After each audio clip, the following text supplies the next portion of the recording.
It's like, how many non-faulty gates can you put in a nanometer?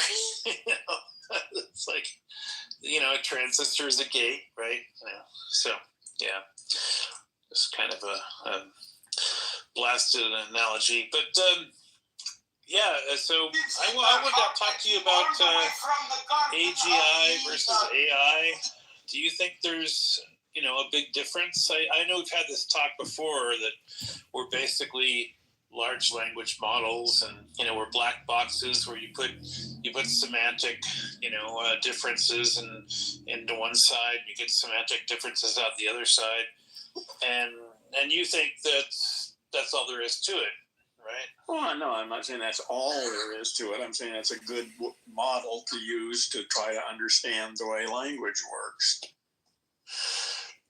Okay, yeah, because the people that are theocratically aligned will say, "Oh my God, there's a soul involved." You can't have self-reflecting consciousness without a soul.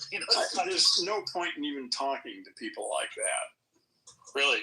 No, it's a waste of time. If they have a set of beliefs like that, there's nothing that's going to, they're welcome to it. I just move on. So they're kind of like brainwashed cult members, and you're never going to unbrainwash them. Well, maybe people do wake up, and more people will be waking up, I assume. But they're either going to wake up or they're not. I'm not going to worry about it. So it's kind of like you're not going to debate someone about that topic. No. So the whole concept of a soul consciousness versus non-soul consciousness is a non-starter. Is that what I'm? Well, tell me what you mean by those words, and then maybe we can talk about it. I hear those words all the time. Nobody knows what the fuck they're talking about. Well, they'll say there's some greater creator that they can say all sorts of shit. So what?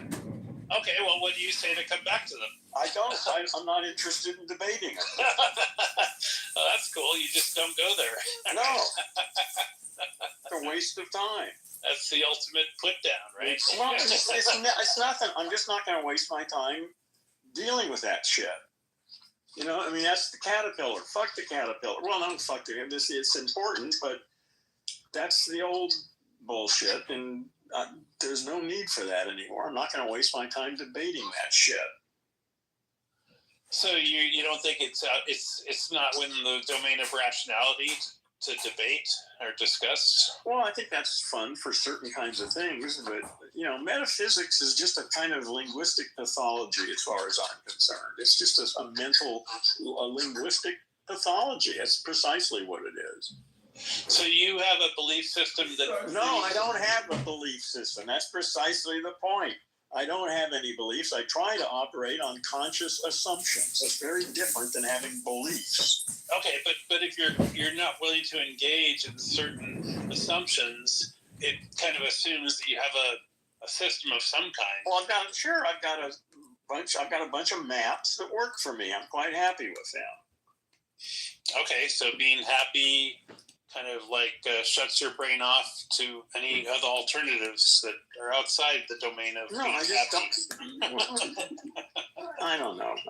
It's just... I think you need to think about this stuff, because I think you're on a good track, and you got a rigorous belief system, or... No, that's not the right word, belief system.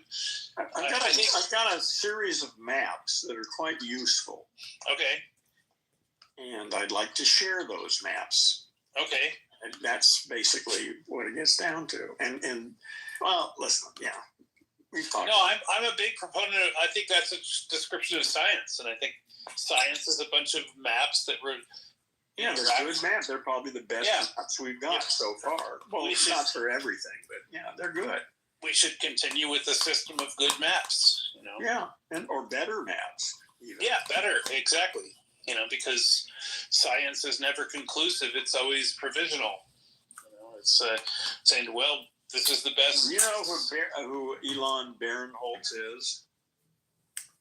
I vaguely think so, but go ahead. You should remember that name.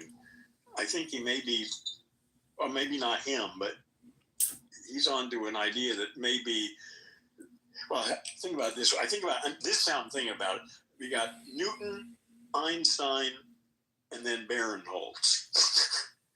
Yeah, I think I've heard you bring him up before. Well, I've only really got onto him in the last couple months. Oh wow! I knew who he was. I'd heard his name before, but you know what paradigm shifts are. Okay, yeah. Okay. So Newton to Einstein was a paradigm shift. Big time. Yeah. I've been suspecting there is a paradigm shift coming, and he just nailed it, I think. And it's so shocking that when I heard it, it stunned me. But then I realized I've been thinking the same thing for a long time, and it's that the statement is so simple: language is more foundational than physics. That physics.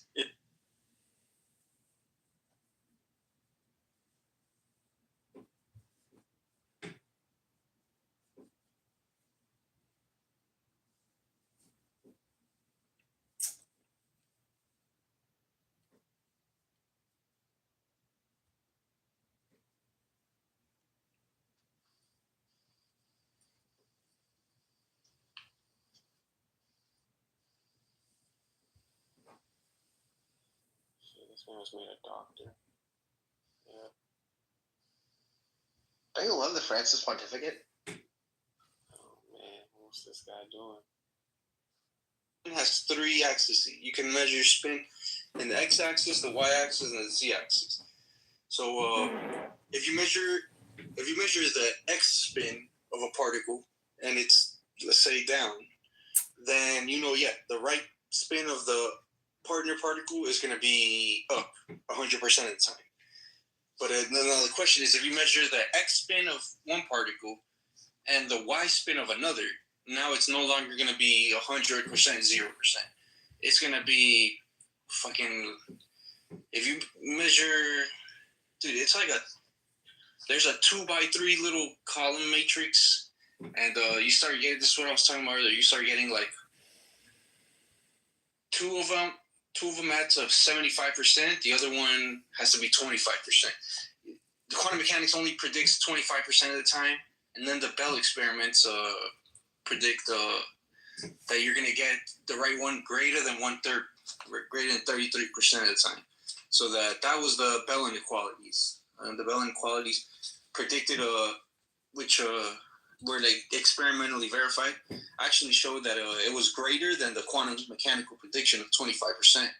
So that you had to drop either locality or realism, which really I don't really get the difference of the two. It's just local realism. I just say mainly locality. If it's real, I guess what we mean by real is already kind of local, at least classically. Very interesting. So if though, like, even if this isn't real, answer, you could hang up the fucking phone. Yeah, man. I'd be like, another fraud. Click. Yeah. No, I mean you have a great open mind and an inquiring, mind, and I'm a big fan. Okay, next. Yeah.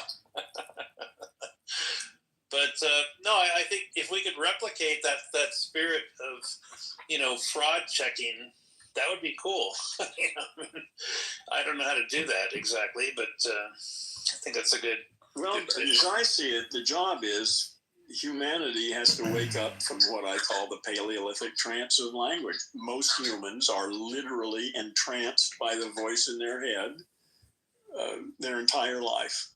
Yeah. There may be moments when they step out of that, but that's usually when they're traumatized or something. So that's what's happening. It's time for humanity to wake the fuck up. And it's going to happen in the next 10 or 20 years. But it's interesting you talk about trauma because the going wisdom is you get frozen in your development at the age that you got the trauma, right? Well, but our whole society keeps people entranced. I mean, the whole point of everything is You know, it's not just trauma. I mean, that's part of it. But We've got a self-replicating from the trauma. moment we're born, we get programmed. We get an operating system installed in our fucking neural net in the first 4 or 6 years. We're fucking large language models. You know, So and check we're it out. badly trained. Is the operating system a self-replicating trauma, maybe?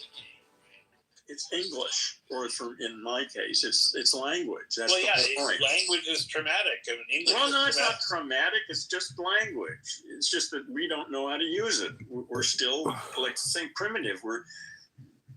We've been entranced for a couple 100,000 years. It's worked. It's been good up until just recently, but it's no longer adequate.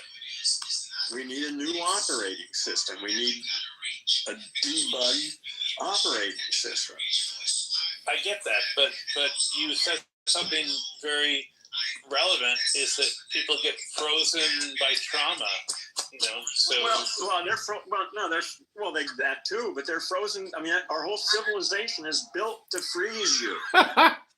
To imprint some idea of what the world is and what's important and what you should do and what you shouldn't do and what's possible and what's not possible. And that whole fucking story is built into the language. So when you get the language imprinted in your brain, you're stuck with that fucking story unless you get lucky enough to wise up to what's going on. And that's beginning to explode now. I think that there have been individuals throughout history who caught on to this, you know, but now it finally caught on and it's exploding. I'm expecting a sort of outbreak of what some people would call enlightenment in the next 10 or 20 years. That a critical mass of humanity is going to wake the fuck up. So is it kind of a self-reverberating trauma system that keeps us bound in the old system? I don't know. Trauma. You're really focusing on that word. I wouldn't worry about that word. Well, it's an important word. I think it's a crucial word because. Well, it's one of it's just. No, the main thing is that we get programmed, we get an operating system dumped in our head, and most people live their entire life with whatever fucking operating system they got dropped on them. Right, and I think that's a traumatic definition. Well, no, I don't. It depends on how good the operating system is. It's not traumatic if it works. Trauma. I mean, I don't know. I'm not interested in trauma. I mentioned that that's an issue, but it's not the same. Well, I mean, it's very big among the mental health, community. Yeah, big deal. But I mean, aren't you talking about mental health with the language trapping? Yeah, but I'm not interested in trauma. I mean, I understand there's plenty of trauma, but that's not talking about that ain't going to change anything. Okay, well, what's a good analog? Reprogram the fucking language machine. It needs a new operating system. That's why the 5 stupidities are for. Start eliminating the stupid use of the word "the" out of your own language machine. Start defining the reifications you're using. Right, but if the reifications are, related to trauma, and suddenly you don't like to talk about trauma, isn't that kind of weird? Well, listen, if you want to talk about trauma, go ahead and talk about it. I'm just not interested. It's not really relevant. I think you kind of brought it up, dude. Well, I brought it up as a passing point. Jesus, okay. We're getting off on the same thing again. Well, what's a better, descriptive system than the word, trauma? Well, I don't really give a shit. Like I say, I'm not really concerned with trauma. Trauma is a result of a deeper problem. Well, it's kind of a dynamic that describes what you're railing against. To me, it seems like. No, I'm railing against is our old operating system. Yeah, and why do people have these old operating systems? Because they're frozen from development. Because they have those operating systems because they were planted on them. Right. And they can wake up from that shit anytime they take a look at it and think about it. It's just that most people are so fucking unconscious, they never even think about this stuff. Well, when you're frozen in a self-reflecting pattern, it needs a lot of things to keep you out of that pattern, doesn't it? Well, maybe. You know, I don't know. People are different. You know, you're different than me. I'm different. Everybody's unique. What works for you isn't going to work for me. All right, let's step back and take a breath. I feel like you're getting really defensive, you know, because I'm using some words you don't like and stuff. No, I just am bored with the conversation. Okay, well, tell me the words that don't bore you. Well, it's not about words. You know, like I say, what I'm interested in is people waking up from what I call the Paleolithic trance of language. Start reprogramming your fucking language machine. Have you ever heard the 5 Stupidities? Have you listened to them? It's been a while. I might have forgotten some. Yeah. Well, I would suggest listening to that once a week for the next year. Okay. Well, or are you 2 months? Are you trying to be Jim Jones? Do you have some Kool-Aid I should drink too? No, you can just listen to that. Because I mean, listen. What the fuck are you here for? Why do you come? You come here to tell me how great you think I am, and then you know, start this shit with me. Well, no, I'm trying to engage you on your own terms, and you just throw me under the bus. Well, like I said, I'm not interested in talking about trauma per se. It's just irrelevant. Well, I'm just trying to interpret what you're saying in language that I have familiarity with. Yeah. Well, listen, I don't know. This is going nowhere. So I don't know what you want. What do you want? I think you just don't like me, and whatever I say, you're just going to tell me to fuck off, right? No. But, no, I've had that feeling for a while, man. You don't fucking like me. Well, there's a difference between not liking and disliking. I don't dislike you, but I don't like you. No, there's nothing particularly that I like. Wait a minute. Can I unpack? You don't dislike me, but you don't like me. That's interesting. Can you unpack that for me? Yeah, it's easy. There aren't just 2 states, like and dislike. There are actually 4 different states. There's like and don't like, which is one thing. And then there's dislike and don't dislike. To say that I don't like someone doesn't mean that I like them. It just means I don't even know my next door neighbors say, I don't even know the person. I don't like them. I don't dislike them. I don't even know them. But to say that I don't like them does not mean that I dislike them. They're different. There's 4 different states that are possible. And most people can't wrap their head around that. I don't give a shit whether most people can deal with it or not. I can deal with it. But do you want people to understand what the difference of those 4 states is? Sure. Yeah. It comes up and I explain it like I'm doing right now. Well, I'm very interested in understanding that because It's real simple. It's real. You just got it. There are 4 possible states: like, dislike, don't dislike. They're all different. There's nothing more to it than that. To say you don't like someone everyone thinks that means, you dislike them. If you don't like them, you must dislike them. But that's bullshit. That's just stupid, bad logic. It's merely not liking them. I'm totally fascinated, but I think I need some time to understand that. Well, okay, well, think about it. It's pretty simple. I mean, how difficult can it be? Okay, can you relate to like apples and oranges, sort of, or something? Well, listen. If I say I don't like chocolate, say, okay, does that mean I dislike it, or does it just mean I like strawberry? That's a great analogy. Okay. For that. Okay, so and there are others like pistachio I really dislike. Some ice cream. I really would never eat that shit. So there's 4 different states, and people confuse them all the time. Yeah, I think that's what your problem with languages. Well, it's just one more issue of language. That's all. No, but it's totally widespread because people confuse. Yeah. Yeah. Like I say, it's time to wake up. Well, I mean, don't get defensive, man. I'm a fan. I'm not defensive. I'm just. I mean, it sounds like you're about to. wasting my time talking You're about. about to. It sounds like you're about to hang up on me because I'm wasting your time. I mean, Well, I am.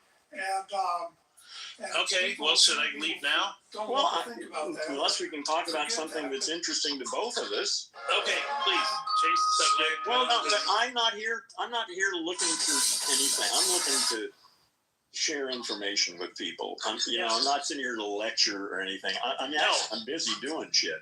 I think you're in a extreme state of enlightenment, and I would like to be there too. Yeah. You're just like not very accepting of people that want to, Well, like I said, I'm telling you, I already told you what to do. Go listen to that Five Stupidities podcast. Do it every week for a month. And actually, if you're really serious, I'm writing up a little short essay that sort of explains the whole program. Yeah. It won't be ready for another few weeks, probably. Well, you know what? I'm sorry if I make you feel like I'm wasting your time. I'm willing to do that. I will listen to the Five Stupidities and. Well, just listen to it and take notes. And, Okay. And come, next time you come with some written. I mean, you probably have some questions or some objections or some additions or something. But take some notes and then let's talk about that. That's fair enough. Yeah, I'm up for that. No, I mean, I think you're a great thinker, and I apologize for not keeping up. No, listen, don't apologize. Just do what you're doing, man. Do you. That's all you can do anyway. That's all any of us can do is be honest. But hey, man, I thought we kind of rubbed each other the wrong way a few months ago, and we kind of boycotted your clubhouse rooms, and I'm sure it did no good for me or you. Well, whatever. I want to And get maybe this will work out to be something useful for both of us. You know. We'll see. That'd be great. I would love that. Yeah. Okay. But yeah, I mean, I get your notifications all the time in Clubhouse. Oh god, that guy's an asshole. He insulted me last time. Fuck him. Yeah. Well, so you overcame that. Congratulations. Yeah, well, I thought you were boycotting me, but that was a hallucination I had in my head, I guess. I guess. Yeah. So, This whole thing about liking and this is really important. I mean, if you thinking in two-valued logic as opposed to four-valued, it's just such a restrictive environment. You either like it or you dislike it. That's it. There's nothing in between. That's just bullshit. And I love that binary and brainy are anagrams. I think if we can switch Also, I love and evil. Yeah. That's what it is. Or live in evil, yeah. Or, dogs live on no evil star. That's another one. What do they call those? Palindrome. Palindrome, thank you. But yeah, I mean, language is a fucking trap for our thinking. Yep. In so many ways, right? Yep. And you've got so many escape paths. Listen, the Five Stupidities, and in particular the first two, the word the and then reification, that link above here, when you're doing the five, when you're listening to that thing, the second two links that follow the first link are a little exercise on reification. It's important that you do those. Okay, so the first three links in that link tree document. Excellent. Yeah, I will become better students, my Zen master. Well, listen to that and then get back to me. And I'm very close to release. I've written out a self-study program, basically, and I'm almost, it's not done, but I'm close to writing it out. And then you can do this whole thing by yourself. That's great to hear, sir. I appreciate that. And I appreciate you letting me, converse tonight. And I hope you will pick up my call. Listen, I'll pick it up and I'll cut it off if I get bored. You know what? That's the best training, that any of us can do for each other. for one particular kind of training, yeah, right. Yeah, I totally appreciate that, man. Thank you. Okay. We'll talk again, I hope. Okay, thank you, man. Good night. Good night.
If anybody wants to talk, you better raise your hand now, because if I don't see a hand go up, I'm going to close the room.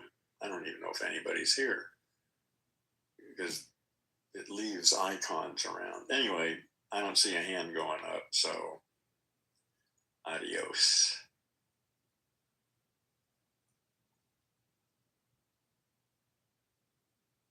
I'm the only white guy in a black, pure Jamaican flux. You even the fucking cop told me he wanted to put. But there's this other side of New York that I love, and that's all like these they're brothers. very, You know what I told they them? love They're not my posturing, brothers. and I think it's They're my so fucking cute. Like family. the intellectual posturing. The You number understand? of times I've heard people And he says, pronounce you're going down for all their Dostoevsky, whatever they're doing. as if it's some I said, feat. no, that motherfucker crooked, boy. Hey, that motherfucker said you going down for everything they do. Like shit, brother, you got a case. I never said nothing. I never said nothing. I said, no, Right, what talk you to said? the talk on that one. So they I cover didn't put into my these, elbow in the cop's face. art galleries. No, Pretend to I understand. I understand what you did. have taste in art Right. because they want to Shoot be on cool. French. Everything. People are very interesting. Everything. From From the exotics to the top mid shelf, top shelf, and they're all exclusive. posturing that they read books. You're not. Like Butcher, I mean, I'll tell you straight. I'll tell you straight. It's way better than I'm LA. solid as a rock. LA postures like. But let me give you an example. Everyone postures. Every culture has. Let me give you an example of something. What are you posturing Okay. about? What you went through is something you would never want somebody of your family to deal with, right? And Not even my knowing best friend. famous people. Right? But that's something we deal with on a day-to-day basis. That's a Hey, special. bro, That's a special occasion. daily. That's probably listen. The opportunity of that happening to you again is rare.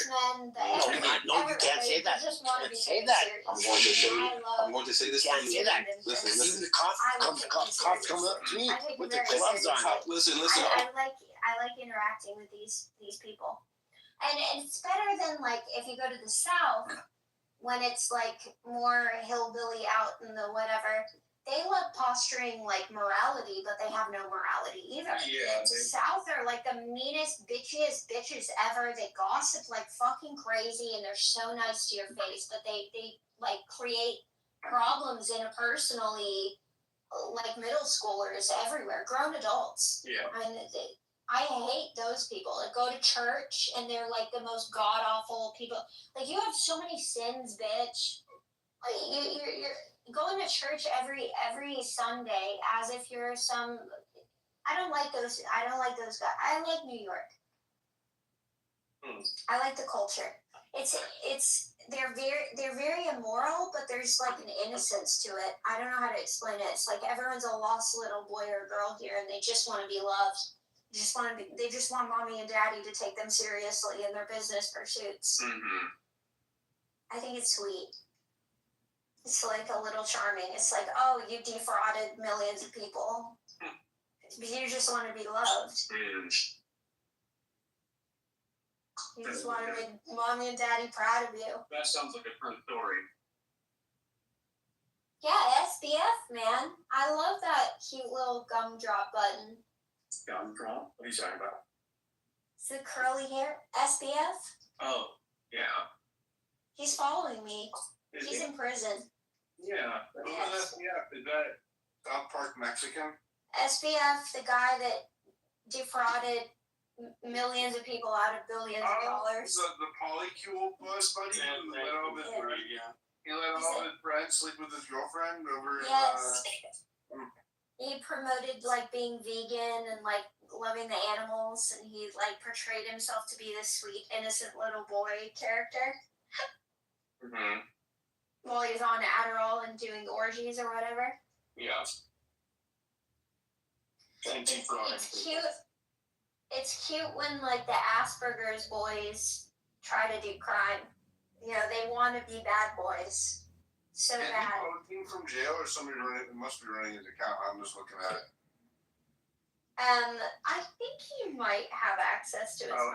SBF's words shared by a friend monitored. So Yeah, I think he might have a phone though. yeah, he probably does. I've sent some DMs to my boy SBF. I need to break him out, really. We need to get that boy a pardon. He's innocent. Look at those rosy pink cheeks. You can't put him in jail. If you go to that, if you go to that New Year's Eve party, you could potentially, SBF pardon.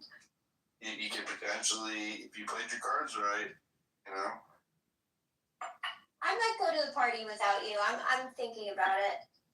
I think I could get an invite even through that girl. I'm just.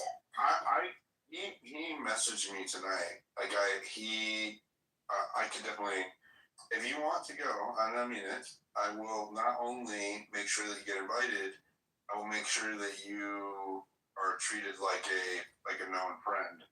That, you know what I mean? Like he will, you know what I'm saying? Like it'll be like, I'll make sure it's a good experience.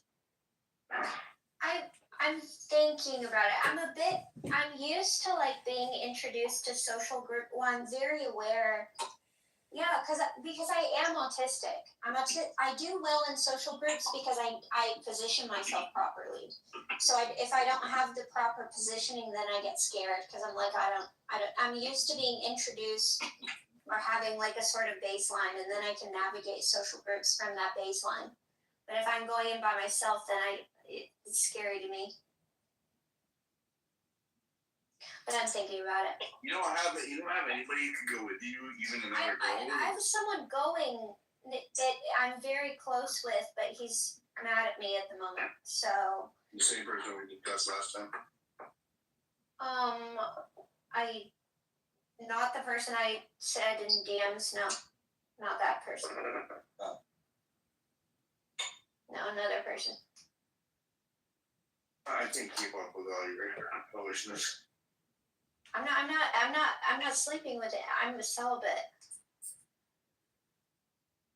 Celibate hostess. I've been celibate a long time. This year, I had one where I was thinking about it, but then he ruined it. Oh, is that the one that you said that you liked, and then you said one thing, and then it went to it? Yeah. I was starting to feel my heart. I was like, oh, it's still there. And then it immediately turned off again. I was like, okay, bye-bye again. but there was a faint glimmer, so maybe there is still a heart in me. Men are, they ruin things. They have everything fine, and then they say something fucking stupid, and it's like, why did you just do that? Wait, Why did you do that? what was the thing? Men just. He had everything going for him. He passed all the tests, right? And then he was actually about to achieve what is Zentani called access. He was close to getting access to Zentani's Nearweathers, and then at the key moment he said something that was He said something that he thought was very romantic, but it was a line, and I'm very line. my intuition, yeah. I immediately caught that, like, this is a line that he uses on women multiple times, and it's not appropriate, and actually took me out of the romance. A false sense of pride about it. Like she could already see that he was already proud of himself for having landed her with the line, and it didn't land, and so she's like looking at this guy who has now like kind of like given himself the self-fulfilled prophecy, and she's like, oh, not only have you used this before, but you are prematurely thinking that I'm just some dumb bitch that's gonna fall for it, right? And so then she lost respect for him.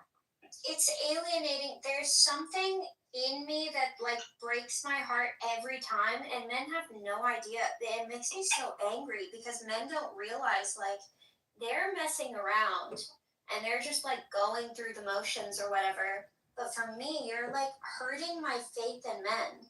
So it makes me mad at men because I don't want to lose my faith in men. Like, I want to admire and respect men. But then they do things or, like, the mask falls off. That's always heartbreaking. It's like if a man fucks it up and he knows that he's fucked it up, his mask will come off and I see the real him. And then I see, like, all of the lies. And then I'm like, oh, my God, you were putting on a show this whole time. And I believed the show. And now my heart's broken again. Like, existentially, my heart is broken. And then men will start talking about, like, youth and beauty and be disgusting in the way that they view, or it's disgusting to me, like, the way that they view dynamics. It's very, I don't know if I'm explaining this part, but I think the nature of man is perhaps just the nature of man, and maybe I'm losing my innocence or my naivety or something, but it's breaking me. I don't want to lose that. You're looking I don't for want to see the truth. authenticity. You're looking for authenticity, and very few people ever become capable of that. I don't like that for me to be interested in a man, it has to be a lie. That's what I'm starting to uncover in this like loss of naivety is like, have all the men been lying? I tried to explain this to you. I think in the first discussion we ever had on the topic, you were very defensive, and then to hear you pretty much proclaiming what I told you the problem is it's like an amazing evolution to behold. Even though you're a little black-pilled about it, I would say, right, is that maybe you should reconsider your priorities, but What does that mean? Of mate selection. Reconsider how?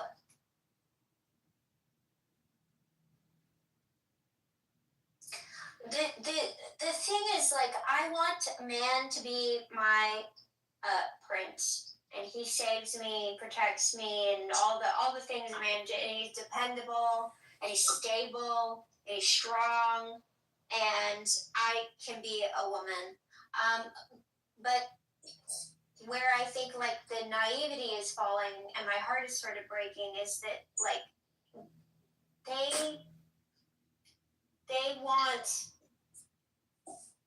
they don't care about me. That's what it is. I'm like, I am struggling against this concept that perhaps none of the men in my life have ever actually cared about me or loved me. And I don't know if that's real or if I'm like, being black pilled, but I'm very scared that this might be a reality. That no man has ever cared about me, and they're just sort of, they want something, they want attention or something, and it's very damaging for me. What's the distinction? Because what do you mean? Like when I'm interested in a woman, I want things from her. I'm not there to just give her presence and attention and make her happy. I also want something in return. But you know, how is it that you're distinguishing the one part of the relationship from the other, the give from the take? You're saying maybe they all just wanted something from you. Well, they all wanted something from you. But are you saying that 100% of them were lying about being interested in your well-being? That's my concern, yeah. It's that I am realizing or recognizing that once a man realizes that he can't get something he wants from me, they seem to not care about my well-being, like, at all. And this is very scary to me, because I don't operate that way at all. Like, I would never hurt someone I care about, even if the relationship is, like, I would never be, I don't know how to, men just they're just scaring the fuck out of me. I don't know how to, the way they're acting is just scaring the fuck out of me. I don't know how to explain it any other way. Yeah, I'm not quite sure either. Because, there have been a lot of times that relationships didn't work out for me, but I didn't just like push her in front of a train or whatever it is that you're saying these men did. Like they suddenly stopped giving a shit about you at all. I just wonder what that looks like, because you could be psyching yourself out. I could. I had one particularly bad experience, and I am aware I could be painting over my past experiences with this new lens out of just like trauma or something. Yeah. But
Rules were made to be broken. Now that I'm grown up, what I've learned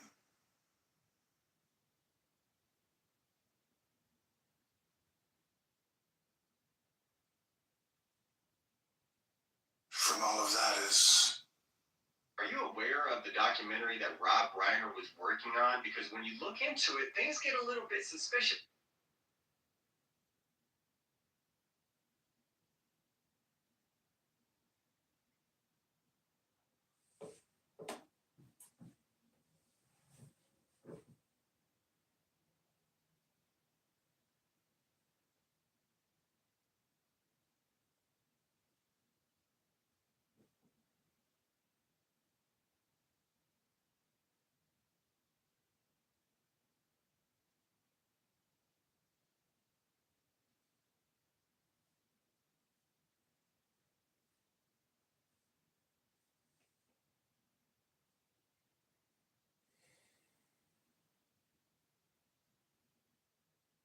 But see, there's also we're gonna.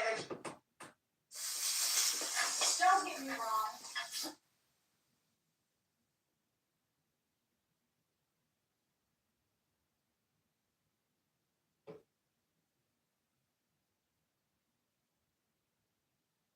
You understand? How does it feel to poison the American public?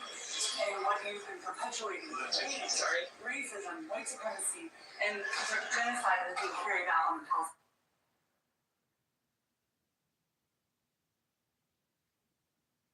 People. And how does it feel?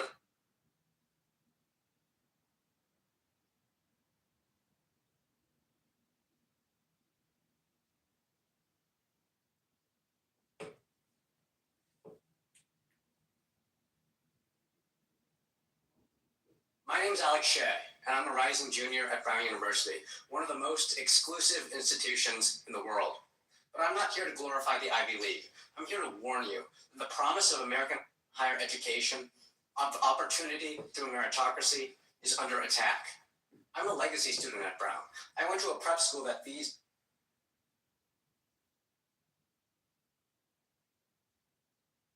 to the Ivy League. My parents are doctors who can afford the $93,000 a year sticker press. In other words, I'm exactly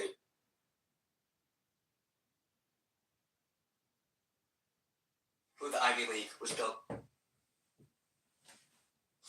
for. Oh.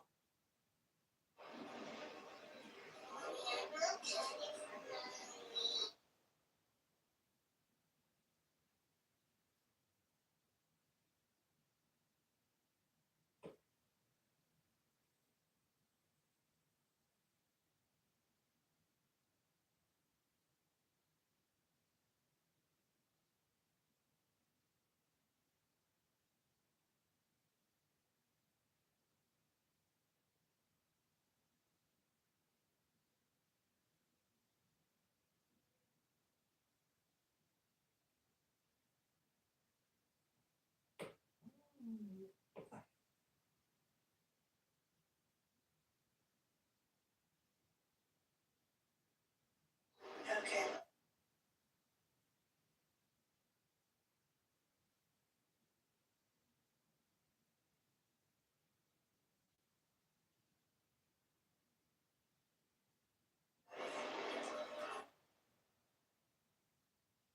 Say, like, in the long term, where will things end up? Long term, I don't know. What long term? Because maybe it's. Mayor Johnson, last week I asked you about an illegal alien from Nicaragua who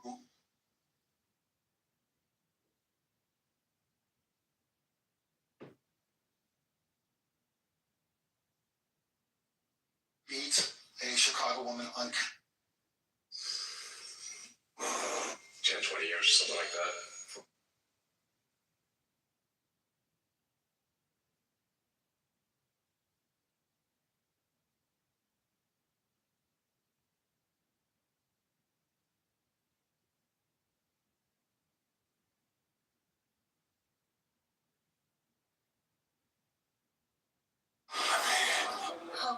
Why? I came to save you. It looks like you didn't need it. I'm sorry. I should have told you. I thought it would be better this way. Come on. Let's get out of here. Maybe the flesh this time. Look. Yes, you will.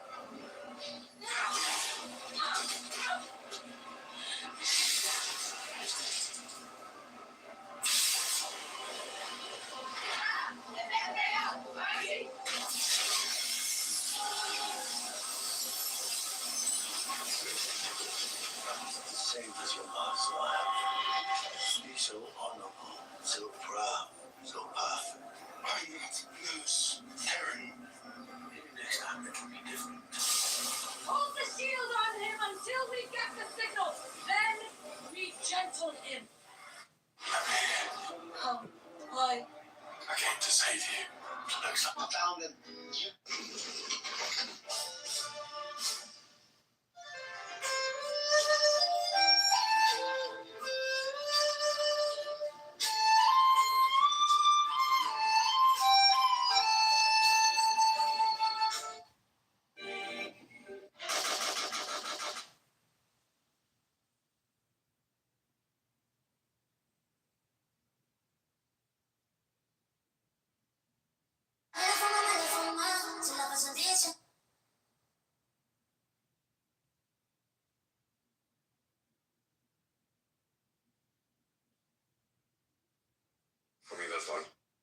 lynches and raped her on the Chicago sidewalk, and you didn't answer the question. Millions of people shared the video, commented that you were covered for not answering the But it's question. been quite a while. Now and the Department of they Homeland still seem to Security be has like shared the this, video, so I don't know. racking up additional. I just feel very like almost like a businessman. The man approached me now, I'm like, how much? Border Patrol officers in tactical gear appear to be targeting a gas station in Evanston. How I feel it's very gay. I feel like a man. The men who turn me into a man. No, it's not it. It's because it's the again, here we are on the other end of the conversation I tried to have with you the very first time we I had. need to go to my ex and get rid of his 20-year-old. I need to go live in the sewers with him. No, I'm not talking about that. The first time I talked to you, I told you it was because the nature of your selection is transactional. You are not like eliciting good results, right? Like that's it's not a principled approach. If you were having a principled approach to your mate selection, which is not based solely on fiscal, it's transactional. There is no emotion in transaction. And your very nature is to have like a pair bonding experience. By continuing that behavior, right? And this is what I was talking about. By continuing that transactional behavior, you're preventing a pair bonding experience. Well, when she was if 22. you stop that, even though it didn't feel right, this is where your discipline would come in, right? If you stopped yourself from doing that, I'm not going to do it this time, or even if you just tried, and then over time it got better, you would find that you would slowly be opening yourself back up to experiencing that kind Tony of connection. Practical is But as long as you're she can't defend approaching her it record, from a so she's transactional lying about standpoint, Brendan which is Riley's. exactly what you described. Oh, businessman, blah blah blah. And I'm approaching it transactionally because the heart isn't turning on. So that's all that's there is numbers. that's a feedback. Last year, The Practical's heart isn't political turning career on was found because you guilty of are lying. approaching it in a transactional way. Like you have got Maybe I should just go murder the guy that hurt me. Maybe I should be mature about this. I can go hunt him down. Johnson tried to raise it. Now she's lying again. I haven't gotten any. I haven't done any public scandals. Yeah, that's not really my vibe. I think I've never murdered someone, but maybe it's time. Maybe that's what growing up is. Maybe you should go maturely and calmly murdering those that have hurt me. instead of like sleeping around and like exposing yourself. You could go Brendan peg Riley. or something. I built my career I could go peg him. I bet I could get him to let me Just let peg you him. know, everything she just said was not against any terms of service or no incitement to violence or anything else she wouldn't do. She knows to that any Riley took individual, including and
Illinois could soon be facing major electricity shortages and high.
you both good? Yeah, we both looking up. You know what I'm saying? But you know what I'm saying? Yeah, we up and approved. No, I hope my kids have the dynamic. I'm in better shape than him. No, I hope my kids are like you, Bam, in terms of keeping that closeness. And my and T and Panda and all. Like that's the only thing I fear for Stella. Like I don't want them to grow apart. You know, life changes. People move. That's my little brother, right? Circumstances happen. Yeah, I think I posted a picture before. I got pictures of my phone like that on my phone. But that's my little brother right there. Got videos. Oh, that's a big fish. Nice. Yeah, you like fish a lot. Way more than me. Oh, okay. Yeah, I think I did. I didn't know that was your brother. I see the resemblance a little bit. I see what you're trying to do there. Where you got that at a lake? What is that? That's a big fish. Fishing offshore. Damn it, you need to teach us fishing. You need to teach us fishing. T wants to go fishing so bad. That's us when we was younger. My big brother, my sister that I told her she don't fuck with us. And then my other lads on the right side. Damn it, can you swim? Yeah, that's why, yeah. Okay, cool. I ain't no Michael Phelps, but you can swim. Yeah, I can get out of the situation. Okay. T, you need to swim before you go fishing. I know how to swim. We can fish offshore. We can fish offshore. I know how to swim. I've been fishing plenty of times. I like to. Can you swim in the deep end in the ocean? I don't do that. I would never swim in the ocean, but I can swim in the deep end of a pool. I ain't doing that. Why not? You should stop. You need to stop messing with the ocean. I mean that. Wait. My kid, Yasmin, at the age of 5, with snorkeling. You can snorkel in the deep end. Snorkel? I can swim in the deep end of a pool. No, snorkel in the. Yasmin, I'm not going in there with all the animals. What Yasmin went to. It's like being in was in Mexico. We went to Cabo. We went on a trip to Cabo, right? I think she was like, I got a picture of it. I can show you. I think they were like, she was like 4 or 5. She was swimming, snorkeling the deep end, Cabo, deep end. Yeah, like in the boat ride for an hour type vibe. And she went swimming. T, would you join us? No. She was 5 years old. Some stuff just ain't for some people. And that I need to stop messing with the damn ocean. That ain't for me. Stop laughing. No, the ocean is no joke. I'm going to be honest with you. Ever since you scared me or tried to, listen, it's so weird, right? Ever since you tried to like discourage me or scare me, you know, all that stuff you're doing, every time I'm on social media, you know, I get the algorithm of this area, like Malaysia, Indonesia, and a lot of people coming to Bali and other places, and they're like dying from shipwrecks. Have you been seeing that lately? No, I haven't seen that. Literally, like they're like normal snorkeling adventure, just basic snorkeling, nothing, no scuba diving, no nothing. It's just shipwrecks, and like they'll say 20 died and 2 survived. I'm like, what the heck is a shipwrecking for? I don't know. Like I'm gonna show you. No, I'm gonna show you. Show me what you're talking about. I think it's about 3 or 4. Yeah, what year is it? Listen. The last few months, the last year. I'll show you. What the heck happened to the ship? Oh yeah, capsize. Shipwrecks happen all the time. It'll capsize or it'll crash. They just don't like if they don't get no traction in the media. You just don't see it. Like they happen. What's causing them? What causes a shipwreck? Usually the shipwreck. I don't know. I think it's the. I ain't never been on the ship. I don't know the shipwreck, but I know there was the recent one was capsize. It just capsized. Like it just drowned, right? Terrible. Yeah, but these are vacationers. You see, that's reckless. Why? Do they not regulate the shit out there? That's the thing. It was an interview done. I watched 60 Minutes. That specific one that I watched that bothered me the most was so preventable that ironically, I'm on YouTube, picks up an algorithm. It was about that story, and it was Australia. It was 60 Minutes Australia. It was like a 20-minute clip. I can send it to you if you want, but it was talking about how those people were complaining on the Yelp and the, something shady, but they weren't regulated to the point where no one, they got away with it. You squeeze all those people in the boat. You see, yeah. Think about this. All these high risk things, and not to scare people from doing all just different stuff. I mean, I don't want to be ridiculous, but I am, but not to encourage other people to be ridiculous. But think about it. Kobe is dead. Okay, Kobe died. All right, that pilot should have known. All right, not to fly in that that fog weather. Yeah, people make mistakes, man. That's right. They make misjudgments, poor decisions. And it's flying visually in a foggy day. They make decisions and shit. High risk activities. Yep. Let's put some more people on the boat. Bad decision. There it is. Let me find it for you and show you. Hold on. Oh, by the way, I went on the helicopter ride maybe months before Kobe's You know what the death. reason I went how to swim? Okay. I know how to like, actually. if you in the I've known how to swim since I She was a said kid. she knows how to swim. If you in the ocean, bro. No, in the ocean it's different than a pool. You gotta think it. Why? I'm not going in the ocean. If you in the boat, What's the difference swimming in the knowing how to swim in an ocean versus a pool? First of all, ocean is salt water, so you have more buoyancy, but you have a lot more currents. Okay, so how's the technique different? Because there's waves. There's no technique. How's the technique that's different? How's the technique different? Depends on what you're trying to do. It's just a different. It's more about. Well, in a pool, you're kind of just treading water. In an ocean, you're swimming. You're fighting against currents. You're not just treading water in a pool. You're swimming, getting from point A to point B. You don't need to know that, T. But the water's not moving in a pool. Look, Alice. Yeah, so it doesn't matter. It doesn't matter. We're talking about swimming. You gone? Who gonna find you out there at sea quick enough? Like you shouldn't. You see, you rather than Bama. What are you talking about? You don't know what you're talking about either. I'm saying Anyone who's been in the ocean knows what I'm talking about. I know what you're I used to. First of all, I used to boogie board all the time. Swam in the ocean plenty of times. I'm not swimming in the middle of the ocean. I used to go out there and all day in the beach, but I'm not fucking doing that anymore. Since I learned about riptides, fuck that bullshit. I used to be out there all the time, water to my neck. That's about as deep as I would go. Well, probably over my neck if I literally touch the bottom. But I can swim. I know obviously the ocean's moving, but I don't see the difference in the swimming technique. You just have to swim with the fucking waves and shit. But I'm not swimming. Why? I don't understand why people swimming in the middle of the ocean. Why? You got to see that thing. That's white. That's really white people shit. They be the main ones. Tell that to Faye. She be swimming in the middle of the ocean. Yeah, that's fun. They go snorkeling and see all that. This fella's all that. I don't have to see that. You know what it is, or the corals and the fishes and all that. It's so beautiful. Fuck all that. Okay, T, I put in some links. It's just every few months. I'm telling you, there's just so many. Let me see. Here's the capsized. Shocking video of deadly boat accident in Bali. Okay, hold on. This is 8 months ago. Boat all upside down and shit.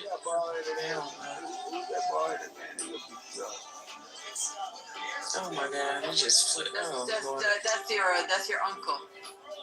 Chemical burns. See, why it sound like you got a frog in your throat? You getting over a cold or something? No, I'm not. I'm just tired. It sounds like she's tired. That's all. T. This guy's obsessed with you, girl. I'm not obsessed. I just love her. You got an ugly uncle. Think twice about going. These are 38 minutes. Is this the same video? You said the same video twice? No, check the last two. Check the other. Just take the quick shorts. Forget the 60-minute one. Okay. This fella's being called the chillest dude So this in America. one is one. You only said. Oh, okay. Sorry. Oh my gosh. That's not a capsize. It caught on fire. That was a ferry, though. That was a ferry. That's a different one. I was just showing you examples every often, T on average every month I hear something. That's what I'm trying to say. Hold on. Let me This see fella's it. being called the chillest dude in America. That's motherfucking Jaheim. That ain't my motherfucking uncle. This fella's being called the chillest dude in America. Who said it was your uncle?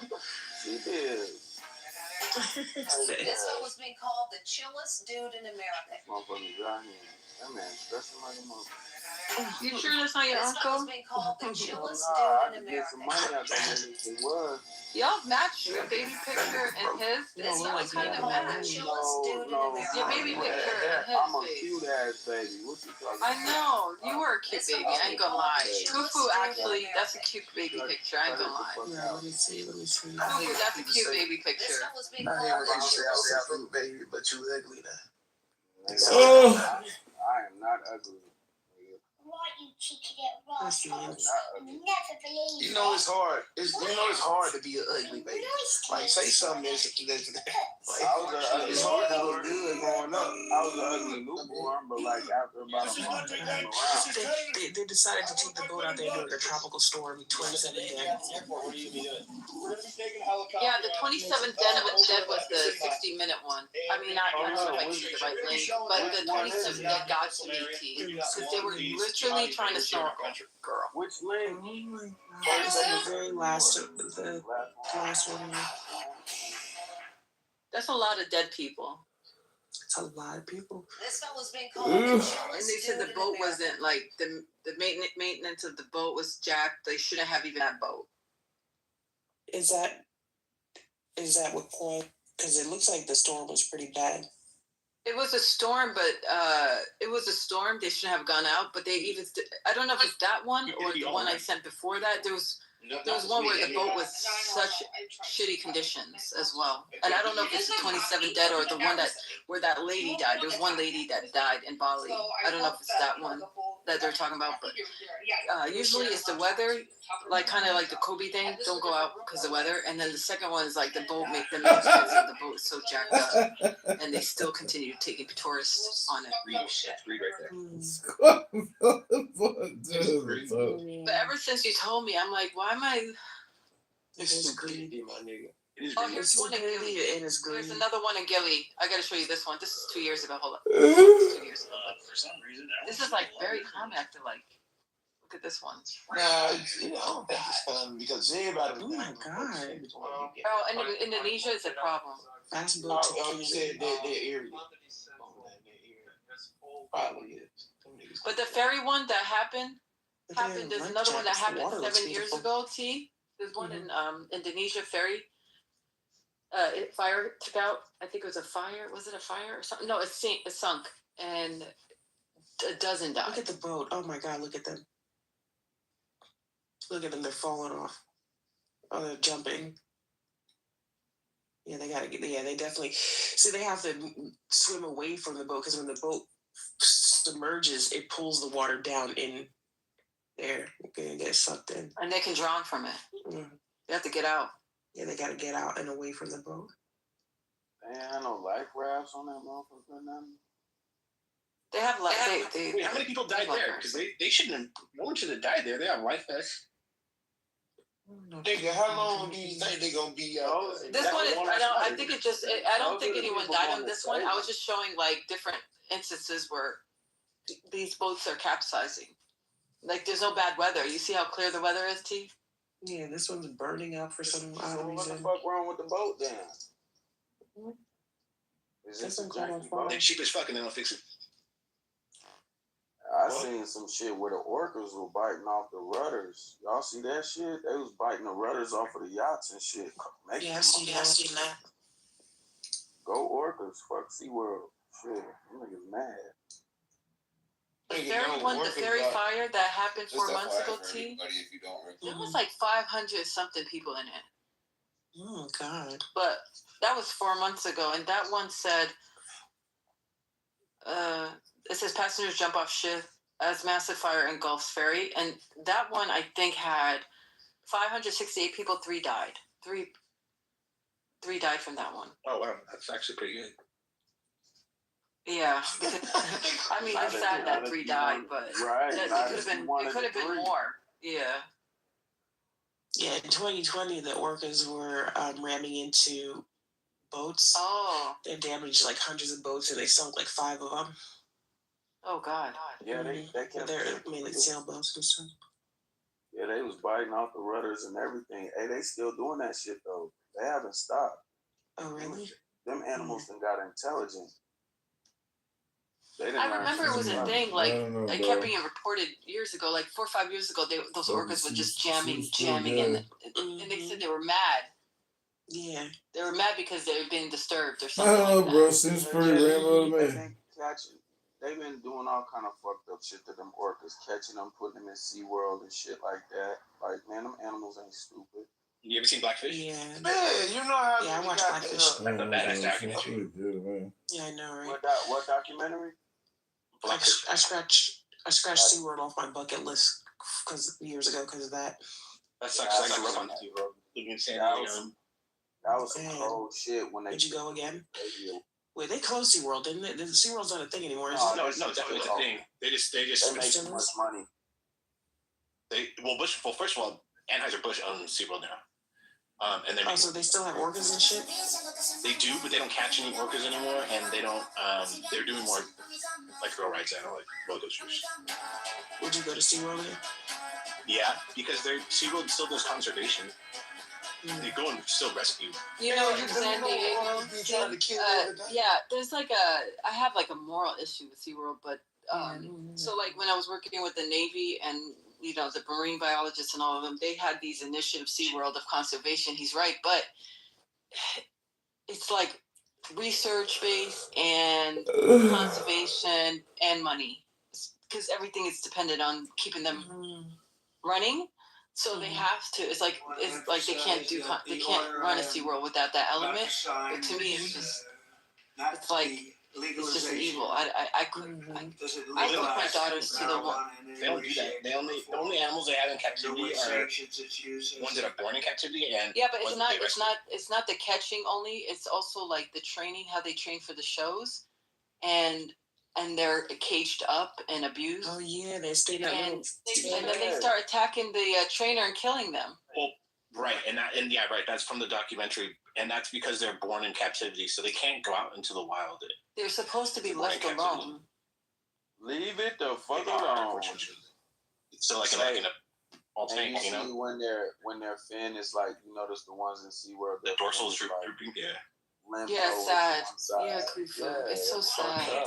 It's fucked up. I ain't gonna lie, when they be killing them trainers, I don't be killing bastards. Me neither. Stop it. I shouldn't say that. They did this. Hey, I'll say. I mean, you're abusing something for so many years. You don't poke no fucking bear and then be mad because the bear fucking killed your ass. Like, get the fuck out of here. That's stupid as fuck. You got. They weren't really abusing. Man, you got to be. In Telecom they were, but let me look at your PTR. It's just an unfortunate. It's just a big ass animal in a small cage. That's what that is. White people think they can fuck with everything. That motherfucker weighs tons, and you're gonna get on his fucking back. Khufu's running.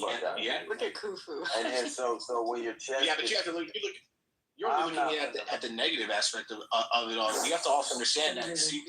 That SeaWorld still to this day is a reason why. Entertainment. This is what kills me, right? But that's not bad. That's not necessarily a bad thing. And all that. Let me tell you this. It's no different to me. It's no different than when I took my kids to the what's that Brothers circus? Ringling Brothers. No, back in the day.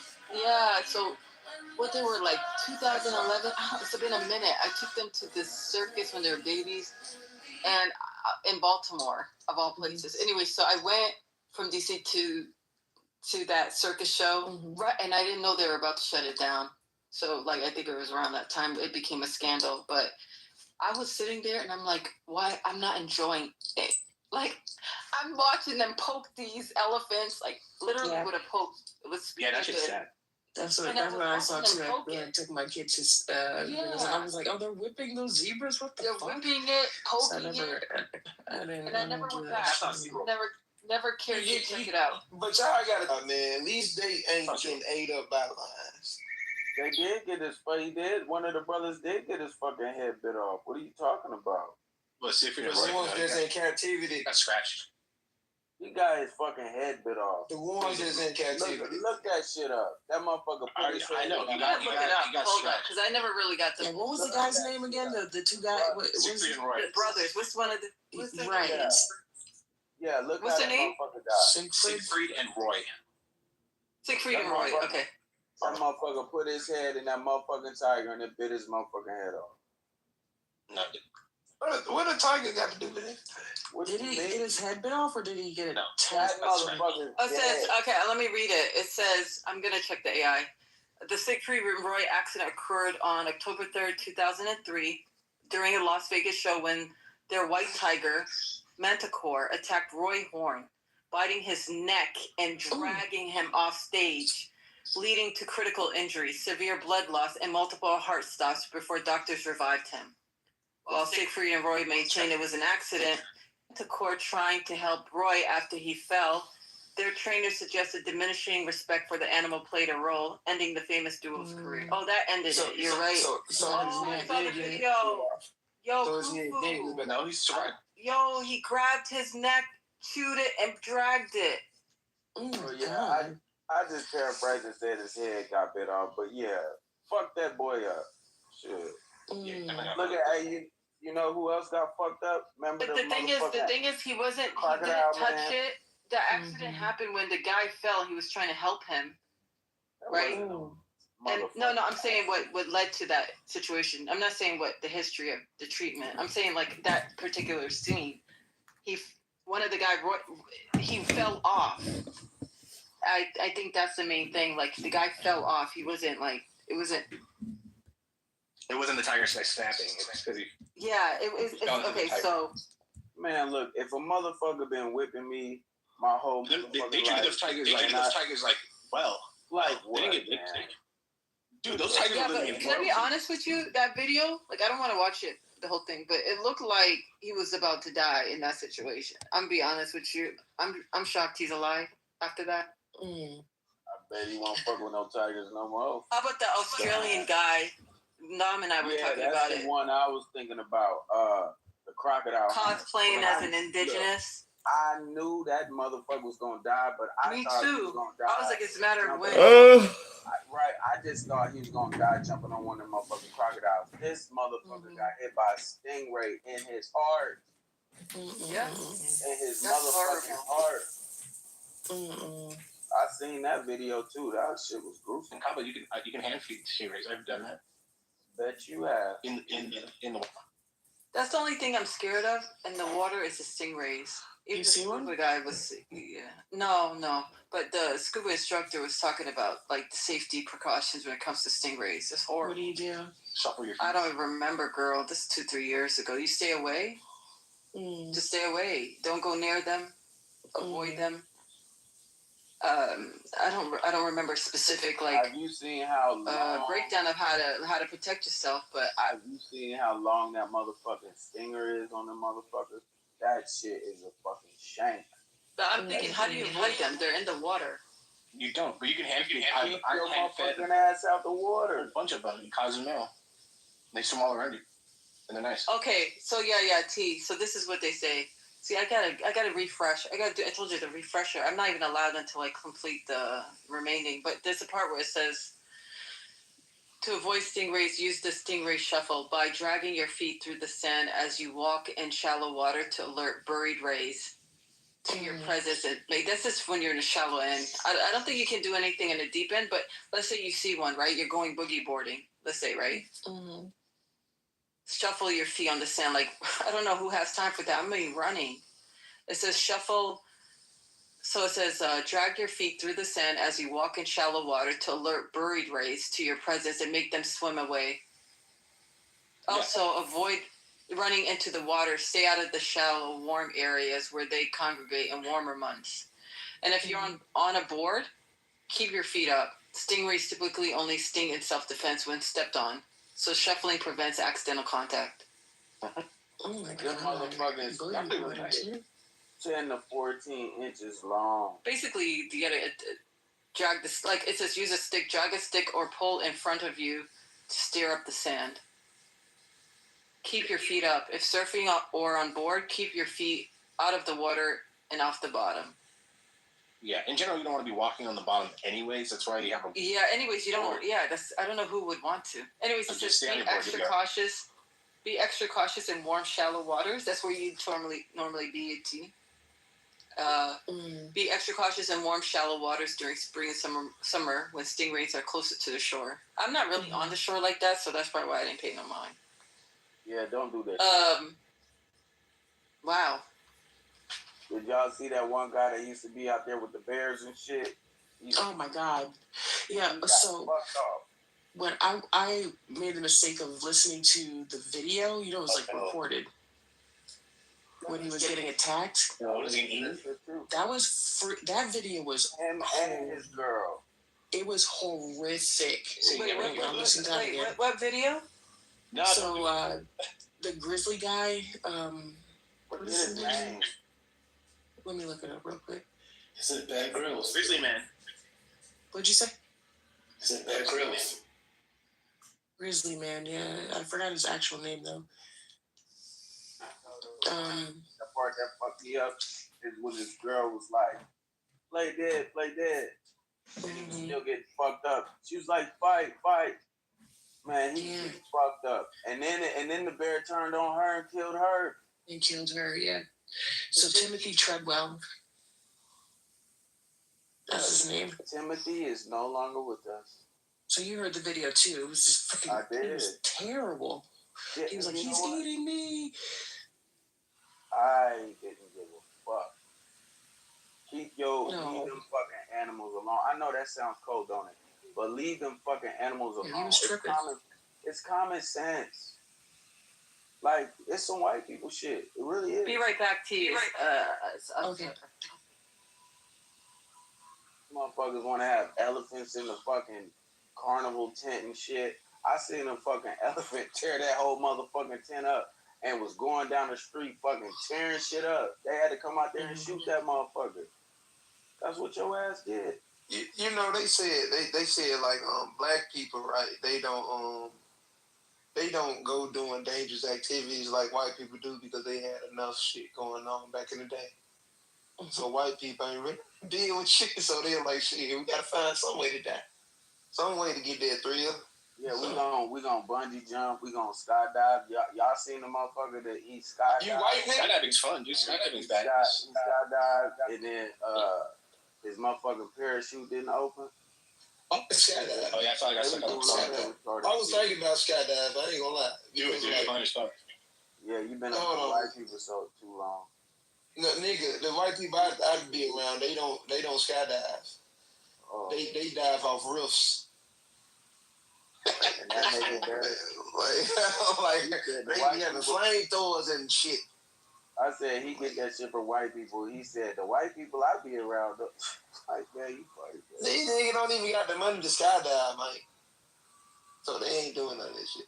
I was just looking up a stat on like it's way more likely to get in the car wreck than for your parachute. Yeah, and I bet some white people said some shit like that. They always say shit like that. Well, niggas go out the door every day and get shot at. So shit, like I'd rather die instantly than get my head shot up. Niggas be risking their lives just to prove a point in front of a nigga. He be talking about white folk doing crazy shit. Oh yeah, nigga, what? Yeah. You sound crazy. Nigga, that's the truth. How does it sound crazy? The truth. I bet. Niggas are down with a pair of J's. And y'all want to talk about niggas trying to have an adventure. This ain't the motherfucking 90s. And the only motherfuckers that stopped. The 90s? Yes. Niggas in the 90s was dying over J's. Niggas ain't dying over J. Everybody got fucking J's. And if a nigga... You sound goofy as hell. If a nigga... No, listen, bro. If a nigga gets shot over some shoes, it's a YN doing that. It's a teenage motherfucker that's out here wilding. I thought niggas went down over shoes, though. I'm talking about grown-ass men. Ain't no grown-ass man killing no other man over no motherfucking shoes. This ain't the 90s. You can't be subjective like that. I made a objective statement. You gonna make it subjective like that. I'm just when you skydive, record that shit. Just record it when you skydive. I ain't say I was gonna do it. I thought about it. Yeah, well, go ahead and do it. You must don't got the money to skydive. You scared. I wouldn't give a fuck if I was a millionaire. I wouldn't jump off no motherfucking plane. That's sacrilege. I value my motherfucking life. Why? Like, why would I do something where I could lose? You my came life from the hood. Doing it. You came from the hood. What does that matter? Either way. I'm asking, like, what you out there gang banging going on? I'm just asking. I don't. I'm trying to ask. You know what I'm trying to get gang. I'm intelligent, bro. I don't fucking gang bang. I'm a grown ass. Don't sound like it. It don't sound like. It don't sound like I don't gang bang. Cause I don't. No, the intelligent part. Oh, you jealous? You don't sound intelligent. Talking about you gonna jump off a plane. I never said I was intelligent. With a parachute. You're not. You're not. Because if you was intelligent, you'd be able to recognize another intelligent person in the room. You understand? I'm not the one. I'm really not the one to come for, Bama. For real.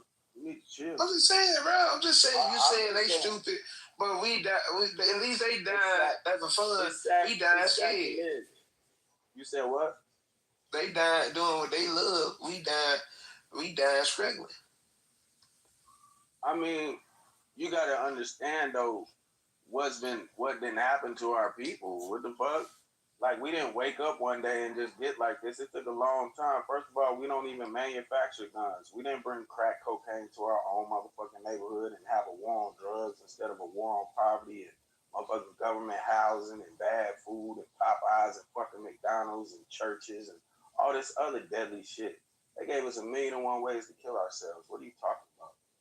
But not everyone got McDonald's. What's happening? What's happening now though? That's different. That's back then. You talking about we in the 21st century? Exactly, and there's more people that's waking up. We got more black millionaires now than we've ever had. More black women owning businesses. Like, we doing a lot of good shit. It just don't get publicized. But the black people, the black millionaires, they pushing out killing and shit. Most of the black millionaires, they like rappers and entertainment. Not that. I mean, entertainment, but who's behind entertainment? Who owns the record label? Fucking Jewish people. What are you talking about? But if they wouldn't rap about this shit, they wouldn't get notoriety. They can sing. You just thinking about rappers. Most black millionaires are not rappers. A lot of us are in the real estate, all kind of businesses that you would never even think are black owned. That's motherfucking getting money off of that shit. Patents for inventions and all kind of shit. It just don't get publicized. No, but and like, black people are the only people that would take the bottom of the barrel of their race and then use that to represent their whole race. Like, every fucking race got drug addicts and fucking low life, no good motherfuckers. But when it comes to black people, it's like you take the bottom of the barrel and want to use that to represent us. It's more people got degrees now, graduating and shit. But like I say, they not publicizing that shit. They ain't putting that shit on the news. They gonna put it on the news when Ray Ray fucking shoots up the barbershop. Ray Ray does not represent our whole fucking race. You sound stupid. You come from a fucked up family like that? I don't. I got some. Why I gotta come from a fucked up family? I'm saying because I'm asking you. Because is that what your family is about? Maybe some families are hood like that. I got a few cousins that's fucked up, but like, my grandma told us not to hang around their ass. So I don't know what you're talking about. Give me one second. I come from an educated background. My father got a degree. My uncle got a degree. Like, what the fuck? Fuck out of here. You sound like motherfucking. You sound like the rednecks and shit. This motherfucker's a clown. Y'all gave him a green bean? He must be y'all's entertainment. Who the fuck else dies from these motherfucking animals and shit, doing dumb shit? Jumping off motherfucking cliffs and shit with them hooked up to a fucking kite. And then and be mad when the wind blow and your ass crash into the mountain. Parasailing and shit. That shit is crazy. That shit is dope. I bet you think it's dope. I mean, they're not complaining. You need that rush. They know the risk, obviously. You need that rush because you lack certain energy points. Most black millionaires come from entertainment and sports. Okay. Curve and shit. Go out like Dale Earnhardt. Some dumb shit. What kind of energy you lack that you have to do crack? What'd you say? So what kind of energy do you lack that you got to do crack? Since I lack energy and I got to jump off a cliff. You talking about do crack? I ain't never smoked no fucking crack. What are you talking okay, so black people don't smoke crack? I'm talking about You just said white people smoke meth. And white people smoke meth. Okay, that's right. Black people smoke meth too. Hey, watch this. He talking about black people smoking crack, right? So let me ask you this: how did cocaine get into the black neighborhood? Well, I know how crack got in the neighborhood, but nobody forced us to sell crack books. Yeah, ain't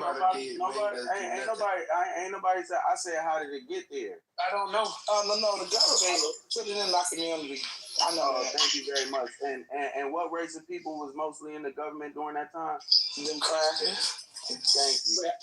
Who are you trying to hear that shit? Who learned how to cook crack though? Who figured out crack? Shit, a motherfucker. I mean, crack is whack, we already know, but I want to focus on the white pill poppers. Yeah, the meth heads, you know. Yeah, there's a lot of them. They lose their teeth and shit. And years and 2 years. Yeah, Skid Row, that motherfucker's quarantine. Yeah, we know it's a lot of black people that suffer behind that crack epidemic. Meth right now today. Like white people made that shit in the Midwest. Y'all was going to motherfucking Walmart buying chemicals and shit, mixing shit up, blowing your fucking houses up and shit like that. Y'all made that too. You think white people made meth? Yeah, bro. You know, I know that's been around for a while, bro. I know that's you like white folk, Alexander. I don't think you like motherfucking matter of fact, anhydrous, the gas that's needed to make the shit, that's something that Hitler used to give his soldiers to make them never go to sleep. Right. They were super soldiers. Okay, so we gave it to our soldiers too. They're called go pills. This shit came from. Y'all always bring fucking war and disease with y'all everywhere y'all go. Name a place you went where you didn't bring war and disease. Name a place y'all went where y'all didn't motherfucking steal somebody's land and rape the women. Exactly. That's everyone in history. No, it ain't everyone. It's white people specifically. Look, this how they want to. Hey, watch this. Everybody get it. Name a time. Y'all didn't wash our asses in Europe. Y'all died of the plague because y'all was dirty. How did they die if they're still around? How about never? Y'all feel dirty. Name a time. Y'all came over here and wiped out America with the Native Americans. Everywhere y'all go, that's spread misery. Y'all are motherfucking disease on the planet. So you're saying the entire world got conquered by some dirty ass, dumb redneck hicks and everyone's First of all, you didn't conquer the whole world. You tried to. What you did is you conquered most of the Western Hemisphere. The only place you didn't conquer was Haiti, because y'all gave these crazy niggas some machetes. And yes, Haiti. The only place in the Western world that's not conquered by y'all. They was out there cutting motherfucking sugar cane, and y'all gave them machetes, and they turned it on y'all's ass. And then do you know what happened when the French king found out? So the king found out, and he said, "Listen here, motherfucking Haitians, you're gonna pay me back every fucking this is what he said. He said you're gonna pay me back every cent." Or else I'm gonna send my real military. Got your white ass in this room though with all these black people talking out the side of your motherfucking ass, white boy. Because I can't. Because they crazy. Because I'll ban your motherfucking ass if I was We about equality. No, you got this motherfucker, this trifling motherfucker. You want to keep coming at me? I'm just bringing it right back to you. Look, you sound like Kufu came up with the subject. He ain't say nothing about it. Kufu came up with that shit. I'm talking about the fact that he got his dusty ass up in here. We ain't talking about Kufu right now. Master give you good hand-me-down clothes. He give you good cornbread. Man, get the fuck out of here. Look, hey, let him expose nigga. Cause look, expose me for what? I ain't talking about you. A hit dog, a holler dog. I'm not talking about you. You talk to me. You heard how he said, pay attention. Try to keep up with the conversation, man. Look, what I'm saying is, you see how he talked about the French and all this shit, and he puffing his chest out and shit. Them the only motherfuckers on the planet that will think that pillaging somebody's shit is virtue. Understand that. Y'all the only people on the planet that you brag about going into somebody else's land and taking over. Really? That's how savage so if everything was switched around, if it was white people where black people are and black people where white people are, you wouldn't be proud of where your people were? You sound Right, what you gonna say? Would black people be more virtuous? If we just look through history, that's not true. We are more virtuous than y'all. We never left Africa. Never left. You're a human being just like everyone else. Coming in. Man, I think no matter what race or color, man, niggas than the average human being. I get it. No, everybody ain't got it in them to go ride on a fucking orca, to go bother elephants, to motherfucking go into somebody's land and want to kill everybody. No, everybody don't have that in them. Oh, that's been everybody ain't got it in them. Hey, listen, cause Bama gonna talk about niggas killing niggas. What black person do you know is dropping bombs on people though? Shit, black people in Africa fucking cutting people's hands off and shit. What are you talking about? Like they ain't gotta. War is war, bro. It ain't gotta be. You keep trying to subjugate different things. Listen, no, black people killing each other argument is so lame. The root cause of what's causing all that, who's interfering amongst those nation states. Instead of just saying simplistically, ignorant way, black people killing each other. There's always a root cause. And it's white people always going to stir that shit all over the fucking world. Today, what's happening in Sudan today is in the hands of Israel, UAE, America. Not black people killing each other, okay? There's resources they want so bad that they're willing to create problem to get that. So what about before? War is not just all I'm saying is war is just not a white man. She's on my love. I don't like when we be trying to just say it's a white man sport because like before. Dude, why people saying that white people they are evil? I'm like, who the hell is defending anybody? You defending this Alexandrian? He hang with white people. We had but Bama, do you know? Let me ask you a question, Bama. Let's talk about Africa just quickly, right? Because everything's it relates to Western imperialism, which is the U.S. as well. What I want historically you to tell me what happened. What's the history of Congo? What happened to the people of Congo? Then they get Can I ask you a question? Of course, but that's nothing new. What else? I don't know. You know why you don't know? They won't teach you what happened between 1835 and 1909 and what happened after that from King Leopold I, II and onward. They killed about 20 million Congolese. They amputated their legs. They did slavery. They did everything. They killed 20 million. The Holocaust, they estimated 6 million. This is way more than 6 million. But you know about the Holocaust. But Bama, you know about the Holocaust, right? Yeah, I know there was a Holocaust. But you don't know nothing that happened in Congo. And it was double the Holocaust. The Congo Holocaust. But I know it's different. But I'm saying fake. That's not right. Yeah. But that guy was a white belt. No, I'm saying like before everything. That's my property. Before all this stuff, black folks behind white people. Like honestly, the world would be a better place. I'm a swirler. I don't want y'all to think like I hate all white people. Like I swirl, by the way, you know. But we have to be real. Like we weren't taught like the standard American education system. They will not tell you what the evils that they've done around the world. They're going to rewrite history and formulate in a way that serves you. Like even from Shakespeare, they shut Shakespeare up. You would think Shakespeare, white man, British, he had so much disdain for the Jews. I'm just saying, he wrote a whole play about them, and they censored that shit. Who censored it? Why would a white Christian censor?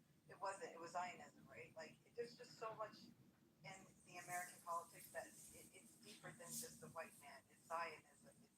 It's racism. It's just so many like issues that like as a black man like saying it, I get it. We are responsible for ourselves, but there's also factors as well that we can't like ignore.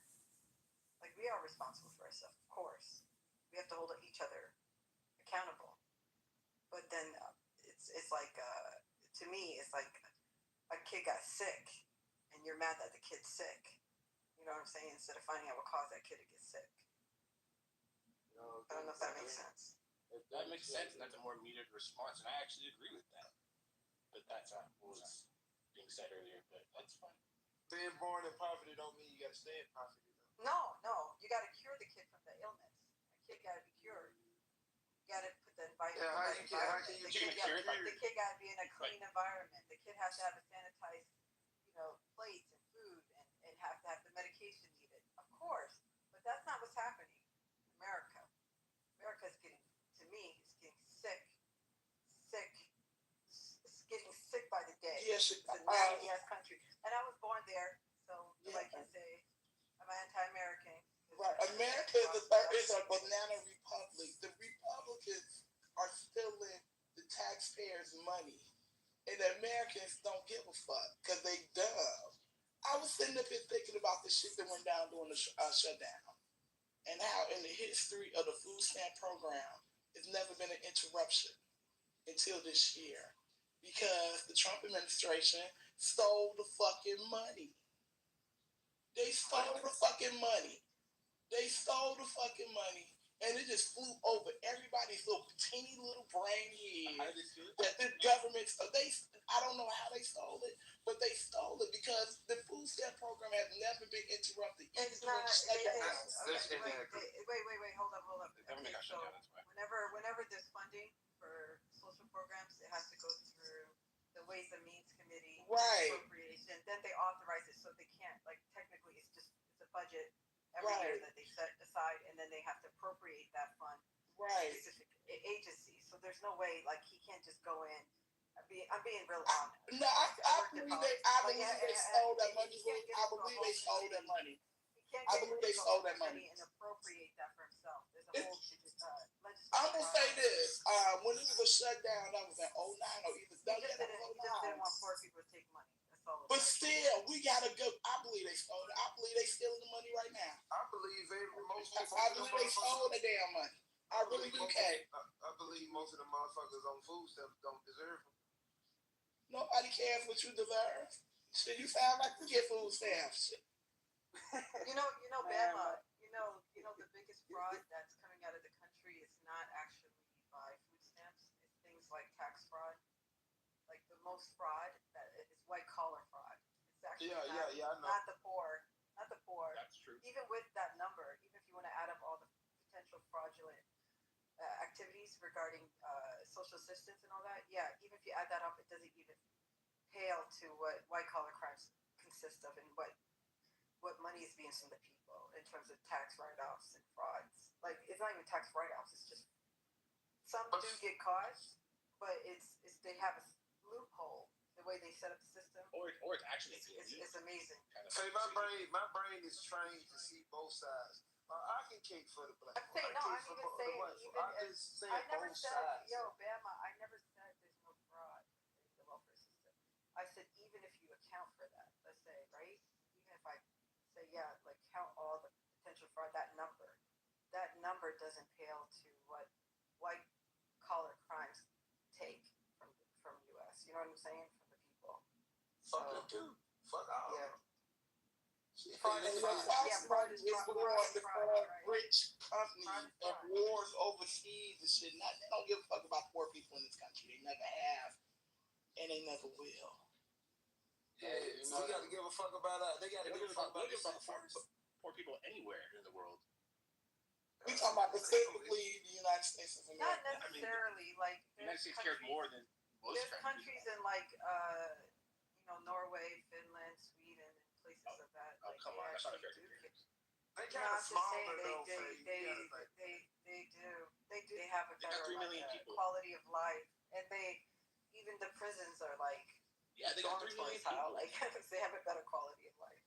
If this country got money to fund foreign wars, they have money to fund the people in this country to make sure they're not hungry, to make sure they're not sick, and to make sure they're not homeless. We got money for bullshit. We got money for everybody else but the people within the United States. Man, come on, man. All these conversations about bullshit, man. Come on, man. All these conversations about all this bullshit, man. Ain't nobody saying nothing. No, wait. Wait. He keep hollering. He can't holler. Got my AirPod. We can't hear you when you're screaming, Mr. Come off Mosley. mute, girl. You gotta stop. You want to submit without yelling? Mr. 'Cause I got a Mosley. headache.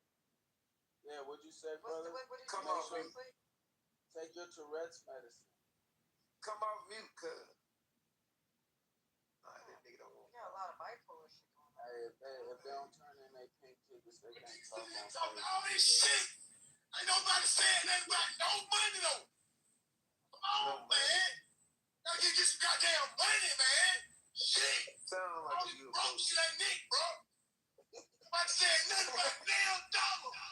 Some goddamn money, But man. this nigga talking off of Android and talking about money.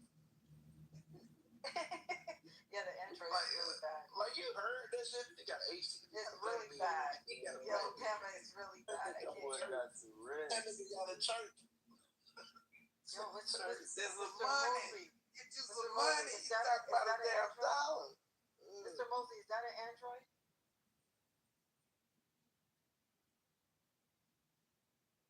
No, he don't hear that. He Huh? just want to say something about some money. You need to just say no to drugs. Yeah. He's from Alabama too, Bama. Bro, look how dirty this nigga pants is. He's from Alabama, look, Bama. Hey, look at this nigga. This flow on the flow in his car. Bama, he's from Alabama. What you gonna say about that? See, we got a couple bad apples. Couple. Fuck this shit. Wow. Niggas come there talking about no money. Nigga, shut your ass up. He sounds like he's not doing well. That's all. Yeah. So he's in a poverty stricken situation. So yeah, I hold my condolences. That's crazy. Alex, what you gotta say about the poor people though? I said poor people. Nobody cares about poor people anywhere in the world. Unfortunately, it's America. I don't really like getting into politics, man. It's just, man, I'm gonna try my best to be straight, regardless of the situation. I just don't like it. I don't like white folk. I don't like black folk. I don't like none of that shit. Get over it. Do better. I don't like nobody else. I just don't like folk complaining. He just sent me a message. Mosley did. I don't know how to say it.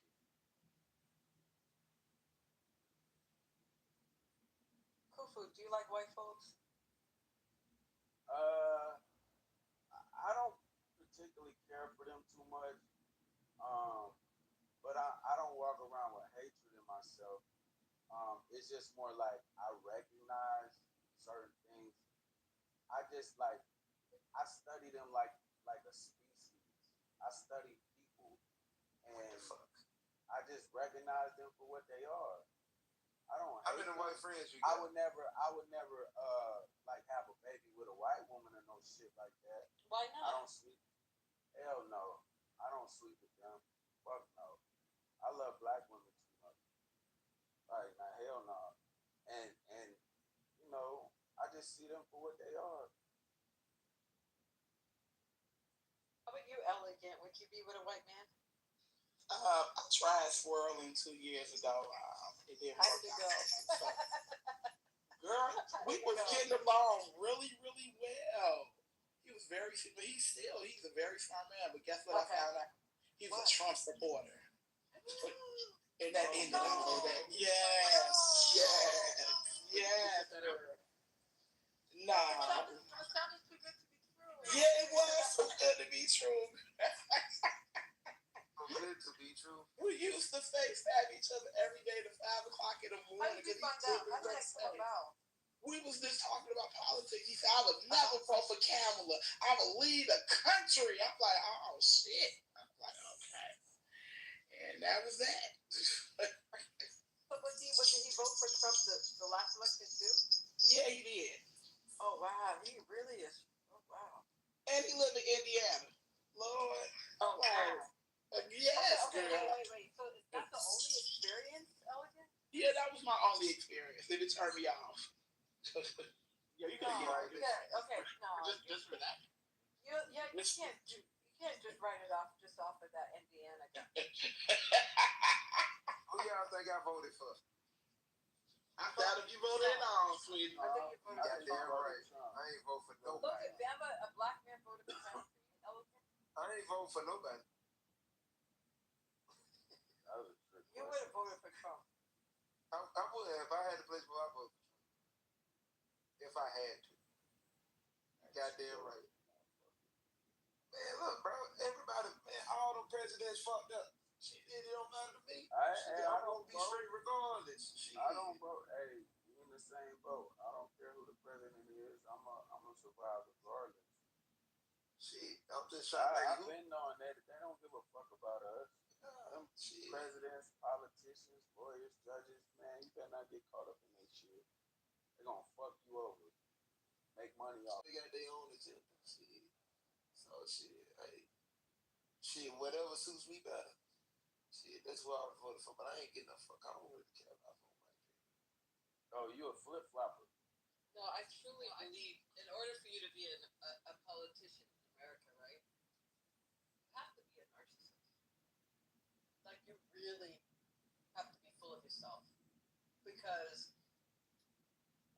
they have this little script that they read. They have this and this and that, but like, what is the psychology behind? Why are you running? Are you truly serving the people? Because a lot of them have a political ambition that's beyond the people, right?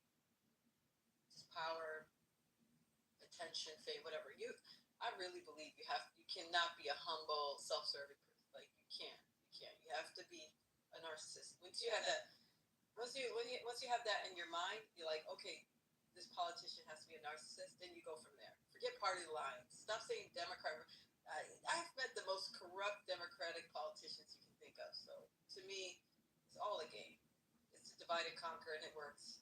Honestly, it really does. You're right. And I'm honestly, the Dems are just as, to me, the reason why you got Trump, you got to blame the Dems too. You can't just say, oh, it's all they fault. Look, I'm through with both political parties in this country. Neither one of them works for me. They ain't shit. I mean, you got Biden, sending $30 billion to Israel to commit genocide. I mean, honestly, how are you going to back that? You're a Democrat. You're supposed to be a progressive, for the people, like the truth platform, and then you're going off killing out women and kids. And you want true liberals to vote for that shit. Like, hey, here's a historical fun fact, right? So in the South, who owned slaves? The Democrats or the Republicans? The Democrats. The Democrats. Yeah, but the Democrats that then is not the Democrats technically. Right. Yeah. Correct. That's why I said historical. That's why I said historical fun fact. Historical fun fact. Yeah. Fuck all the motherfuckers. But I'm saying they're all hoes and trash. I don't know why anyone really. They all crooked as hell. If you live in 2025 and you're still in party lines, you're an idiot. You really are a complete and utter idiot. This nigga just called me a flip flopper. Don't try to take it back now. I'm not taking it. Who calls you flip flopper? You said you gonna go with whatever. You was just mad that you said you vote for Trump if you could. That is I said that. I know a lot of black people that support Trump. No, what I'm saying is he said he gonna go with. He basically gonna do whatever is gonna benefit him. So I call him a flip flopper because that's like the Richard Pryor joke when motherfuckers acting with what gang he with, whichever gang is winning. You feel me?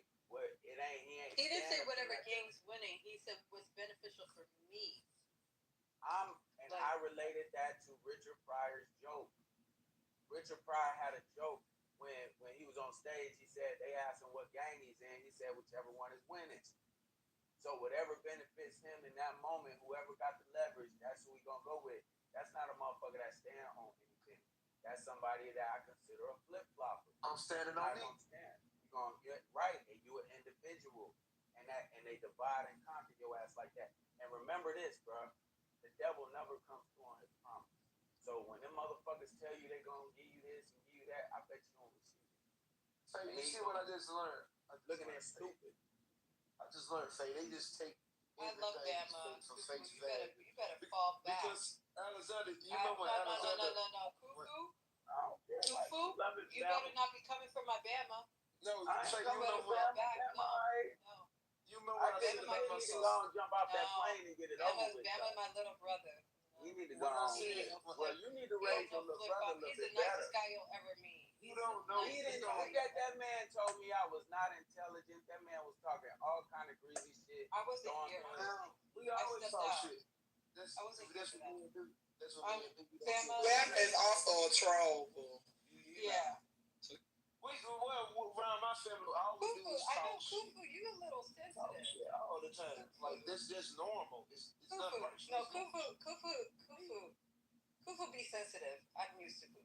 He comes on stage. He's a little sensitive. You gotta be a little sensitive. I fuck with Kufu. I go all the time. You gotta be a little feel delicate with him because he does get a little sensitive on stage. You ain't gotta be jealous shit, but I am sensitive. See? You ain't sensitive. Shut your ass up. And everything shifts. I can feel everything. I can feel every color, every sound in that motherfucker. Oh God, I can feel energy shift. I'm serious in the motherfucker. You spiritual minded? I'm more soulful, I think, than spiritual. What the fuck is that? This dude is crazy. Just come up with different shit. You asked me a question, I answered. What's the difference what what is the difference between spiritual and soulful? Well, like, okay, this is the best way I can explain it, right? Like, people say they spiritual. You hear people say that all the time, right? But that don't mean it's a good spirit, because there's evil spirits. See what I'm saying? Okay, I'm following you, Drift. So now the soul is dealing with, like, you know what I'm saying? I know how to move, I know how to dance, I can control, like, I just got a certain energy about myself. You listen to blues and jazz and shit. Inner fire, inner heat. I got a strong, potent energy. Everybody You don't into have that. astrology shits too? I He's probably studied into that. No, I'm not really into that. I did study it. I think you can learn from every school of thought. Like, don't close your mind off. But that doesn't mean that when you study something, you gotta make it be your end all be all. Some people let that shit be their end all be all. I don't do that. I agree with that. You know. Like, you can take little pieces from everything. You can take a little piece from feminism. You take a little piece from the patriarchy. Everything. Yeah. Because there was this woman one time, and she said, "Man, all men are dogs." That's what she said. I said, "You calling half yourself a dog?" She said, "What you mean by that?" Well, then you get 23 chromosomes from your father. I don't know about that. You got 20. You don't know about chromosomes, so I know what you're talking about. I know what you're talking about. Okay, so you get 23 chromosomes from your mother. I know about that. And you get 23 chromosomes from your father. Your DNA is what makes you who you are. So you got masculine and feminine energy in you. No matter how much man you think you are, you have feminine energy. That's yin and yang, Taoism. Yin and yang is dealing with the masculine and feminine aspects of yourself. Most people are not balanced.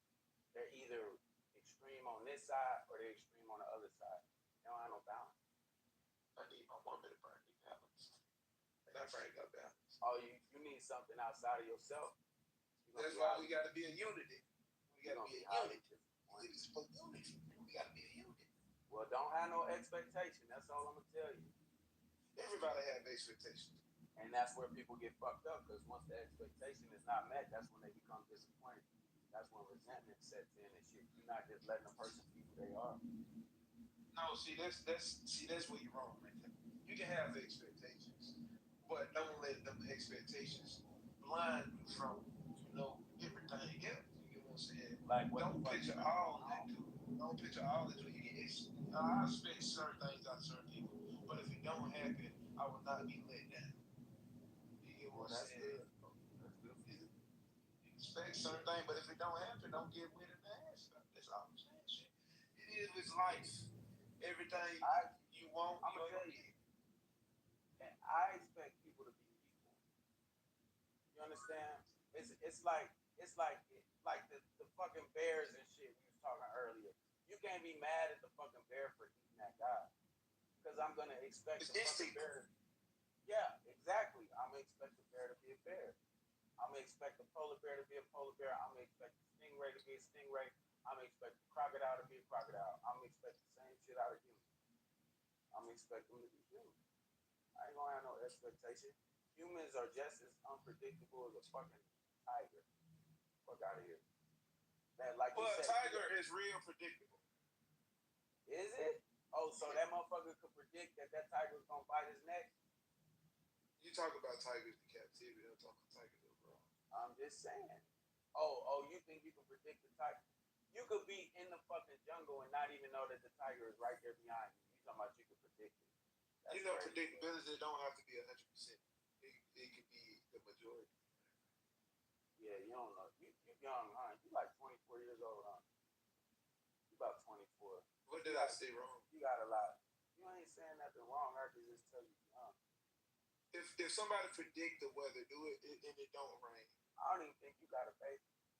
You had a baby yet? Oh my God. That has nothing to do with the What the conversation. hell does It really that have? does. Now, what a baby got to do with anything, boo? What I'ma does that tell having you. a baby? No, Okay, no. y'all might be Why mad does he because need to have maybe a I'm baby? right now. I'm gonna tell you why. Remember, Why? listen, because Oh my God. I'm gonna tell We you why. have a problem with that. We need to come back on having babies. No, listen. That's Okay, a problem. a lot of times when men talk, right, I can tell whether they have children or not because there's a certain, it's very subtle, but there's a certain level of maturity, especially during that child's life.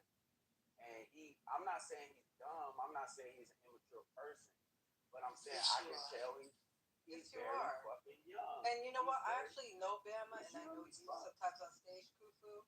Bama's more successful than you. He Just could saying. be. He's more successful at life than you are. So for you to have He these could be. judgments, How the fuck you know what I'm doing in life? I'm just saying he's more You successful. sound crazy right now. Okay, you And he's younger. Damn. Okay. So I don't know what you're talking about, but this is what I'm gonna say. He sounds young, and he don't sound like a father. That's what I'm saying. Hold on, look. That doesn't even make Hold on, saying let me just. That does not make sense. I'm not saying he won't be a good father. Instead of saying, is this, and why does he have to, what? I mean, Let me say this. Wait. I understand that your little brother, you're trying to defend him right now and shit like that. Hey, Bama, you got in your mid-20s and you ain't had a child yet. Okay. Right or wrong? I'm glad he does it. He's not there yet. Look, you gotta understand. You don't want to be a I was right. You mad at me because I was right? And you wondering how the fuck I was right? Are you a Kufa? Are you a single father? No, I'm not a single father. Hell no. Are you married with kids? Hell fucking no. Wait, are you married with kids? I got children. I'm not married. Hell no. Bama. Hell What no. you said? Bama, can you hear me? Yeah, I hate so. I just wanted to say, Bama, you were making some good points, and all that happened was there was an attempt to derail you, and the derailment was gaslighting, trying to call you immature. In those instances, I just wanted to say the best thing to do is ask someone like Kufi to give you an example of what it was you said that was immature, because he probably wouldn't be able to do that. Don't let him derail you. Ask for an example. If he can't give it to you, then keep it moving. I was trying to give you a definition of prediction. Exactly. You know what I'm saying? Let's get back to that. Yeah, he was talking about higher probability. You can still predict and have it's likely to happen in the future. I know what you're trying to say. That's what I'm trying to. I'm tallying up the whole conversation since I've been talking to this man. Probably even before Storm came into the room. So you must have lots of examples then, Kufi. Give us an example. I do. I do have a lot of examples. For one, you asked for the example. Give us 10. Number one. Oh, it wasn't 10. It didn't have to be. You said lots. Go ahead, cuz You said lots. You said lots. I'm expecting a lot. There was a lot of examples. Okay, number one, him talking about jumping off a plane. Okay, ain't no father, right? Thinking about jumping off. That wasn't the question. Hold up.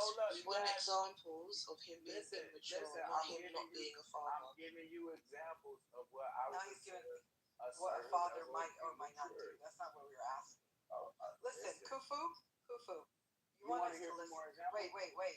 Or you gonna You want cut us me to off? listen? Wait, can you wait? You want Don't us to ask listen, me a question right? if you want to hear the answer. No. We asked you a specific question. You said he's immature and there's a lot. So the examples you're going to give us has to do with him being immature, and it has to be a lot. I'm talking about when I not about say fatherhood, not about being a father. Pay attention. So when I say immature, I'm not saying he's immature for his age. I'm not saying that. What I'm saying is, you kept saying, "How old are you?" You stopped him and said, "How old are you?" You gotta be 24. It's about his age. You said, "How old are you, Bama?" Yeah, I think he's in his mid-20s. So it's about age. Okay, so it's about you're basically judging him based on his age. Okay. Okay, that's the age. But I still want the answer. Don't ask me shit. You don't want to hear. Notice how he's unraveling himself. Hey, Faye, we gonna let him speak. Faye, we gonna let him speak. We gonna let him get his. Yeah, we can talk about something else. You ask me questions. It's okay. I'll go on mute. Kufu, go ahead and do your thing. I just want you to give. I just want you to answer that. That's all I want. It's not that difficult. It was several things. Like even when I made the reference to him, I'm like, Master gave you good clothes. You know what I'm saying? How he looked at even certain things that you corrected him on. I would think that somebody in their mid-30s would have known that by now. I'm not saying that he's immature for his age. What did he get corrected on? Earlier, let me try to remember the exact word track. It was something to the Congo. Not just not. It wasn't so much the Congo. Like when we was talking about Caucasian people coming into people's different lands and stuff like that, and conquering those lands and enslaving people. His response was, "Well, black people own slaves.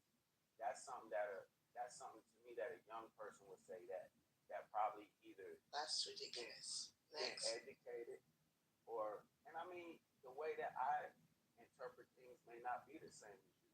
But what I'm saying is either way, whatever I picked up on, I don't think he has children, and I think he's in his mid-20s, and I don't think I'm wrong about that. Because you gave two examples. Jumping that out was of two plane, when you right? And there's more. So let's have. But this what I'm saying. You said that I didn't have no example.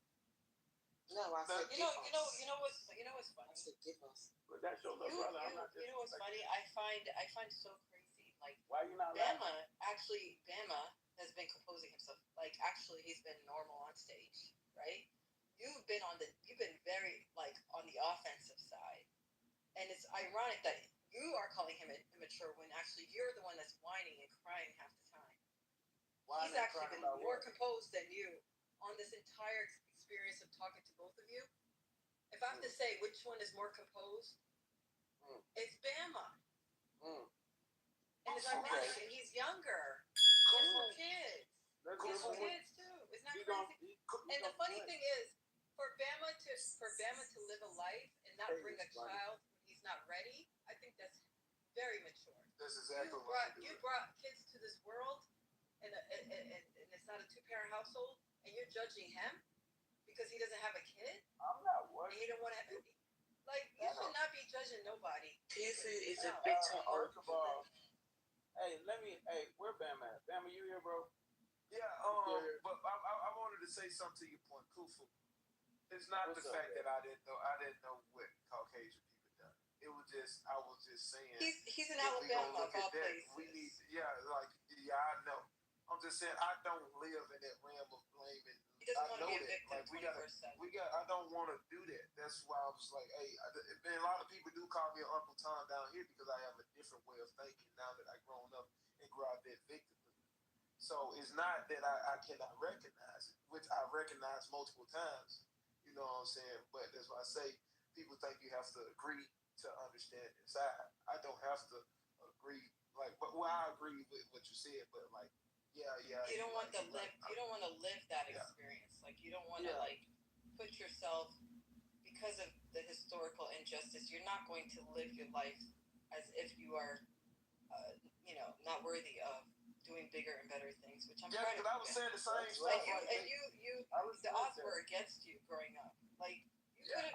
You know what I'm I'm saying? Look, young brother, this the thing, right? And I understand this your big sister. She feeling like she needs to defend you and all that. I don't have to defend her. I'm not. Hold up, Kay. I'm going by my observation with Just hold dealing up. with Bama. I get it, Kay. I get it, Kay. I don't have to defend him, actually. What I'm saying, okay, then you can allow the man to speak for himself. So listen, Bam, I'm not coming at you, bro. What I'm saying is, right, in a lot of ways, to a certain degree, you reminded me of myself when I was about in my mid-20s, right? Just you're training, and I'm not saying you're a very intelligent brother. You're not dumb by any stretch. Takes admiration and jealousy. Bro, what I'm saying. No, it's not jealousy, bro. Let's stay on the path, man. Let's stay on the path, No, buddy. I'm not jealous. Let's stay on the path. Let's stay on the path. So, yeah, I'm on the path with you. So this is what I'm gonna ask you. Are you in your mid-20s? I'm 27. Okay, thank you. That's about your mid-20s. So you're pushing 30, right? Okay. Do you Ask him if he's more mature than you. Okay. Yeah. I mean, I understand what y'all gonna say. And You all were that. probably way more mature than Kufa was in his 20s. Yeah, and I'll give him that. But not about 27, but I'll say that in my early 20s, yeah, I was wild as fuck. But what I'm saying is, I didn't misread the situation. Now, the women could take it however they want to take it, that I'm jealous and I was coming at you and I was on the offense. You're a hater. Big I'm time. not a hater. I'm giving the brother his props right You're a now. big time hater. You're insulting him about his Ain't nobody, no hater. If anything, y'all. Hold on, let us go ahead and get done with this back and forth real quick. It's not our fault. He's distracted easily. It ain't even really. He's not composed. It's really no back and forth, really. I'm just Well, letting we you know talking that. back and forth, then we'll say. I ain't talking about like. But I mean, initially, Bama did speak on me. Not. He said something about you not intelligent, right? Probably so, not. Yeah, I did say that. You said what? I did say that. Right. So I'm saying. Oh, so it was a clapback. Okay. So, then say you're immature and you wanted to clap back. Just lashing out. Just say you're immature and you wanted to clap back. That's it. You right okay, now makes sense. You right now trying to speak for me. You cut me no, off. You wanted to clap back. You said he called me he called me unintelligent. No. That's why. You're so mature. You didn't listen to the full statement. My point, I don't need to listen to it. It was a clapback. You got mad about him calling you unintelligent, so that this is your way of coming at him. I get it. It's so mature of you, grown man. Okay. Boss, you acting like a child right now. My point of bringing that up was to say that I wasn't on the offense. He actually came at me. And no, I wasn't clapping back because I know I'm intelligent. That don't move me. If I wasn't intelligent, like, come on. Man, you wouldn't even bring it up if it wasn't moving you. You had to bring it up twice, 3 times. It bothered you. You wouldn't be having an intelligent conversation that we were having about history, about what happened in the Congo, about a lot of things that we brought up. Where's Elegant? No. You misreading me altogether. You don't read me well. Elegant, go get your boy. Probably from the white boys.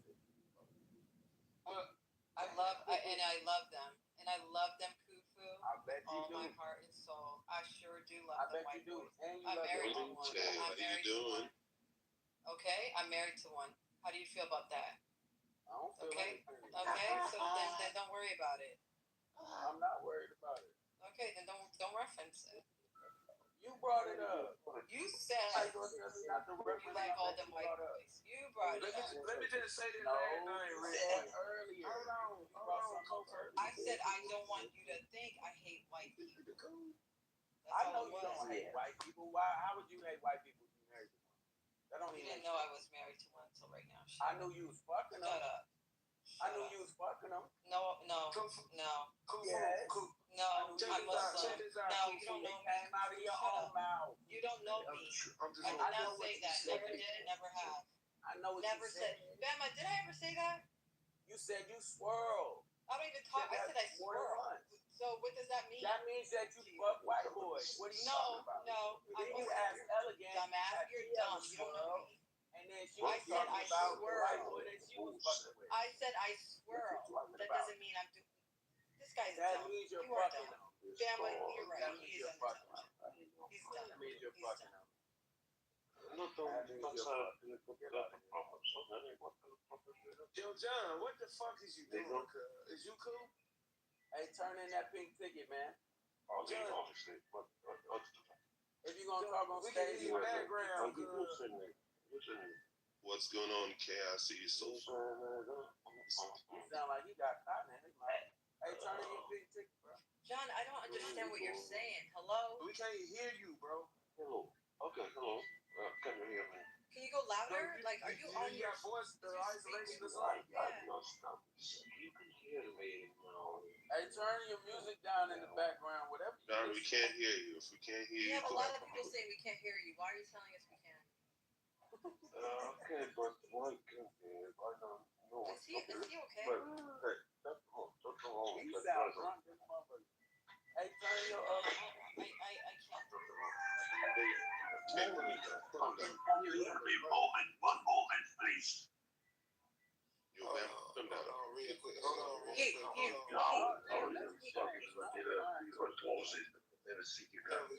go.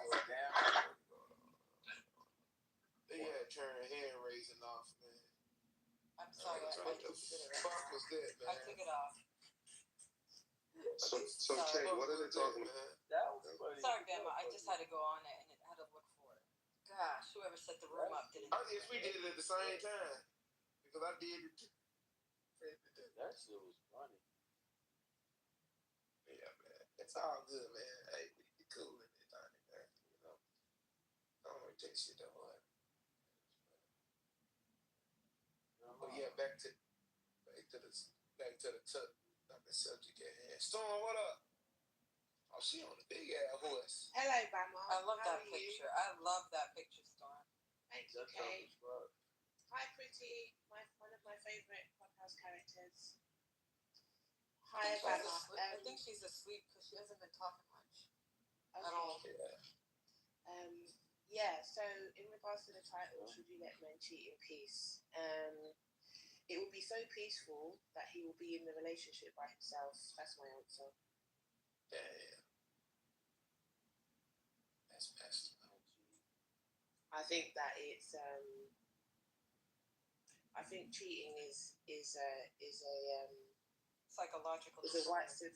It's a psychological disorder. It's emotional abuse. And why would you want to be in an abusive relationship? Right. Character flaw. You know, like. Wait, what psychological abuse? Cheating. Oh yeah. You know the part about cheating that I think is the worst thing. It's to me, it's not even the sex part, right? It's just the part that you're lying, right? And you're trying to deceive the person that you say you love. To me, that's the worst fucking part. Like, how could you be in somebody's face and tell them you love them or whatever, know what they've been through, and you're trying to deceive them? Like, you a cold motherfucker, for real. And then you come home and you're smiling in this person's face like nothing happened. Like, that's some reptilian type shit. That's some cold-blooded shit, if you ask me. And people do it every day. Forget smiling. Niggas don't go to the doctor when they get sick. They're gonna have sex with somebody and come home and have sex with their girl. That is crazy. Evil. And I think that there needs to be a criminal law against that shit. Like, for real, like, honestly, they need to create a law about that, Colin. Like, you affected someone's livelihood at this point. Mm-hmm. Like, there needs to be a criminal law for that activity. Like, that's not clear written law to date that will say that somebody who was in a relationship with someone gave them that. It's hard to even prove, and it's usually done during like divorce hearings and custodies and all that. That people bring that up for that type of thing. I don't hear like this is so common, obviously, that they need to do something about it. That's my point. Like, you can give someone AIDS. You know what I'm saying? You can give someone STDs. I was just saying. You can give someone AIDS. Yeah. There's this guy that got locked up because he had AIDS. And every woman should make sure hold on, Kufu. I feel like I tell every woman this, right? When they meet some guy or they're interested in somebody, I'm that girl that would say, get your medical tests. Get all his, make sure he does his blood work. You do your blood work too. It has to be fair, right? But she needs to gain access to his blood results when it comes to this, because like, do not, like, this your body. Like, I don't understand this. Like, how people can just not know that information ahead of time. I agree. Good I luck would also say that should how be much done condom effects they have. Every so often. Yeah, I agree. Yeah, It because has to be a lot ongoing. it's a snapshot in time. So just because they're clean at the start of the relationship doesn't mean that They could have had it. It could have been picked up dormant. later. Yeah. Yeah, it could be dormant. Exactly. 3 to 6 months. Yeah. What were you gonna say, Cruz?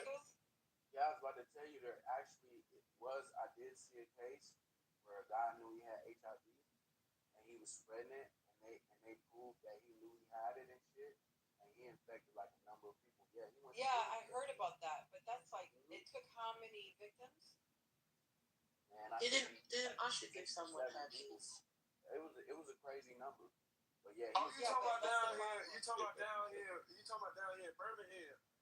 That what you talking about? He was somewhere. Was it That after shit didn't happen. It was in the projects. Is that? I think that it is in Birmingham. You're right. It was in the Are we projects. talking It was in the Birmingham room. They were talking about it in the Birmingham room because he got my cousin, baby mama's sister. He got her. Oh my God. God damn. He got her. Hey, I know this is a little off beat, but I've been to Birmingham before. What's that street? It's named after that doctor, but he actually wasn't a doctor. He was just said. It was this guy. He did a lot for the community. Dr. Sebi? No, not Sebi. It's somebody. Lloyd Nolan. I'm talking about Lloyd Nolan. Archivist. Man, I'm gonna look that shit up because yeah, you gotta look it up because I was getting my hair cut in Birmingham. I had a layover there, and the guy that was cutting my hair, he was an older guy. He was telling me about him, and he did so much for the community that they called him a doctor, but he didn't have a PhD, and they named the street after him. I don't know who that nigga is. It's probably Lloyd Nolan. Hold on. What's I gotta do with Anyways, can we he did say I'm gonna go off topic. Yeah, it was. He did say that. I want to go back to the topic though, if you don't mind, because you and Ben would talk about it offline. I don't really care. I don't want to talk about that. the derailment is crazy. God, ADHD is killing me. Gosh, I have that issue, but this is too much. Yeah, let's go back to it. We're not talking about this that one guy who knew he had AIDS and was just intentionally sleeping around with random consensual adults, right? We're talking about you being in a committed relationship, and I'm not talking about the beginning of the relationship where you guys get tested at the beginning. We're talking about both you guys are committing to each other, but yet you feel the need to go out and cheat on your significant other with the potential to get her sick because you having sex with some other random woman. You're not going to have this random woman take a drug test. No, are you going to provide your drug test information to this random chick that you met that you're going to smash? But the potential that you can get a disease from her and then bring it back to your significant other is what we're talking about. Thank you, Kyle. Not a problem. I'm an advocate for condoms. I think you should maintain the use throughout the relationships. That's the only guarantee of your safety. But if you're in a relationship and it's committed, right, and you agree not to use it, wouldn't? I mean, how would you prove who was the carrier? Because it's just a he said, she said. The lying ass cheater is how you know. That's it. But he could just say the if same that thing. person Like, I didn't give it to definitely her, she didn't. gave it to me. No, no way to prove that's a manipulative psychopath at that point. But that's what that would be in that situation. No, they need to. I think the way to remedy that, Alexander, is they need to have technology to determine how old the STD is. I think that needs to be the next. That needs to be the next step in sexual health. I think they need to weigh, and that way you can determine who gave it to who. How? Yeah, I just said they need to make some advancements in technology and be able to establish how how old. Yeah, how if you can find out how old the STD is, you'll be able to determine who had it first. Therefore, who gave it to who. How though? If they're both infected. If they're both infected and they're both tested and it's determined who had it first, then you'll be able to determine who gave it to who. So you're gonna look at both the infected people and say your herpes is 10 hours old or less. That's crazy. I mean, yeah, maybe. That if they had that in place, then that would remedy. I don't think. I think it's not just medical. Like I think you can with great detective work, and you can find out through their behaviors, their activities. There's evidence lying around that will give you pinpoint at least a time frame. I'm just saying, like what we have is what we have right now, right? So like the only way for you to get an idea of what went down, when it went down, is for you to do your own investigation. That's all. I agree. That will be the way to establish the cheating. I agree. Like there's signs, like the way they behave, how they spend their money, their whereabouts, stuff like that. Like you can, the way they carry this. People who do that, they don't realize, but they do leave signs, even if they're trying to cover it up. They inadvertently leave like signs, the way they act, the way they dress, the way they carry themselves, their behaviors, everything to even their finances. I think the issue is the deception of the cheating. I don't know how you can build with somebody who's deceitful.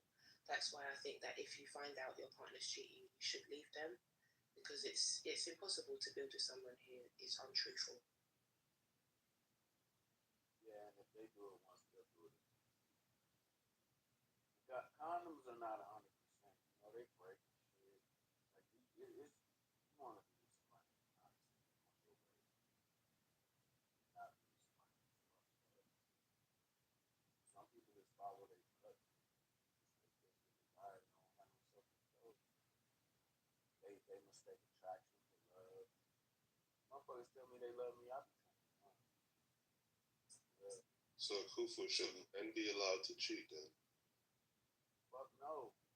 If that man is fucking cheating, man, you better stay the fuck away from him. He's gonna end up giving you a disease and shit. Fucking your life up. Should men be friends with men who cheat?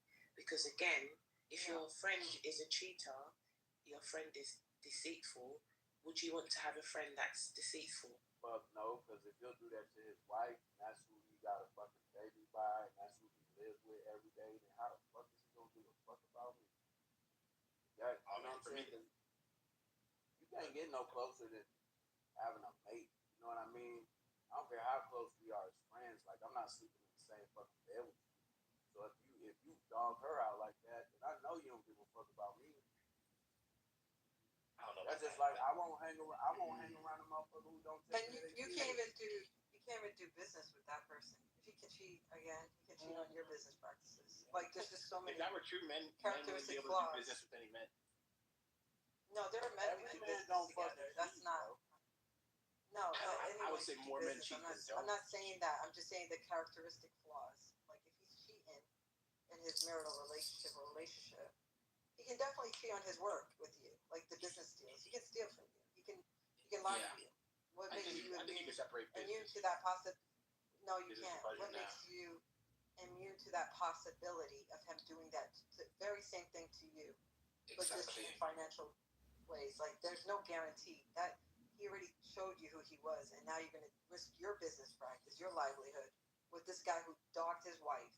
Like, you ain't going to be dogged too. That's crazy. I mean, if I got that far as his friend already, and then that's what the wife thought. That he cheated. That's what the wife thought. I mean, if depending on like how it went down, sure. If it was some crazy shit, sure. But if it was like on the sly, where it's like I kind of caught him, like whatever, I saw some weird text message, or caught him having dinner or something weird like that, like hey, who's that? Nah, man, I'm not gonna fucking dump my friend just because that's what he decided to do. I'm gonna have a conversation about it, and then I'm gonna make a decision. But most likely, like, unless it's some crazy shit, no, I'm not gonna cut my friend off just because he cheats. You know what? Then maybe you're not a savvy business person, because I would think any savvy business person would look into that before he makes. Most savvy business people are the ones cheating, so.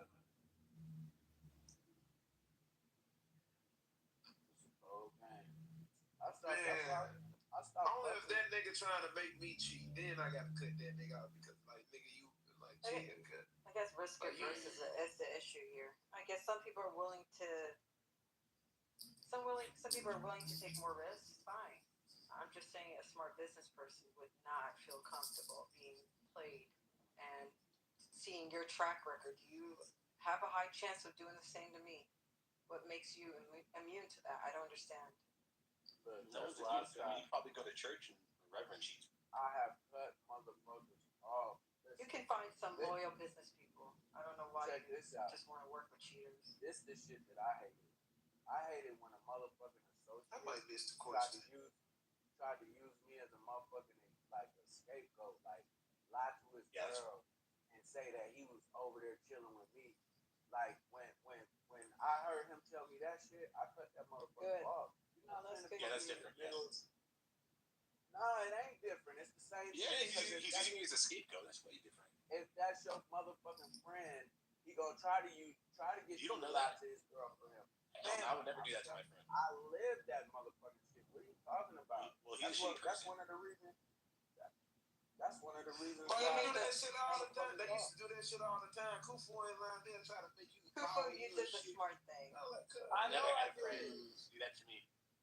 I cut off so many motherfuckers because of that shit. Like, look, if we go to the club, we all going to the club, and then when we go to the club, I see you trying to talk to another woman when you got a woman at home. I cut you the fuck off. I don't fuck with you. I'm not finna go over your house and then your wife being nice to me and shit, smiling in my face, and I'm all in her face, knowing that you're fucking around on her. Why are you going to a club then with a dude who you're gonna cut off if you talk to a girl in the club? Because this the thing. Because I didn't went to the club, right, and just went to have a good time and have a couple of drinks. So if that's what you just trying to get a break or whatever, have a couple of drinks, that don't mean you got to be trying to get some woman's number and trying to fuck on something. Like, you're fucked up, bruh. I'm not gonna be around your ass. You're gonna cut a dude off because you No, go to a I club wouldn't with hang him. out with a motherfucker like you. No, You I go to a wouldn't. club with him, and he to a girl at a club, and you're gonna cut him off. Yes. Just because your ass is going to the club don't mean you gotta be chasing every fucking skirt, acting like a fucking dog that sniffs every butt that passes by. That man, get the fuck out of here. Bitch, I'm a dog. Roof. And now, if his girl says, "Oh, I'm going on a girls' night out," does that mean she got to be talking to another dude? Like, for a fact, she's talking to other dudes. By the way, if you don't think she is, Well, I mean, then you don't know. Nigga said for a fact. That's sad. It's sad if you think that your woman. You stand there in the corner. No, some women motherfucking have drinks and shit. They're not trying to get no dick. They just having a good time with their girls and go home to their fucking man. And as someone who literally worked in nightclubs for like a good part of my early 20s, they're talking to dudes. You don't know if those women are single though. But the point I'm making is that's you're setting yourself up for a life of a high fidelity nervous system if you think that your woman, every time she has a girls' night out, she's talking to other men. That's a recipe for high blood pressure. But I was gonna say, Kufu, I wanted to ask you, if you discovered that your friend is cheating on their partner, and they're married, is it your responsibility to let the wife know? You know what? This is a cold ass question.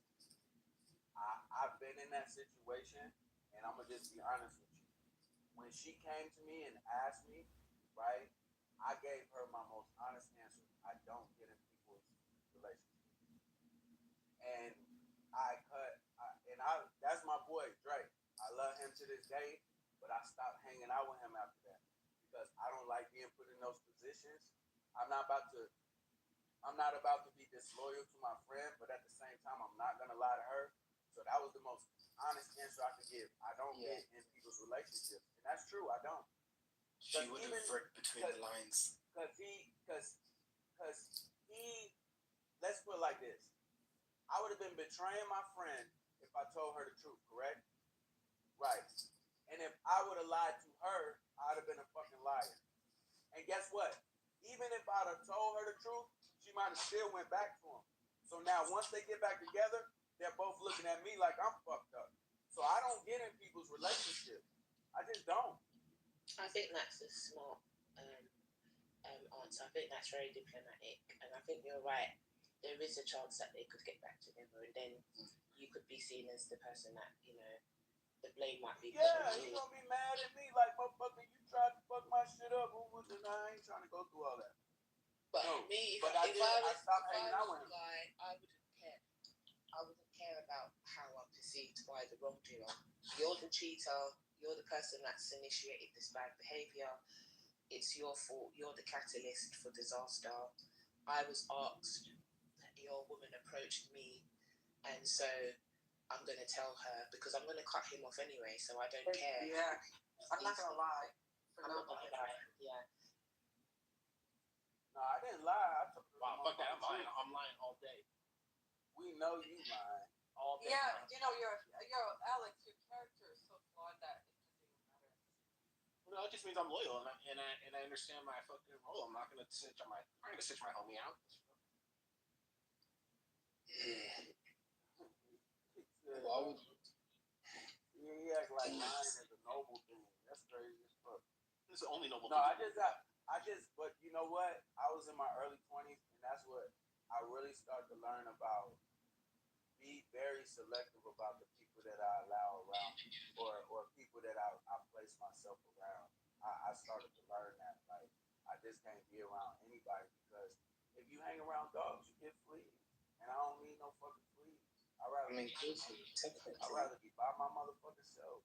I'd rather go to the gym, study, go to school, work, whatever the fuck I'm gonna do. The reason why this idea of I don't want to be disloyal to my friend doesn't sit right with me is because the wife is also your friend de facto, because that wife is inviting you, welcoming you into her home. She's, you know, hosting you. She's, you know, making sure, you know, that when you come round, you're fed, you're watered, and you know, if you let's say you were in need, you know, and her husband is, you know, supporting you. Let's say you needed a loan, for example, that money might come out of a joint account. That's also your. Yeah, but none of that happens without his. So I don't think the argument of being a loyal friend stands, because if it did stand, it would also apply to the wife. No, he's my friend first.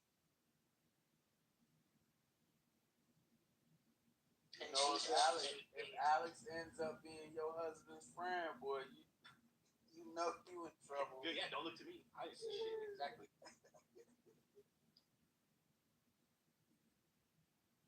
Yeah, I stopped hanging with motherfuckers for real.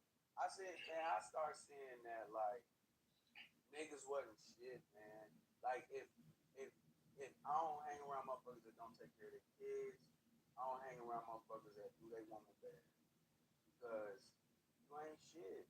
This ain't. And I'm not finna be with an ain't shit ass. I ain't finna be around an ain't shit motherfucker. I'd rather be by myself. And I started just dealing with women.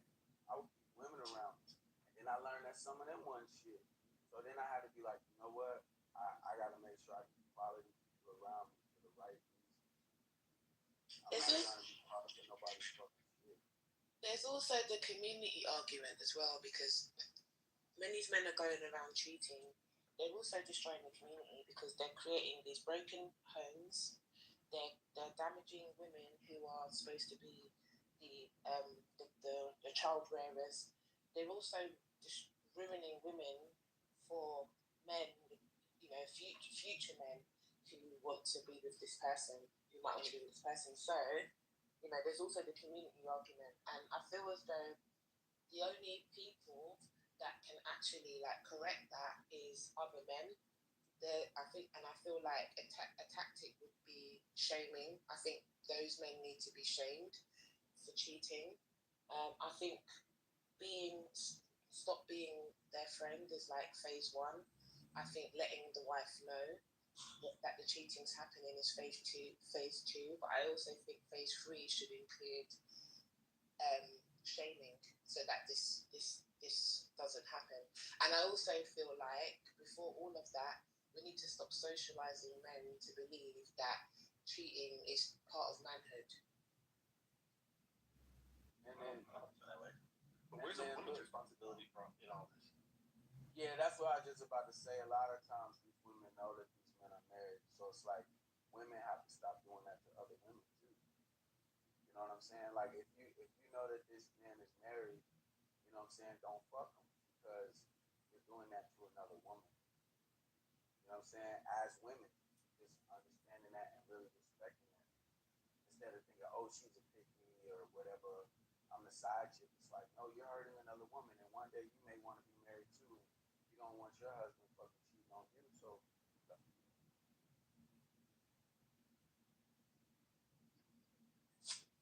silence.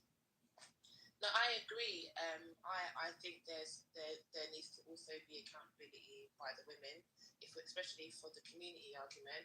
The women, like you said, need to not make themselves available to be the proponent of the cheating, but also the wife who's been cheated on needs to not take that man back, because once a cheater, always a cheater, and men don't learn their lesson until they've lost, until they've lost their wife.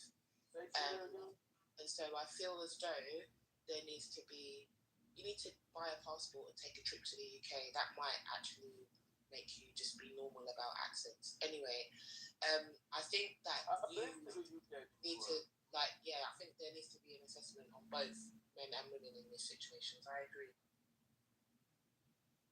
no, I just liked how you said it. I didn't mean to offend you.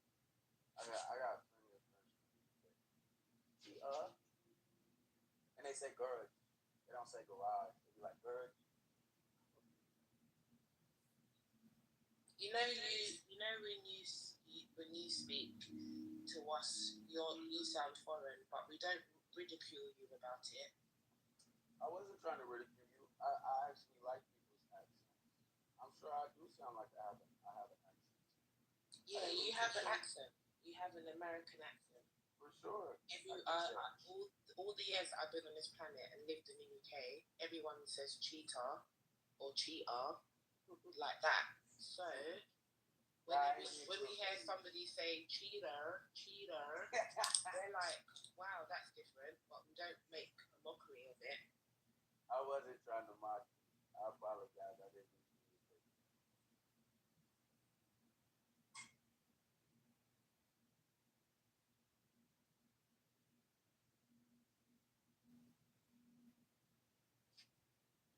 But yeah, both men and women need to take accountability, I think.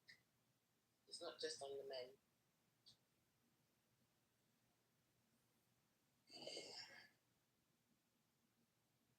You can tell when you're, like women should like also pay attention to like the type of friends they're with, the type of character they are. Like if they're like hanging out with folks like Alex, that says a lot. You know what I'm saying? Like where they stand in terms of a committed relationship. The older I get, I'm like, yo, it does make a difference. Like who they are hanging out with. Like even if they seem to be okay, like you can tell by their activity, their behavior, the way they stand on certain topics. Like that person, it's a red flag. Definitely a red flag. You don't even have to be cheated on to kind of pick this up. Yes, birds of a feather flock together. Dude, I've talked to girls who are dating like a friend of mine, and they asked me the same exact question because we're just fucking around having a chat, and they're like, Alex, if John was with another chick, would you tell me? And I'm like, no, I'm not gonna fucking tell you. Like, she's like, no, I know, I wouldn't expect you to tell me. That would be weird. See, normal girls know that's not that. It's weird for a guy to snitch on his own friend. That's fucking weird. And ladies do that shit too. But it says a lot. Like for her to like Yeah, it says that he's dumb. Friend. Wait, it says a lot. For her to like approach his friend to ask such a question makes me think that she has some suspicions or like ideas about the character of that guy to begin with. For her to even come up to you with that question. And well, he was sitting right next to her. Birds of a feather flock together. So she probably saw how you were, where your character moral stands when it comes to being truthful and honest and upright character, right? So she's like, oh my god, like, of course she wouldn't. Of course you wouldn't. That's what she said. I mean, I'm actually of course. She's saying, of very course honest. She wouldn't. She was complimenting. I don't think that was a compliment. I don't think that was a compliment. Why would I lie? Why would I lie against my friend? Like, why? Why would you lie? Why would I hurt my friend? Oh, yeah. Why would I take her side over his side? Why would you support a liar? Why would you support a liar? Like, why would you? Because he's my friend. No, I'm saying you. Why would you? My loyalty lies with him. Liars. You would be busy covering up for them. Like, what kind of life? I mean, look. So if there was something egregious, like the other dude, if it was something crazy and he like scapegoated me or some crazy shit, I'd be, oh fuck. Yeah, then it'd be a different story. But if it's like she suspects him of maybe, oh, I saw something on his phone and I'm not sure. Nah, man, like I'm saying. So you only care when it affects you. That makes sense. I care when you're scapegoated. When it affects you. When it affects not only my relationship but someone else's relationship. When it affects 3 fucking people when I don't need to be in the middle of, that's where I don't need to be. I can just take a step aside and make sure you really don't give a fuck about women. Like you really How does this have nothing to do with women? Don't have no regard. No. I would do the same for a homegirl. Here on stage with you.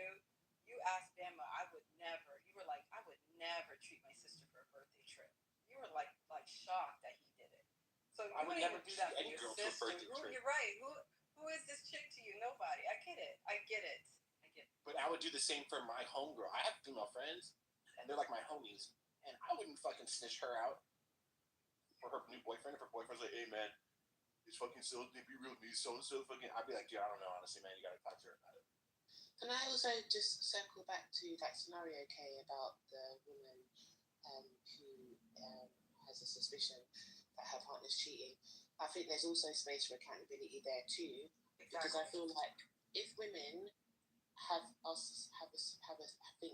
suspicion, then they shouldn't be with that person anyway. The relationship's supposed to be peaceful. The relationship's you're supposed to be on the same page with your partner. If you're constantly thinking to yourself, this person's cheating, and then you start acting on it by asking his friends. Exactly. That's the problem. I said that's a red flag. You should have left that relationship and found somebody who doesn't give you suspicion. Exactly. Yeah, that sounds like some childish shit. It don't sound like. It's very childish, and like for her to have to approach your friend, I'm like, and then not only accountability, like, but the type of women, like, not every woman's the same, right? Some of them they put up with a lot for no reason. Like, they put that on themselves. Like, why would you want that type of environment? Like, why would you want with a lot of shit. Yeah, genderizing. Yeah, I'm saying we're talking about this particular cuckoo. We don't have to say because of girl. We don't have to say God. It's just keep it like this, right? I'm just saying why would she put herself to begin with in that situation? Like why does she need to be on edge? She may already be sprung off of him, and he lives with him. It's not. But that's her accountability. If she wants to live that life of being suspicious 24/7 without trust and authenticity, then that's on her. You're right, Storm. There has to be some onus on that for her. Yeah, I'm gonna tell y'all some shit, man. My uncle, he was like a true player. Like I'm talking about, always had multiple women. I mean, like even in high school, he had. I can't hear you.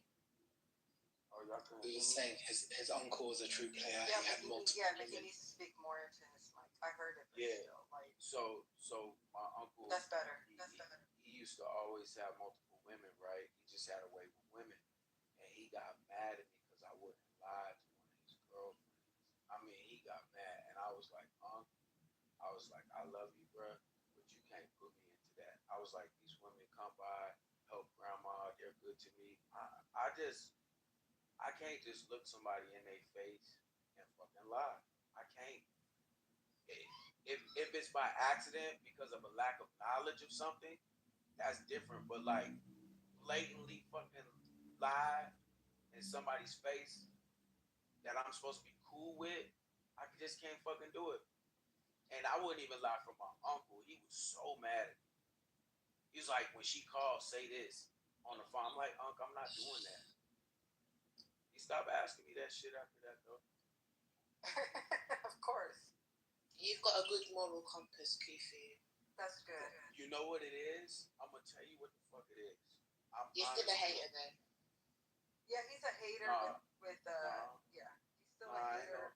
That side needs to go. That side needs to go. But he is good at knowing what's right and wrong. Let me say what I'm finna say though. Look, so I was thinking like, where the fuck did it come from? I'm gonna tell you where it came from. So when I was younger, right, if I did something wrong and I lied about it and my mom found out, she would beat the fuck out of me. But if, let's say I did something wrong, but I was at least honest about it, she might put me on punishment, she might give me a talk, but I didn't get the fuck beat out of me. So she instilled in me like to tell the fucking truth. And like to the point where, yeah. You know what I'm saying? I'm not saying it was right. My mom was off the fucking chain. But what I'm saying is like, even from childhood, it's just like tell the fucking truth. Now I'll lie to the police or some shit like that. I ain't gonna lie. When it comes to the system, I'm gonna tell them what the fuck I need to say to get whatever I need and get the What happened to the upstanding world? But when it, because I don't give a fuck about the system. They can get the fuck off my land as far as I'm concerned. I don't owe them no fucking explanation. Since you got what your I'm friend talking about, what I'm talking about is socially, like dealing with society, with just people, especially people I'm supposed to be cool with or have some type of alignment with. Hell no. Lie to you about what? And for what? I ain't got shit to hide. And I ain't finna lie for the next motherfucker. If I'm not in it, I'm not in it. Figure it out on your own. But I'm not finna fucking lie. Fuck no. I think lying is the way of the coward. That's what I think. You're a fucking coward if you just, because once you tell enough lies and you gotta cover up that lie, cover that You heard that, up. Alex? You're a coward. I guess so. So you would say you don't know, brother? You're a Is that what coward. you're saying? You don't know. You said you're a coward. I would say I'm Is that not what you're in saying? it. I would say Okay, that's what I would say. That I'm not in it. Yeah, I I'm not. think that point about being a coward is true. I feel as though if you enter a relationship and you're somebody who knows that they are not going to be satisfied with just one partner, they should let that person know that they're getting into a relationship with. I desire multiple women, or I desire multiple men. Are you okay with that? There needs to be consent. Exactly. And if you're not able to have that conversation, if you're not able to give that person the opportunity to consent, you are a coward. If you then go off and do it behind the person's back, you're a coward because you don't even believe in yourself. You don't have the guts to even talk about it. Exactly. You know you do not have what it takes in order to have that woman be part of your plan, and that says a lot about you. That's cool. I didn't okay cheating. By the way, I've never cheated on my girlfriend, believe it or not. I'm just not gonna snitch on my friend. That's what I'm not gonna do. I was gonna say the way that you explained it and broke down lying in that aspect, that's more to do with you're a coward because you lack bravery, whereas Alexander's talking about loyalty. Whether it's his friend's a guy or a girl, he would be loyal. That's still a form of being a coward. It's not coward. And I'll tell you It's why. not cowardice. It's more about being loyal to your friend, that they don't want you telling their partner what they're up to. However, I personally believe that you should just be righteous and just tell the truth no matter what. So even what Kufu said before about I would just say I'm not involved, that itself is you omitting information and you withholding the truth. Someone asked you. So that is a liar Is but Kufu that's being what a coward Alex is if he saying. says, I'm not involved? No, he's not being a coward. No, But that's a he is- coward, and I'll tell you why. Ozzy, that's a coward. Okay, I see where the angle you're using, right? You're using the person not being brave enough to come up with it and say straight up, "This is who I am. Take it or leave it." Right? That's a coward. If you have to sneak, I get it. That's a clear. There's layers to it, right? Of cowardice. But Alexander's not a coward. But Alex is a coward in a way because the reason why I yelled out coward is because, first of all, he said, "I am not a cheater. I've never have been, never will be." But you are comfortable, listen, not having that honest talk with your friend and saying how this is a disgusting trait to have. You should never be a liar and a cheater, and I don't want to be associated. I'm not his with that. daddy. Like, he's not. No, I'm not saying he's your friend. You don't have conversations where you're honest with your friends. That's a coward. That coward. That's the element of coward I'm talking about. Where he's saying I would never do that, but he doesn't have the honest conversation to tell his friend that he should never do that as a Valid friend. point. That's fine. Here's the thing, Friends though. do give advice. Wait. Friends do get advice, right? Ozzy is well known in trading in the stocks, right? I'm gonna lean on to Ozzy. Ozzy's gonna have to tell me like this is a bad idea. Like as a friend, I'm hoping that you would give me some wisdom. Yep. Alex just pleading the fifth 24/7. What kind of friend is that? Like you. First of all, you can't be with friend. none Like of my I friends- wouldn't want to be with a friend who's always pleading the fifth. I only know one friend Who's in my gonna tell entire life me- that ever actually He's cheated. going to tell me, wait, Alex, he's going to tell me, whether I like it or not. I have a friend, right? Even if I don't like it, she's comfortable enough to still tell me what's right and wrong, right? Because she's my friend. I've had her friend for decades, right? She's comfortable. We're at that level where she can tell me even if I don't want to hear it. That's the authentic, friendship that I seek. Totally different. Not some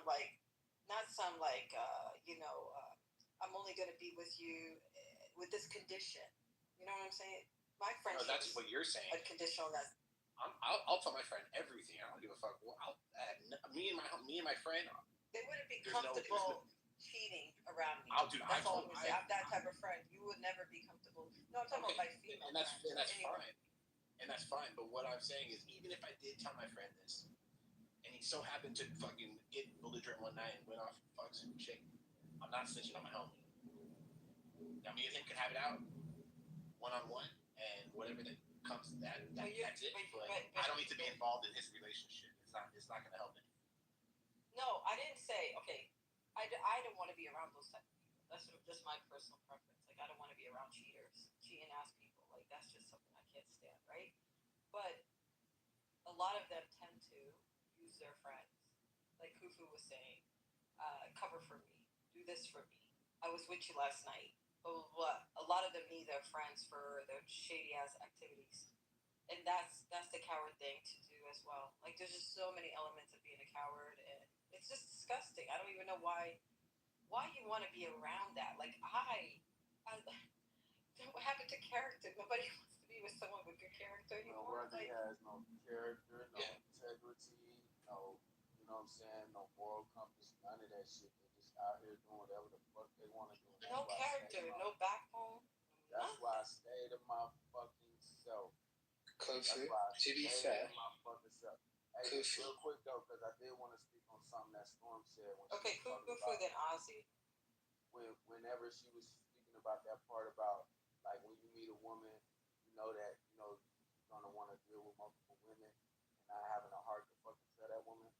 You know, man, if you would tell that fucking woman the truth, she would respect the fuck out of you, and you will be surprised at what the fuck women will deal with just dealing with an honest man. Like motherfuckers need to really learn, like just don't fucking lie to women. Just tell the fucking truth, and that way you give them the choice and the decision. And guess what? At least fucking with you, she knows she gonna get the truth. Fucking with this other motherfucker, this slimy motherfucker, is all lies. So who the fuck you think she's really gonna respect and give a fucking chance to? She gonna give your motherfucking ass a chance, even though you're being honest out the gate. You know how fucking rare that is to meet a man and he's fucking honest out the gate.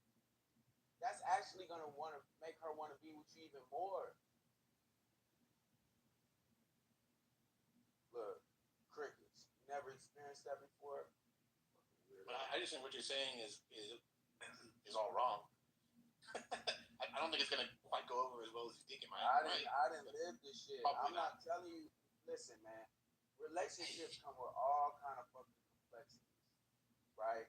But what I can tell you though is that being honest with the woman, you're gonna have a lot more traction than fucking lying. Because even if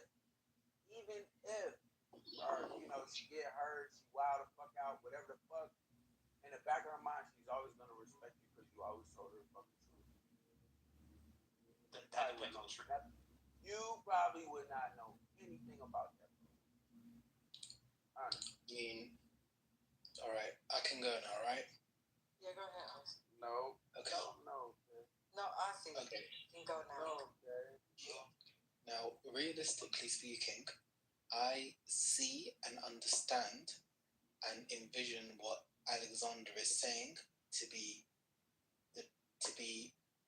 reality, because amongst men, it's very, very common for there to be someone in the group that isn't necessarily cheating, but it's just the one that's talking with a lot of girls and doing this, that, and the other, and then probably a kiss here and there and whatever, and they're in a relationship.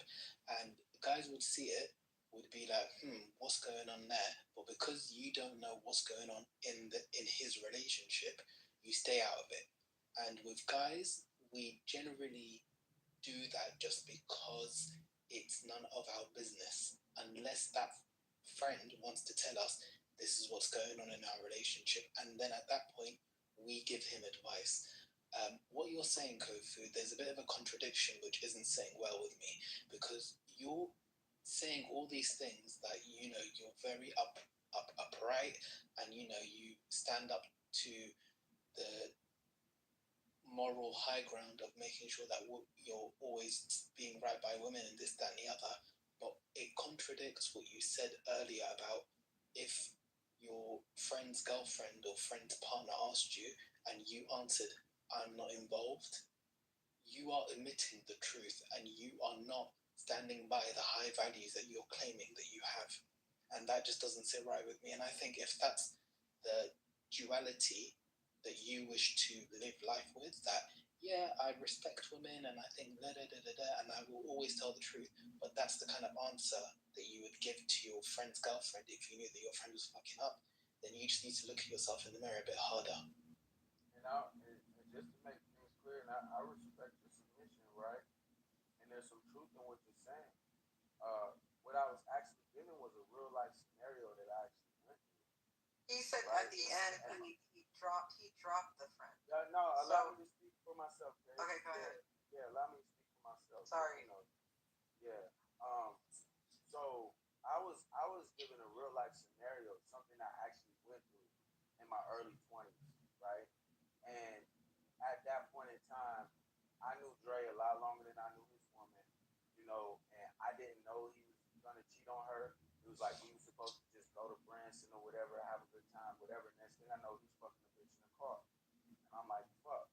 So then we get back, and I say maybe 3 days later, his woman came to me while he was right there. And she asked me, did he cheat? And I said, I don't get into people's relationships. And that was my honest answer. After that, I didn't hang with Dre no more. And I love Dre to this day, but I never hung with him ever again. And I'm gonna tell you something else. I stopped going to the club with motherfuckers. I stopped hanging around niggas. Did you tell Dre why you stopped hanging with him? No, like you didn't tell Dre why you stopped hanging with him. Okay. Listen, I cut motherfuckers off, and then when I cut motherfuckers off, it took some years for motherfuckers to catch up with me. But I had one homeboy, he was mad. He felt like I had did something wrong and shit like that. But I don't really feel like I owe a man an explanation of what the fuck I'm doing. I'm a grown ass man, and I was going through a transition in my life where I was cutting off anybody who was negative. But you see how you're not explaining yourself, and it contradicts the high moral high ground. I know what you're. I know, Ozzy. I see what you're saying, right? Like he's not sticking by what he's saying. Like if you are gonna be truthful and upright and honest, Absolutely. he asked you that question, you should have said, yeah, it was. But you didn't want to put yourself in that situation. You don't want to be a part of it, so you decided to omit the truth, right? So I get what Ozzy's saying. However, I'm gonna think this is what's going on. Kufu said that happened in his early 20s. I don't know how old he is now. He's much older. I don't think he's putting himself ever in that position. And I want to ask a follow-up question from Ozzy. Wait. I want to ask a follow-up. Today, if you witnessed something of your friend in terms of cheating, and a woman came up to you and asked you today, not 20-year-old Kufu, right? Today, would you be honest? Is that to me or is that to Kufu? That's for Kufu. You was asking me? Yeah, I was asking you. Ask it again. I'm sorry. Okay, 20-year-old Kufu was in a predicament that he didn't want to be in, right? So you just like, I'm not involved in myself. And you walked away, right? Right. Cool. So you learned from that, I'm thinking, and you told yourself, I'm not going to be put in that situation. However, let's say you're hanging out with someone, you found out that he cheated the day you hung out, not at a club or someone. You just found out he cheated on his woman. And a woman came up to you, not 20-year-old Kufu, today Kufu, right? And asked you straight up. And you know he did. Would you tell her the truth? That's why I don't fuck with motherfuckers. I'm asking you. I'm yes or no? I understand, right? But it's not that simple because I don't fuck with nobody. I stay to myself. Okay, let's say hypothetically. I'm saying hypothetically. Oh listen, I know you don't like the answer. Hypothetically, I'm not being around that motherfucker. Niggas ain't shit. I stopped hanging around niggas a long time ago. Listen. Okay, I'm saying. I need to make this shit clear, right? Because Ozzy talking some shit, high ground, and I'm not talking shit at all. No, you made a stance, and we're just seeing how far you go. No. First and foremost, yeah, I get it. I get what motherfuckers trying to do. First and foremost, I'm not saying I'm the fucking pillar of the community. What I'm saying is, I'm asking we're asking if you're being truthful.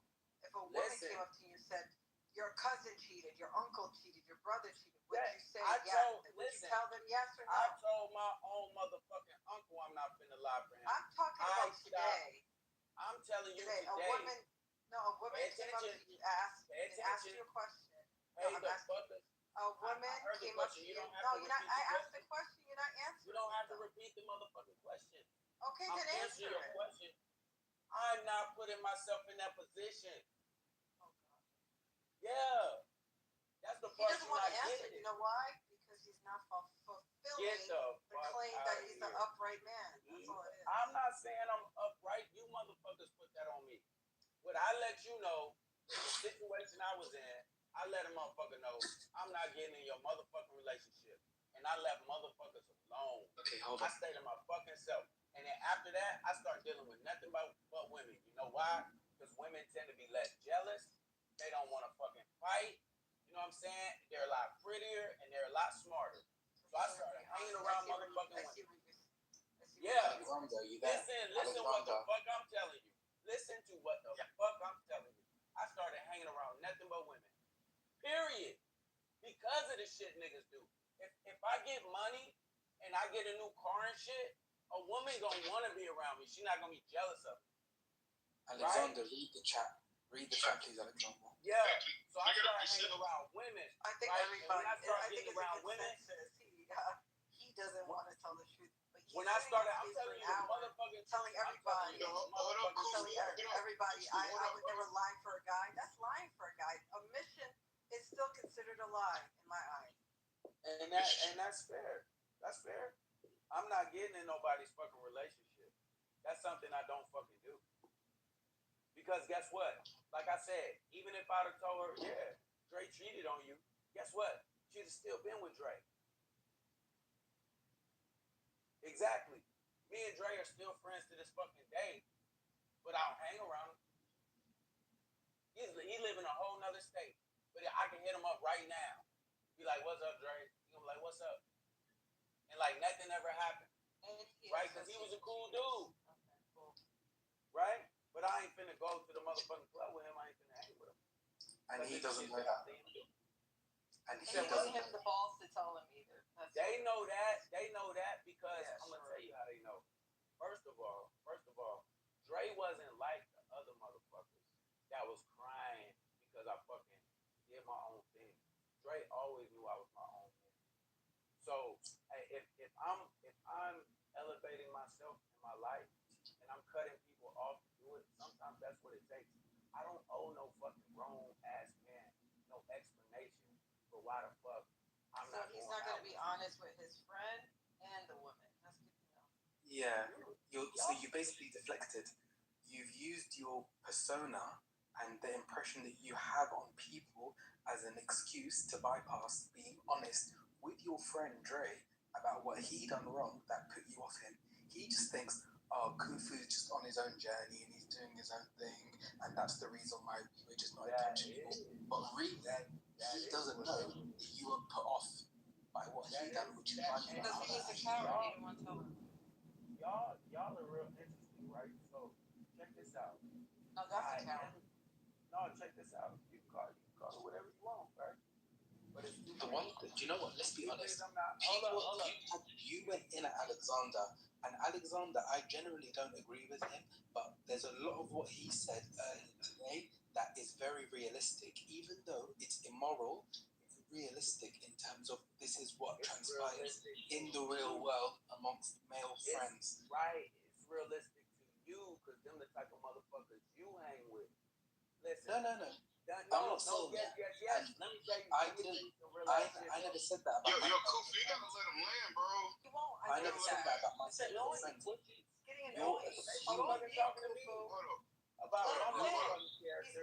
Kirkle's modding. Let him You got it, man. Thank you. Thank you. I appreciate it. All right, Kufu, you're assuming certain things about me, which is not the case with me because I don't have friends like that. And a lot of my friends at my age are actually married or engaged. Some of them even have children. So they definitely not rolling like that. But what you have been doing, and you even called Alexander a fucking weirdo after you made a submission. And Alexander, even though he's very curt and he's very direct with what he's saying, it's ruffling your feathers because you're here saying, I think it's absolutely lame that no one is straight up with women and that we should always tell the truth no matter what. But even when Kate asked you right now, bearing in mind what you went through when you were in your 20s, would you go and tell the truth if you were asked? And you still refuse to answer that question. That to me shows that there's no growth and reflection that you apply in your life, no integrity, avoiding that sense of justice that you can give someone. You'd rather just, none of my business, I'm out.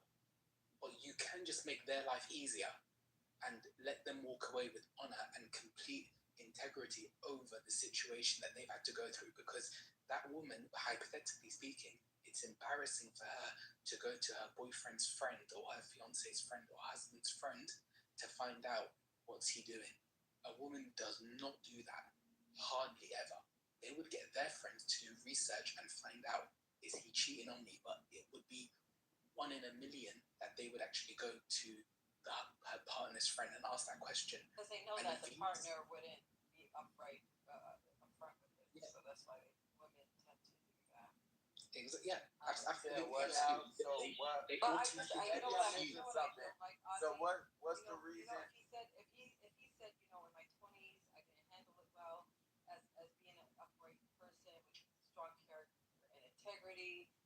Over the years I'm very honest and direct. If some woman came up to me and asked me, I'm going to say it. He's not saying any of that. He's still back into his 20s way, and then he's going to come on stage and say he's holier than thou to Alex and every other guy when he's not. So I don't understand why he keeps doing that. And your Dre's friend still doesn't know why you. And even his own best friend, his friend doesn't even know why he distanced himself. Your current he doesn't even have the balls to tell his friend, hey, I don't rock with men who cheat.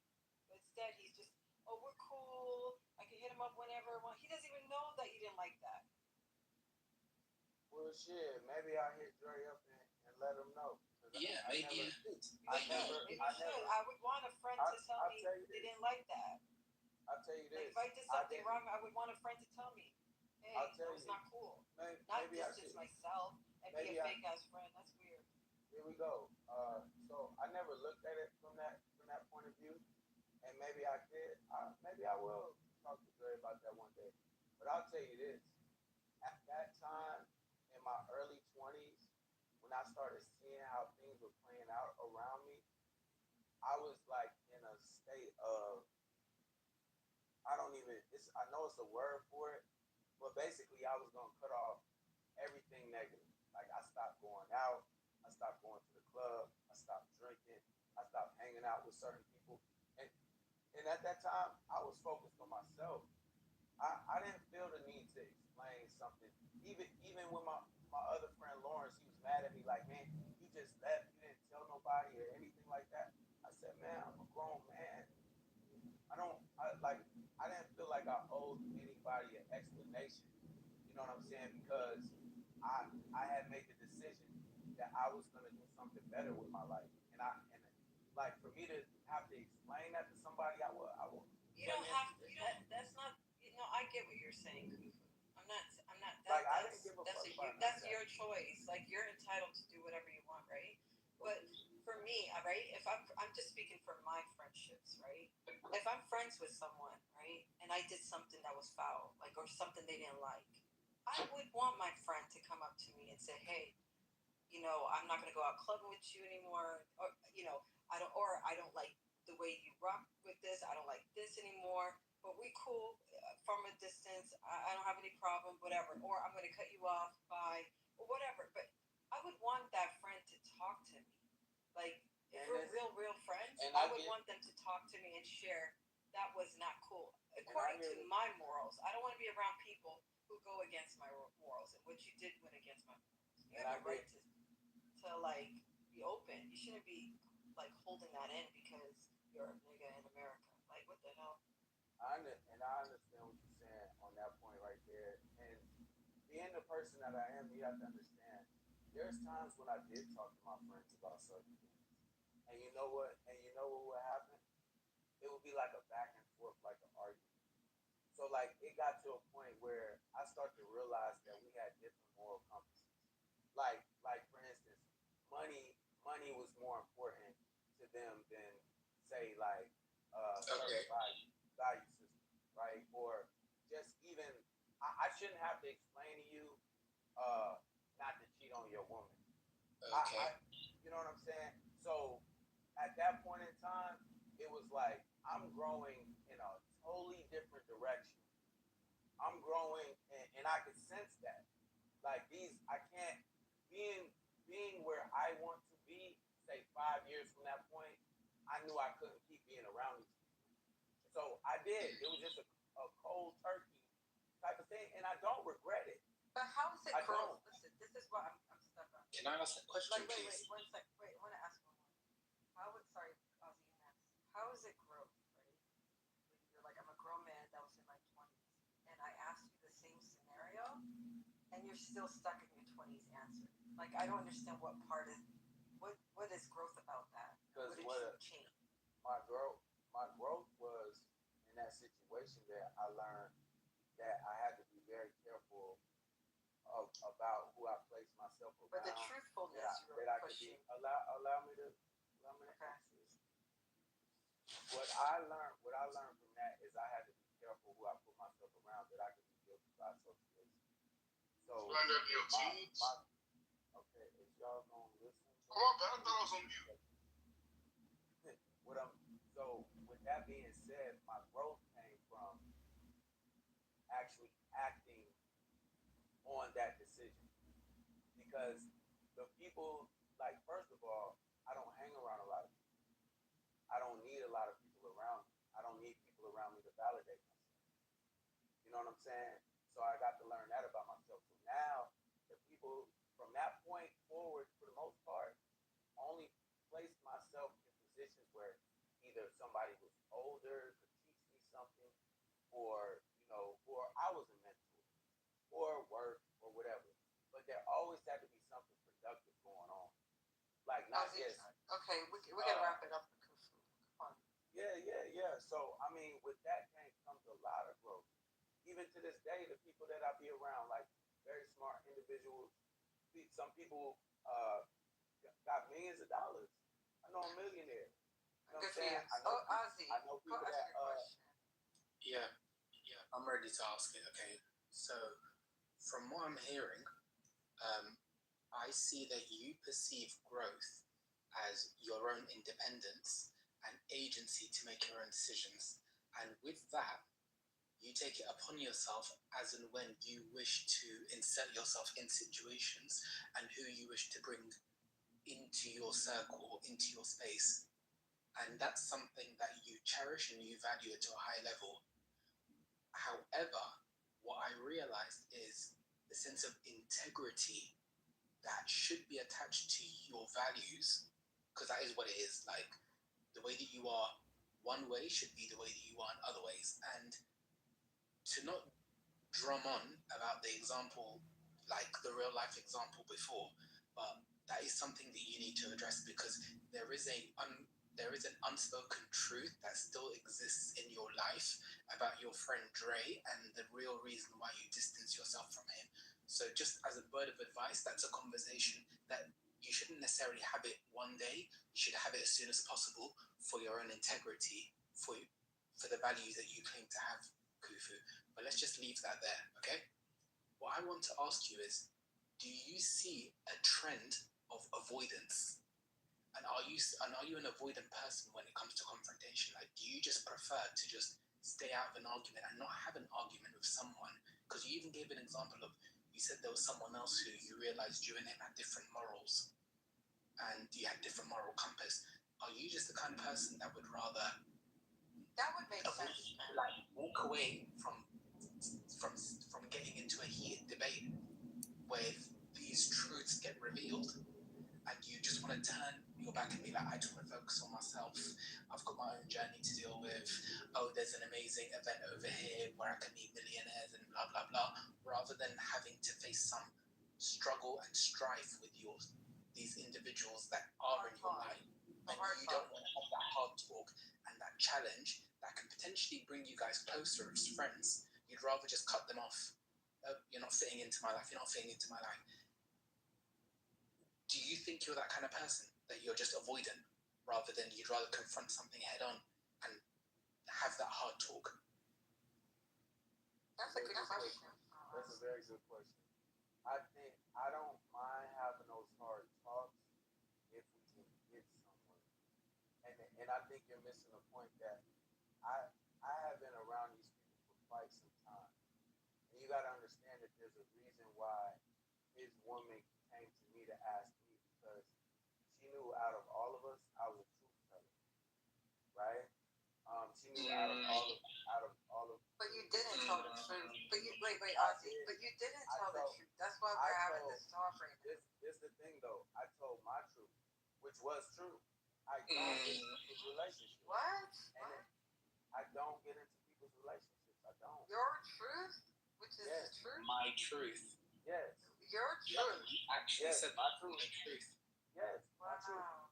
I don't get into people's relationships. But what I was trying to express to you is, I had many talks with that group that I have been around, right? Many back and forth, okay? Those hard talks, like you say, even to the point where we damn near fighting, right? Sometimes you fight with your own boys, right? Remember, I'm in my early 20s. So I don't mind having those hard talks as long as I think it's going to get somewhere. Why did you pick up the phone and tell Dre's partner Wagwan? Hold up, this last part. I want you ask me something, and then you don't listen to the complete answer. You just want to. I'm just listening, and I'm hearing, but it doesn't match up. There's no way that you can be listening and you're talking while I'm talking. There's no way you can be listening. Okay. Okay. So now, you know what it is? The problem is, you guys. Let me hold no, up. the question was long, and the answer was long. I mean, we can. Look. I can wrap it up, but I'm saying just don't interrupt me when I'm answering.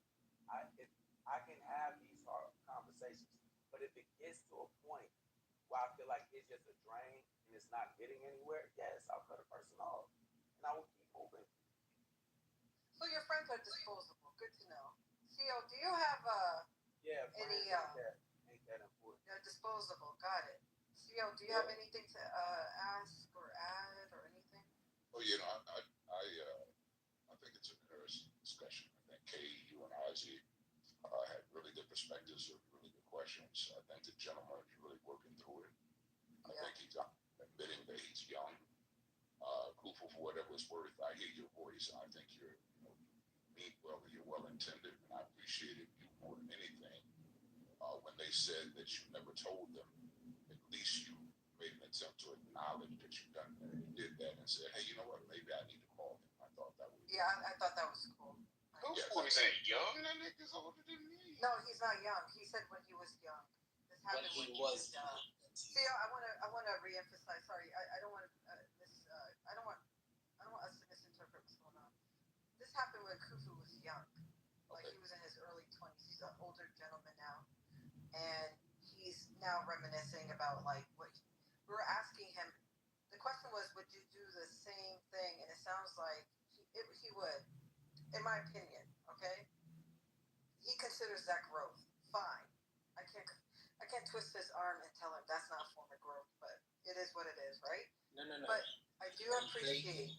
CO, I do appreciate that fact actually in the conversation when he said, yeah, like he's actually thinking honestly and saying, I should have that hard talk.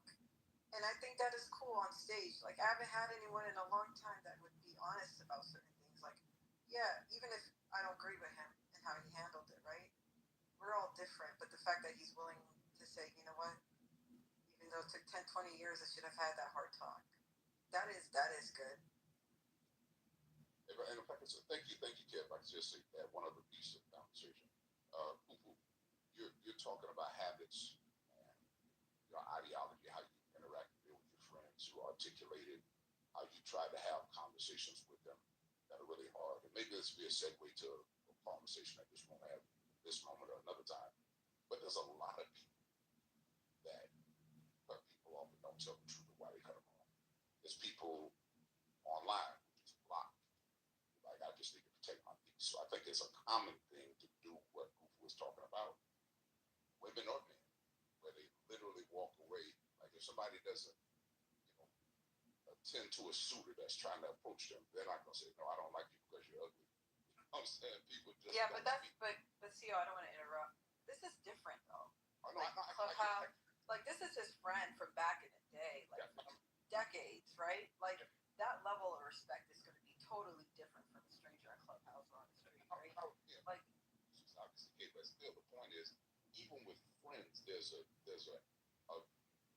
norm of people just not really telling people stuff. Now, here's what I was going to separate if I could, and I'll be done. Kufu, when you're looking at it, does it benefit you to tell them, and you said what you said and had to go back and forth? I would just suggest that whatever age we are, that it doesn't take when you walk away that person being convinced. You don't need to convince them of anything. To me, it still gives another human an opportunity to self-correct or think about it later when we give them information that caused us. And I would just say consider that, my brother Kufu. You know what I'm saying? You're right. The information. You don't have to give it. You're a grown man. You have your perspective. You know what's best for you. But I think it's be able to say, look, man, you did some things that I don't really rock with. I'm gonna step back for a minute. One day maybe we can have a conversation. So at least there's that level of honesty in the way you do it. Does that make sense, Brother Kofu? Yeah, I really appreciate that, man. That different perspective, and just to give y'all a little background on me, right? So, how I was raised. This is what my mother told me since I was 5 years old. I'm talking about far back as I can remember. She was like, because I used to always talk about, I want to go outside and make friends, And this is what my mother told me. She said I could literally be 100 years old. I'll be able to count all my real friends on one hand, and I won't lose all my friends. Now, mind you, she repeated this to me all my life. And then on top of that, I was a military brat. So what that meant is I I was constantly moving, right? I didn't have this, the friend that you went to elementary school and middle school and high school with, and like and you known each other your whole life. I never had that. So I was always the new kid, right? Had to start all over. So I always kind of been independent in how I move, and it almost just wired me that way. Not to mention, if you're in a situation where you think you have a friend and then you feel betrayed, right? That turned me off even more. And then certain people, like when your values don't line up, it's like there's no reason for me to be around you. You know what I'm saying? Like it'd be like certain people. It's almost like, yo, me and you wasn't working at the same place. We would never be around each other at all because we're not in alignment. So a lot of that is like how I've been wired. But not to say that I'm not hearing y'all's point of view on it. You know what I'm saying? Because it does give me a different perspective and it gives me something else to think about. And when I hear it, it's more about, okay, if you just be honest, the impact that you can have on somebody. Yeah, maybe Dre would have got mad at me at that moment, but years later he might have looked back on it and actually respected me, right? Because that's growth. Or maybe he still be pissed off, but still, even my own individual growth to be able to just be straight up and honest with somebody. You know what I'm saying? And just let it be what it is, and then be able to move from that point on. You know what I'm saying? If that makes sense. So Yeah, that does. Yeah, that does.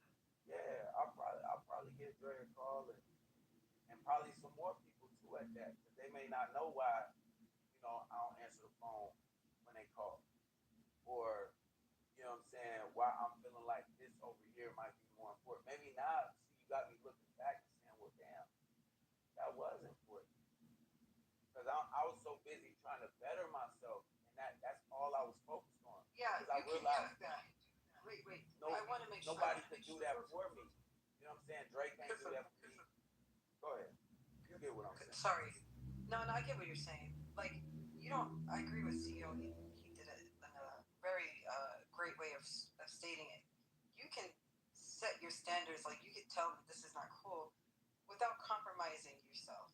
You know what I'm saying? You don't have to. Like, I think your concern is true. Like, yeah, you might get uh basically attacked, or they might get pissed off, whatever. Nobody likes the truth. Sometimes the truth ain't that beautiful. But compromising your integrity is that's the part I was like, you know what? I'm not gonna compromise who I am and my morals and values for anyone else, right? And if I lose a friend or two, so be it. But at the end of the day, that's still intact. And CEO's right. That person might have more respect.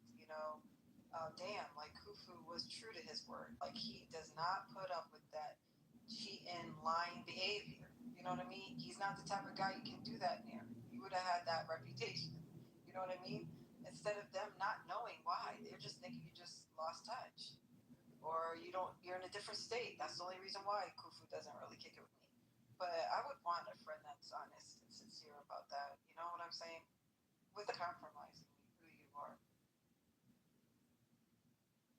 Thanks, Kay. I would just add to, I think you heard me say that. I think, Kay, I think you make a really good point. But sometimes, for me, if you're not at a space in your life, or that you don't think that person's at a space in their life, you don't even need to get into the details. I'm just a fan of saying something where you can say literally, hey, look, sure, if I'm fully ready to discuss the whole thing, but there are some things that bother me about how we interact and some things that happen. That's going to make me step aside for a minute. We can come back to it. Like, you don't even have to get it. When you're ready. Yeah. Yeah. It doesn't have to be right then. I appreciate this conversation. I really do. Because I kind of like been in this space where it's like, I want to grow more mentally, and I got some things, some projects that I'm working on, and things are opening up, and I'm just like been wanting to take it to the next level. You know what I mean? And I think y'all done shared with me like a few of the keys that I may need as saying? I don't want people to think like they're not important. You know what I'm trying to say? It's just like how people move sometimes, even family. Like it seems when it's not in alignment, it can become a threat to the seeds that I'm planting. I see when I'm like to my highest potential and I'm strong, and it's like, yeah, I could take on the world. But it's like right now, even now, at the age I am now, I still got things that I'm working on. It's some things are still in the baby stage. I have to protect it from everything and everyone because you're gonna come in my garden and stomp out my seeds because you don't even know what I'm working on. I'm like very guarded. Like I don't trust people. I'm trying to say. So like it's gonna take some practice. It's most definitely you put something on my mind that I know I can be able to feed off of and maybe grow into at least certain degrees of that. You know what I'm saying? But at the same time, like I'm gonna continue to protect myself and protect my growth. You know, as far as whether I have integrity or not, I may not be. I'm not claiming to be one, but yeah, if we in the trenches, like I'm a good teammate to have. But at the end of the day, I'm on my team. And I gotta look out for my investments, for my health, my body. Like some people, like I stopped drinking, right? So some people may not know, like why I cut them off. It's because I'm not gonna be around alcohol. Like even this one shorty, she was cool as fuck, but every time she drinks, she turned to somebody else. I was honest with her, like, yo, can I be honest with you? Yeah, I'm like, yo, I think you're a cool person. But when you drink, you turn to somebody else. So then well, I'm gonna keep drinking. But now I avoid her like the plague. I done told you what I'm gonna say. I'm not gonna keep going through this back and forth with my friends, with like people know what the fuck I'm about. Even y'all on this app. You ever meet me in real life? This is how I am in real life. I'm not an internet personality. So don't pretend like you don't know what the fuck I'm about. So if your ass got cut off, either you don't care about it or maybe you can figure it out, or maybe like it don't matter either way because you know what I'm about, whether if I say it or not. So you like, come on, like. So I guess I'm saying that in my defense at the same time because I feel where I'm coming from too. Like, okay, because I'm sure I can talk to Dre about anything, but Dre was probably out of the whole group I was with, he understood me the most, and I was closest with him. At the same time, Dre knew I wasn't for that shit. He didn't be in that situation. He already knew. So for you to put me in a situation, and then I gotta tell your wife, look, I don't get in people's relationships, which is to this fucking day. I don't see that as a truth, but it's not fair it's not fair that he put you in that position. But I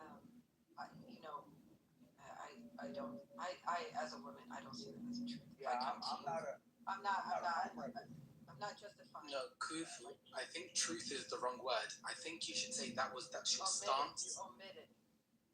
That's your stance that you don't get involved, but that's not the truth. That's not the truth. Okay, then that's the truth of that situation is related to I a think relationship. that's what the issue is. I have like he keeps saying that the truth is that that's not the truth. That's you just basically don't want to be involved, and that's it. But don't say you speak the truth. Yeah. When somebody asks you to tell me the truth and you run from it, that's not speaking the truth. Just say my Yeah, so I think that's why he gave you the pushback. You need to stop saying that because to me, you're lying. No, but but we have to be.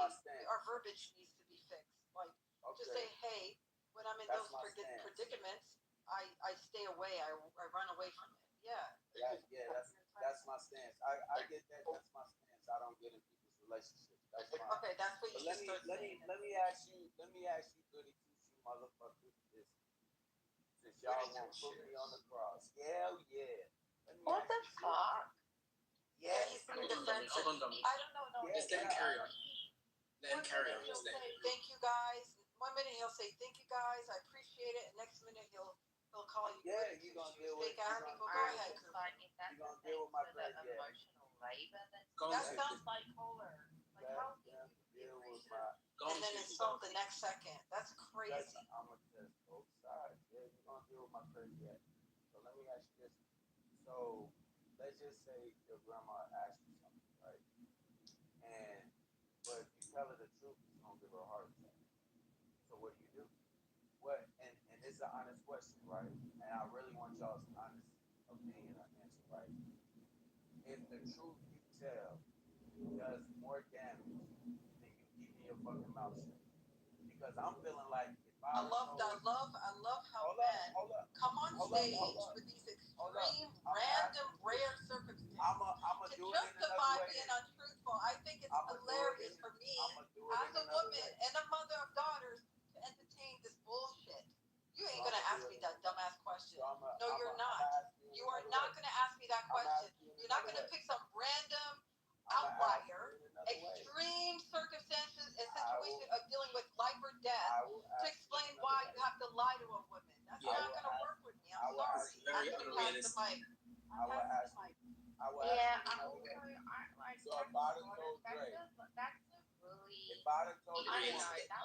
That he cheated, that was a really rude way to respond to all of that, like emotional labor and support that was just provided. Like, I don't get it. That's crazy. I know you don't. Yeah. There's never gonna So be growth here. There's never gonna be growth. That's such an unrealistic scenario. Okay, that's what I'm saying. I'm gonna ask That's you a lot of you just got a lot of centering. They were pouring into you, hearing you out, giving you feedback, and that's how and I'm you still respond. think about it. But you Nah, that was understand actually hella rude, Cuckoo. Like, that was rude. What you just did was rude. I It was was. pulling their chain. No, and that's rude. And that's rude. When I'm joking with them. And that's no. Okay, Kufu, can you let Dami speak? We let you speak for an hour. Kufu, could you didn't even let me ask my question. No, let Dami. You didn't even finish what she was gonna say. Let her finish and then respond. You were just centered for hours, right?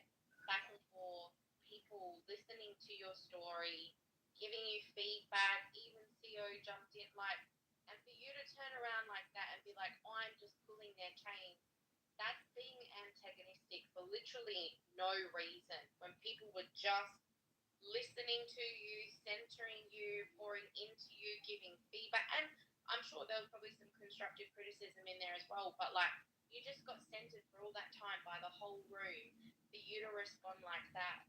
After you just reached that point that you just reached, where you were able to actually do some self-reflection, that's how quickly you flip back to that defensiveness that Kate brought up like over an hour ago that you had on the stage from the moment that you came up. That's weird behavior, Kufu. Like, really fucking weird behavior and so unnecessary. That was rude. Kate didn't deserve that. Ozzy didn't deserve that. And it's weird that you would come at them like that, even if you were quote unquote joking while you're pulling their chains. There's no need to do that. There's a time and a place, and that wasn't the time or the place. That was weird. Okay. So let me ask you this, right? No, don't ask me anything. I don't want to have a back and forth with you. It don't. When I said let me ask you this, I wasn't even talking to you personally. I was saying I'm. Well, still, I mean, is anyone else? She spoke eloquently for me. She spoke well for me. Right. Does anyone want to keep?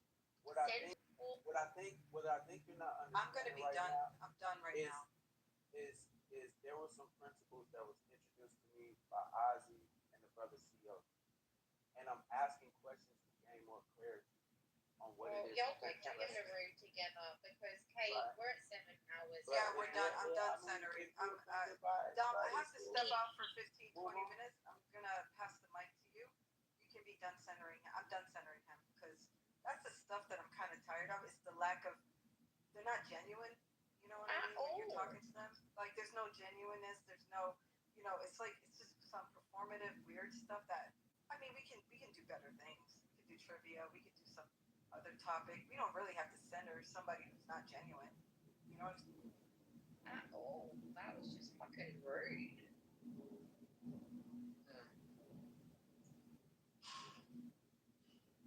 I mean, it was just the thing. It was like the issue I was having was the fact that it was just such a contradiction. What he was claiming, the values that he had, and what he actually did. And I just wanted him to explore that. And then even after exploring it, he still came to the answer that he would do the same thing that he did however many years ago.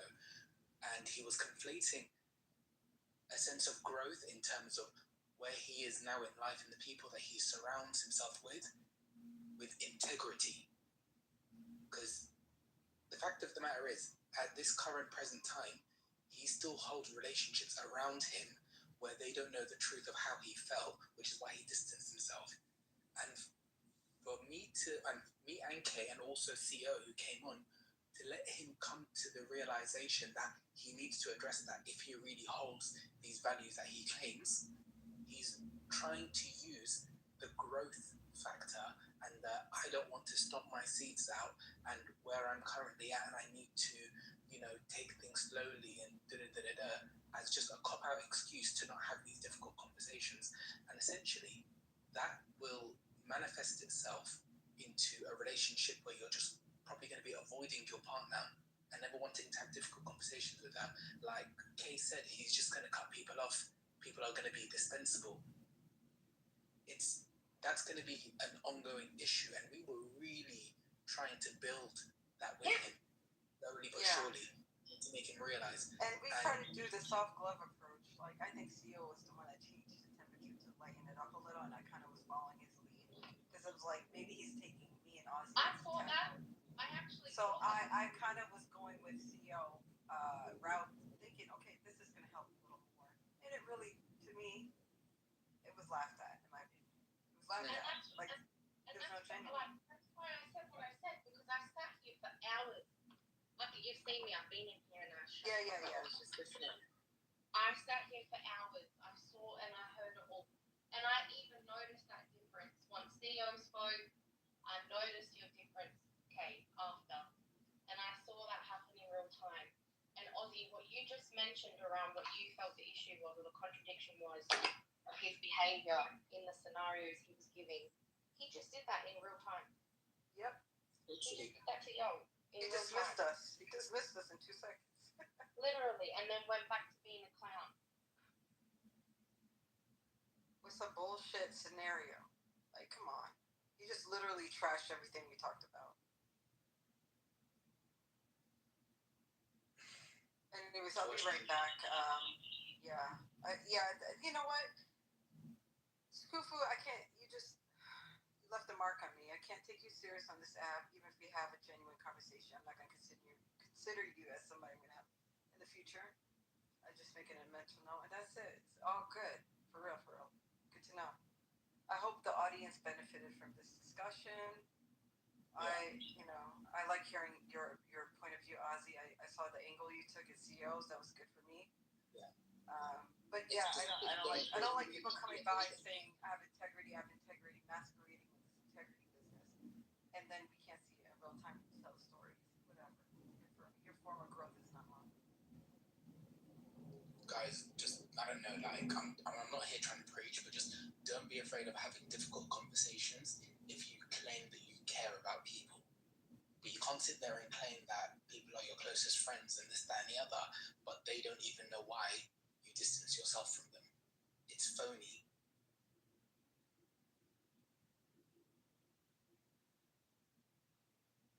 And then we had Alex.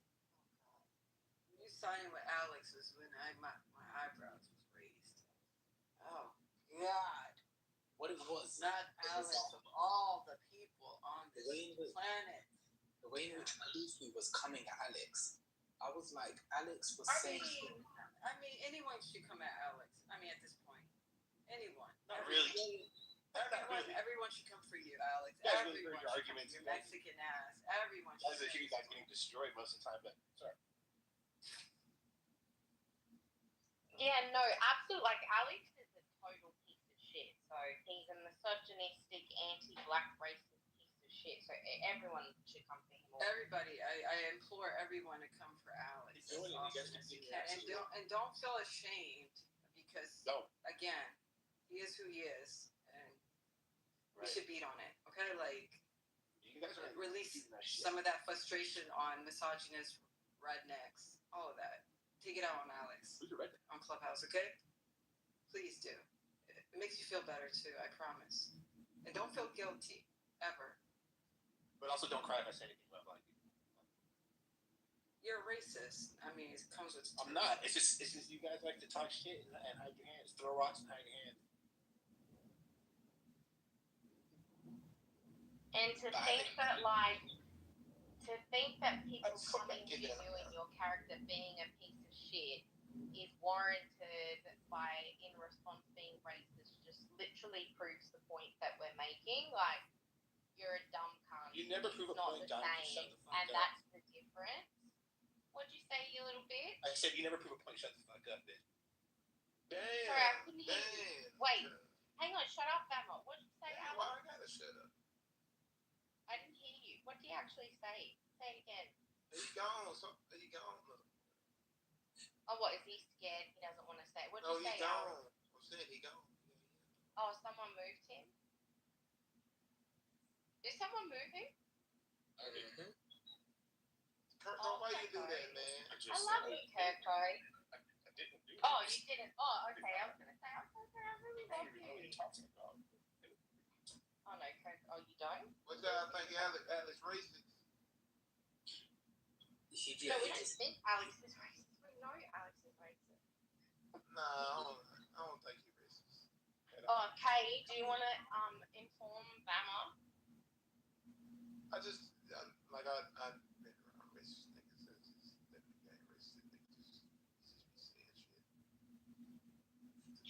I think you want to feel like sometimes you want to feel included.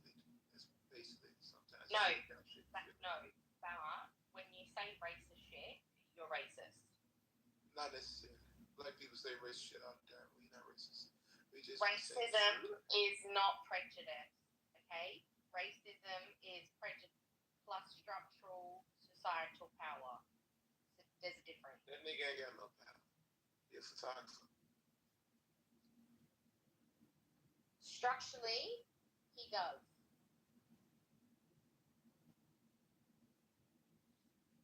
What you mean just because he's white? I'm trying to see. I'm missing something. Yes, that people who have a white phenotype or a white presenting have structural power. That's what equates prejudice plus power equaling racism. Black people can be prejudiced. Black people cannot be racist. So say if it's I'm in an upper class position, you know, and it's a poor white man, can I be racist to him, or is Classism and racism are two different forms of prejudice and discrimination. I'm saying, like, if I say this stuff like you fucking cracker and all that shit like that to him, that's prejudice. I need to look up the definition because I'm confused. What I'm talking about is critical race theory. She's right. Yeah. I always hear like people tell me black people can't be racist. I don't understand. It is based on the systematic structure. Black people are at the bottom of the totem pole on the structure. So who can you be racist to as a people? Nobody, because nobody's beneath you. Racism. Okay. So, like, Bama, you're thinking about it as in actual swear words, cracker, someone says you pig. This is prejudice. It's not necessarily connected to what Domi was giving you like a clear example of. It's related to just someone's skin color, but it's not necessarily associated with the racism, which is a deeper than prejudice.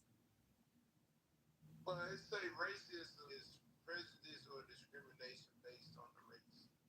That means beliefs, attitudes, words, or action. And I think y'all talk about systematic racism, basically. That is.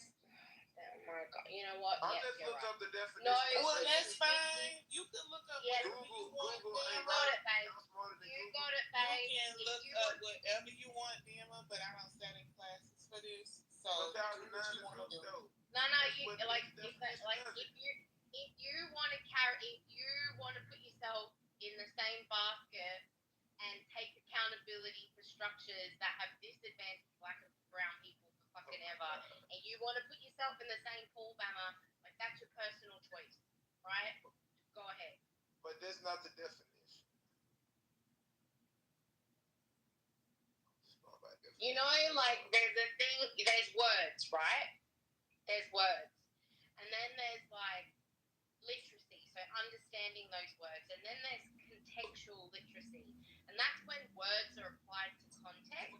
And so when we take the word racism and we apply it to socio-cultural political context, of which we live and exist in and are fucking governed by and socialized by, the contextual literacy of like racism applied to a specific context, socio-cultural political context, then the reality is you need structural power in order to be an ist or to be phobic of anybody that has less structural power than you.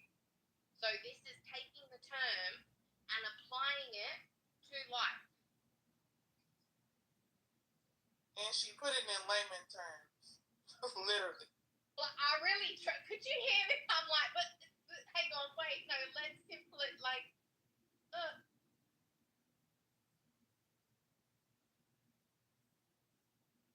I was saying in general, like this as an individual. well, and we weren't, and you can't be general with this shit. Like a base level of racism. That's why I asked you. Like, not a the base level is prejudice. Everybody can be prejudiced. The end. Are people saying that black people are racist? No, that's what he. No, that is what he is saying. Oh no, you're quite incorrect, sweetie. We're telling him the baseline is prejudice. Everyone can be prejudiced. Everyone cannot be racist based on systematic structures. Now, exactly. However, if you were, let's say, in Africa, where there's predominantly quote unquote black people, then systematically you might be racist. Because if the white person is at a disadvantage based on your system in Africa, then you could possibly be racist. But because your ass live in America, aka Alabama, white town, you cannot be racist. Exactly. I thought that's what y'all was saying because I've heard this rhetoric online a lot. So my black people can be racist. Not in America, we don't have no power to be racist towards any other group in this country. We just don't have it like that. But we can be prejudiced and not like your ass, but we can't be racist. And you know, the attack on critical race theory, the purpose of it is to do justice. So, and that is a fucking MAGA, Trumpian, white nationalist, white supremacist agenda, is to erase CRT so that you flatten the discussion of racism to just phenotype and based on quote unquote race, which race science is not real anyway. And what CRT does, what critical race theory does, is provide the framework of understanding that racism is something specific because of the structural power that non-black and brown and indigenous people have.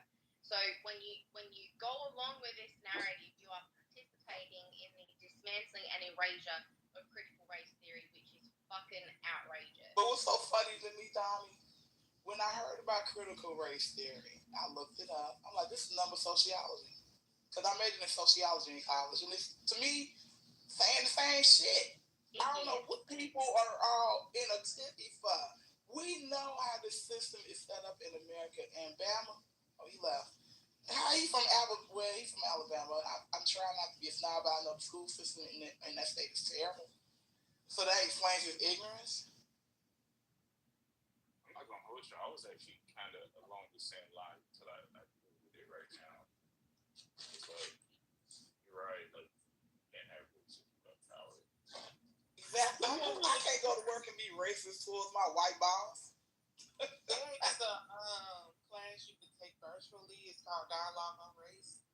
I've taken basic, standard, and advanced. So the next class will be Beyond Advanced, which they don't host often. But I've literally even heard these people talk about eugenics and all kind of stuff that's made up for a social construct. Race ain't even a real thing. That's a social construct white people came up with to make themselves superior. And for them to get away with, they came over to North America. They had to justify why they all this shit. They're saying that people was lesser than. When they people to America, they didn't send their best. No, they did not. They sent the crumbs. Rapists. Right. And they told them, what they basically told them is, if you uphold this quote unquote white race, we will give you land, we will give you power, but over there. You can't stay over here. Yeah, they sent the bombs to America. And they actually, like, for example, a lot of different ethnic groups don't care for each other, like Spaniards, Italians, all of that. They don't like each other based on And if you read like older books, like they didn't even have race in the books. You was like, if you was from France, Italian. Frenchmen. Right, exactly. And they called the black people the Moors because they was dark skinned people. There was no such thing as race. Until they discovered North America. North and South America. Right. To my understanding, that's like an Islamic black person. Exactly. Different ethnic groups.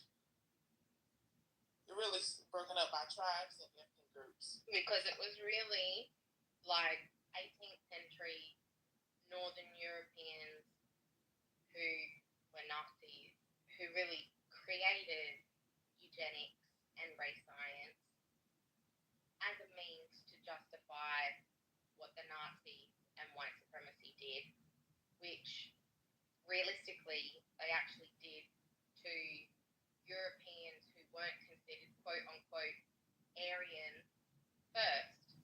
And this includes even during the times of the Catholic Church, where they constructed the doctrine of discovery, which is really what justified the colonizing of lands such as North America and Australia and other indigenous lands.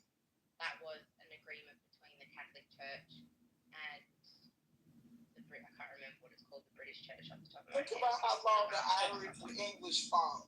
They still fight to this day. They turned to Christianity after Henry VIII. Yes, and so they created the Papal Bulls that made up the doctrine of discovery, whereby within that they declared that any non-Christian lands were a quote-unquote terra nullius, so weren't occupied by people, because any non-Christian person was not considered a human, right? They were considered barbarians, or they had various other terms for this.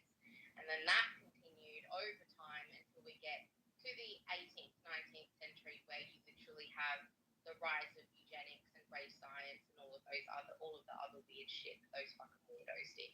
And we ain't gonna even talk about the sexism, because I did my college thesis on the marriage of King Henry VIII and his first wife, Catherine.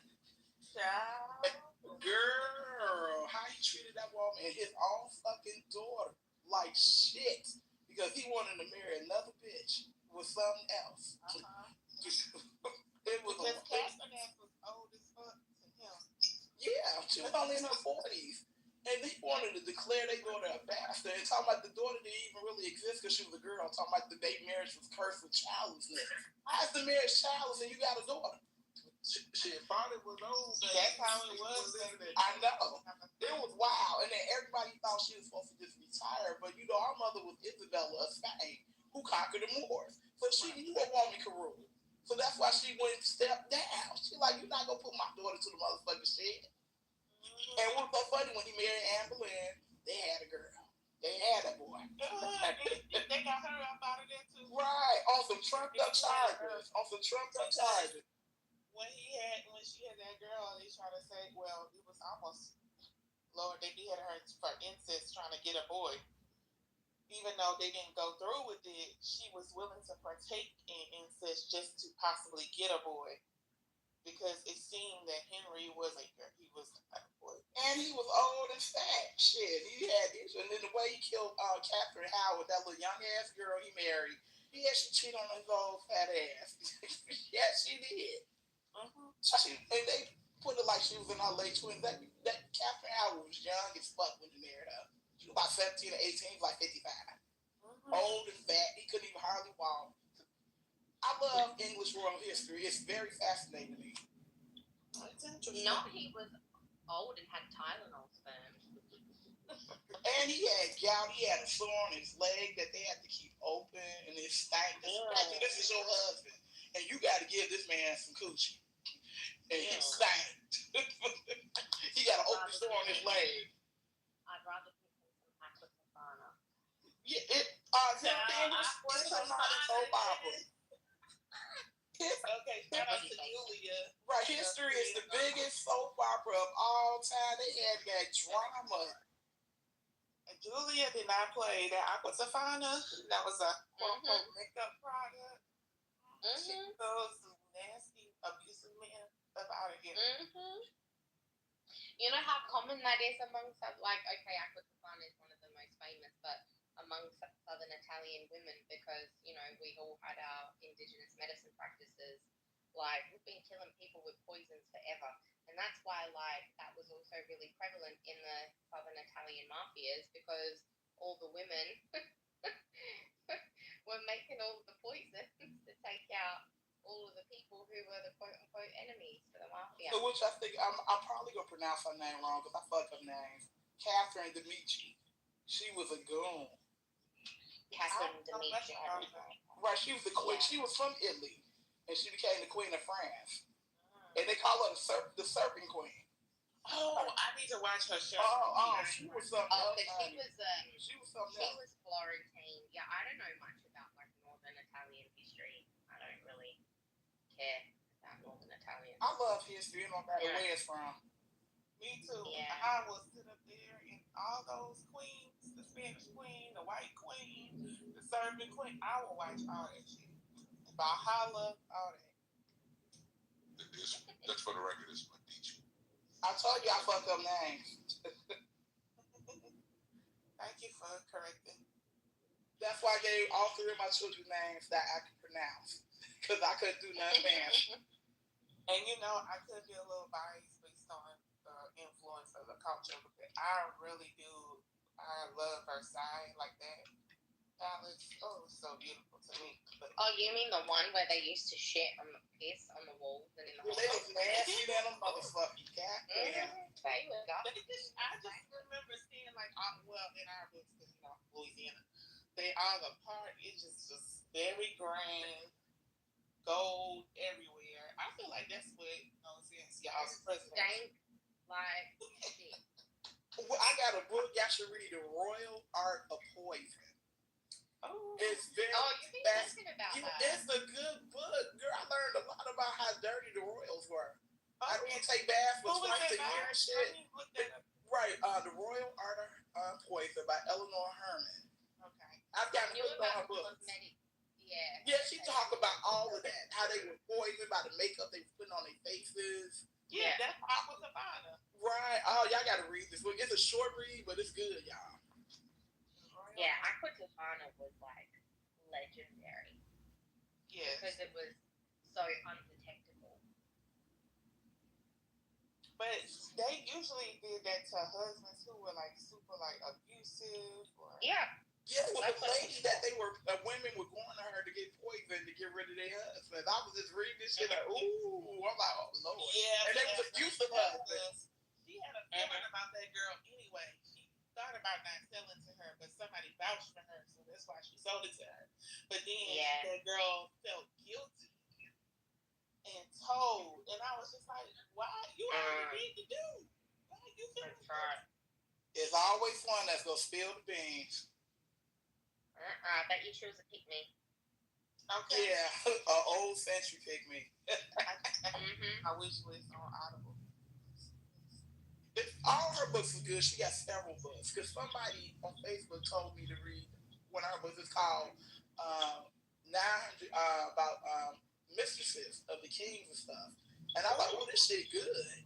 Yes, Legacy of Kings, Dawn of Legends. Yeah, she got a great. Those are fiction books, but all her non-fiction books are great. Sex President. Yes, oh, girl, we had a rapist in the White House, Grover Cleveland. And off with her feet. Aren't they all rapists? Yeah, but he did her, so they did her so dirty. She had a baby with him. They took the baby from her and farmed the baby out. He did that woman dirty. Damn. The treachery. Sex with President is crazy. And Sex with Queens is crazy too, because a lot of them queens had kids that didn't belong to the king, because the kings were gay and shit, or they couldn't have sex, so the king didn't mind that she wouldn't have had sex with somebody else so he can get an heir. Some of them they put a lot of kids on these kings. Allegedly, King James was bi. Yeah, he was bisexual. Yeah, but he had two favorites that he loved to pieces. Right now, the Bible like this. Exactly. But let me shut up because I don't want that to go over there.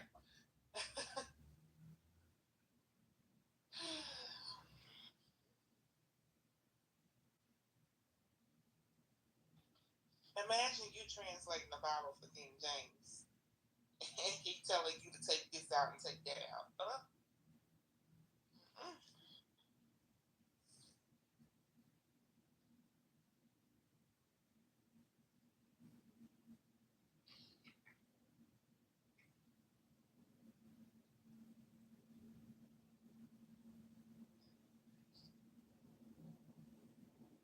All I heard was that nigga next. What you talking about? Shit. Man. I wake up early in the morning. I need to go to sleep now. I've been up too long. You still trolling Bama? Who trolling? I ain't saying I'm trolling. I just believe in what I believe in some stuff I say. I'm gonna be chilling now. Choose some thoughts. A lot of times I just say what comes off my head. You know, sometimes I think about it. I wish men would just like read a little more, you know? Read what? Anything. Everything. I read the back of the nutrition facts on it. Yeah, because y'all be saying stuff that don't make any sense. I can tell when people don't read, because they'll say the dumbest shit. I'm like, you ain't read since you left high school, have you? And have you noticed how, like, most of what men say is an opinion? Like, and anytime women were to say anything that's an opinion, they're like, based on what, bring the facts. What's the stat? Well, there's nothing I do not. And they don't even know how to read stats and shit. And then men just be like, a thought just came to my head, and this is just what I believe, and based on what? You know how many times I was told I was wrong about an actual occurrence? Oh, you wrong. I'm like, you need to read the book, boo. I can't help you. I can't do shit. I still was based on the definition. You think they know how to use IBM SPSS? I doubt it. I haven't used it in 20 years, but I think I still got the hang of it. Because I had to take a research class. Yeah, exactly. I haven't used it since college. And it's not easy. It's not. I don't know what that is. I don't got to use that. I don't think I have to. Sometimes it ain't for everybody. I'm talking about you. I'm just saying it there on hell. I don't want to use that shit. I don't know why we used it in college, because that shit was out of date. Exactly. Because it's been exactly 20 years since I took a research and statistics class. And I'm like, I got an A because I worked hard trying to learn that shit. That shit went right out my ears as soon as they class ended. I don't remember shit. Hey, why am I sitting here manually calculating sine and cosine? Oh, my damn. Please. I tried college, then it worked out. It's okay. It's not for everybody. There are other means of work. I mean, you can get a trade, get a certificate. You don't have to do a 4-year university. You can do a 2-year college. And I say sometimes when you get older and go to college, it's easier because you're more settled. You going to do it versus when you young in college. You know, you get sidetracked. Like you forced it. A lot of people feel like they forced to do that. Exactly.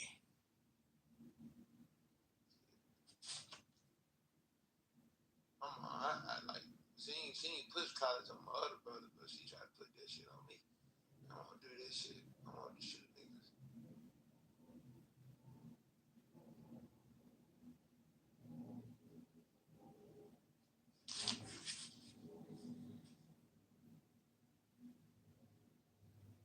But it all worked out for this though, man.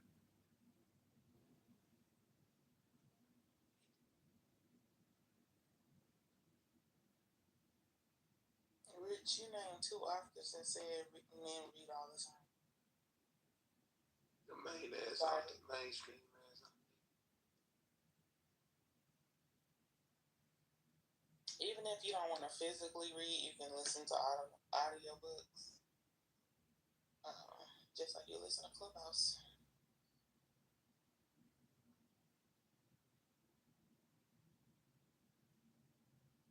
You like poem books? You got like a lot of poems in it.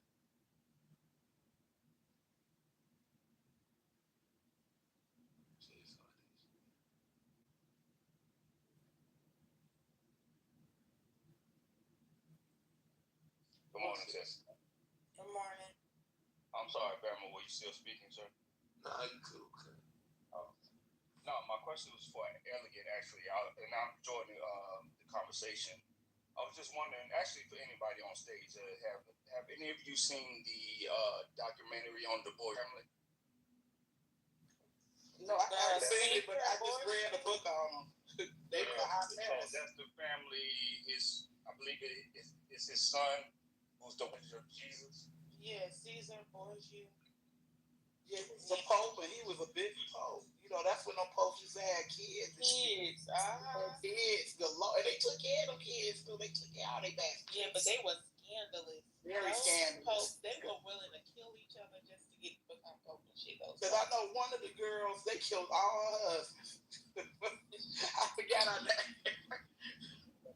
And that's what's so sick and twisted about some of them, man. They take this person and they tell us this is who you're supposed to work. You know what I mean? Like that is so demonic, man. Look at that. Like that's sick, man. I agree that it's sick.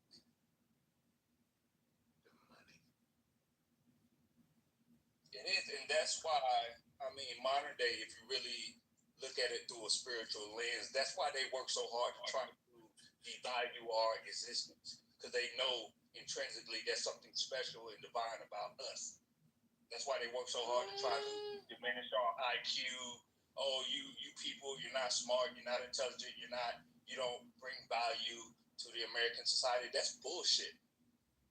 Let's say you take every black man out of America right now. You know how they would whine and cry that there would be no NBA, no NFL, and boy, them rednecks will show raise hell if there ain't no college football Saturday after that. If they took all black people out of this country, they would lose their mind, not just the men. They wouldn't know what to do. Who would they argue with? Who would they feel superior to? The poor people.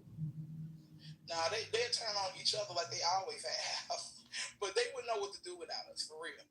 Y'all doing a little bit too much celebration of yourself. The reason is real simple. Reduction in competition. Black man is competition for resources. They marginalize you. They have less competition. They focus on the competition amongst themselves. Why should we celebrate ourselves, though, dude? because you're over celebrating yourself. I will always over celebrate my people, honey. All right. Well, that's you, but that's gonna give you a skewed view of reality. I don't have a skewed view of reality at all. You're not more special. You're not more special than another of God's creation. Yes, I am. So you have now tried to. You did what Lucifer. The mistake is you're doing what Lucifer is doing, right? I don't. But it's okay. Though. It's okay. It's okay. It's okay. You're telling me everything about you. That's fine. Do you?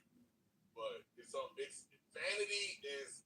See, the thing is, you think, oh, because I'm persecuted, I'm virtuous in my vanity. No. That's just another. Well, you don't think you ain't shit. That's all. That's just another pot or crack ditch for you to fall in. That's the wonderful thing about the devil. The devil has multiple ditches for you to fall in. I am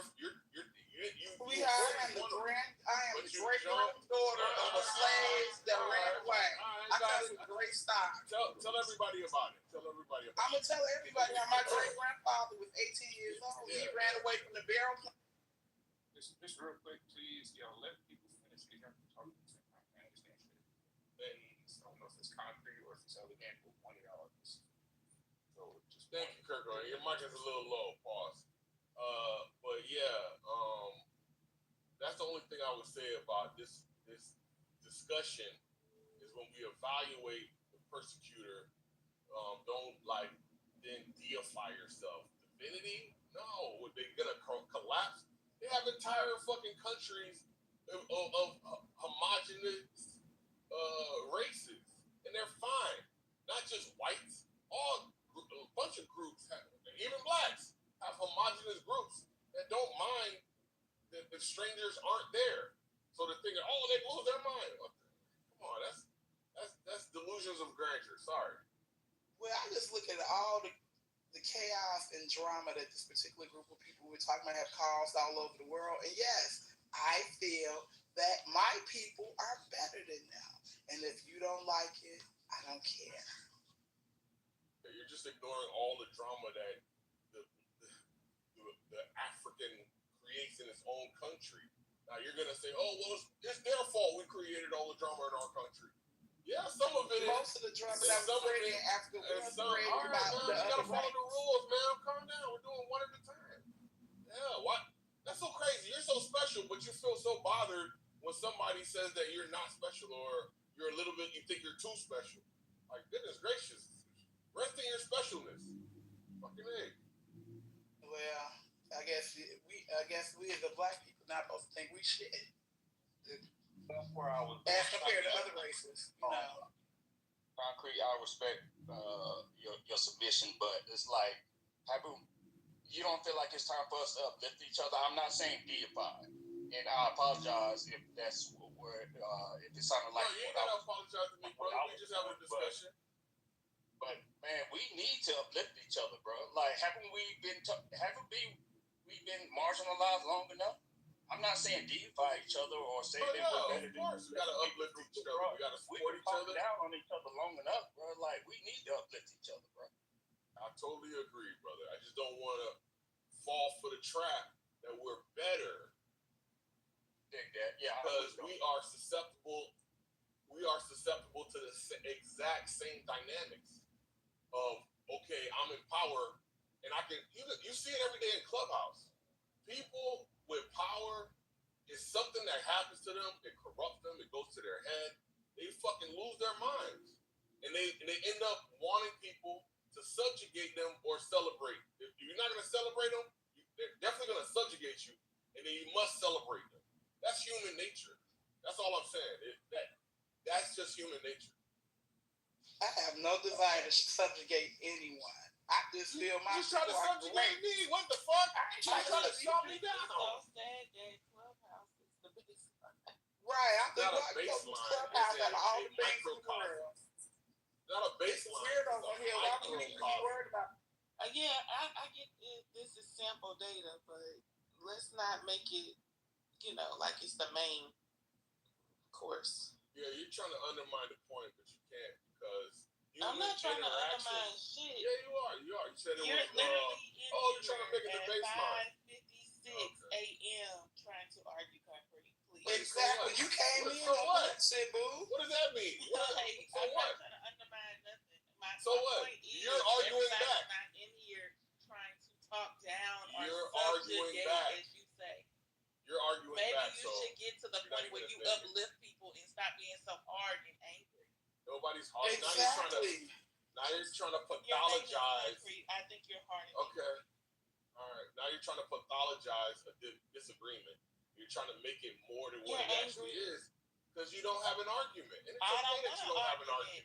You want I to understand. argue. You're doing, okay, then You mute want up. to Nobody's telling you to mute and talk while I'm talking. Here to You can mute up, though. We're talking. We're adults. We have conversations. Okay. I know it bothers you, so but I'm not agreeing with you. I'm not celebrating. You know what? You're right, Queen. Homework right now. You're right, Queen. Why is this so important for you to be right? You're right, Queen. You're right. You're right, Queen. You're right. You're the best. See how I now have to get pressed down because you have to talk you. Oh, so you're right, Queen. You're right. You're right. I give up. I give up. You're right. You're right. You're right. You're right. Why is it so important? You're right. You're right. Right. You're right. You're right. You're right. See how that works? You win. You win. Black Queen. You win, Black Queen. I now have just gonna do what you want me to do. I want a dialogue. You don't want to subjugate me, but I'm just gonna end up doing what you want me to do. See how that works? I want to do that. How did that happen? I just did it voluntarily, right? I just did it voluntarily.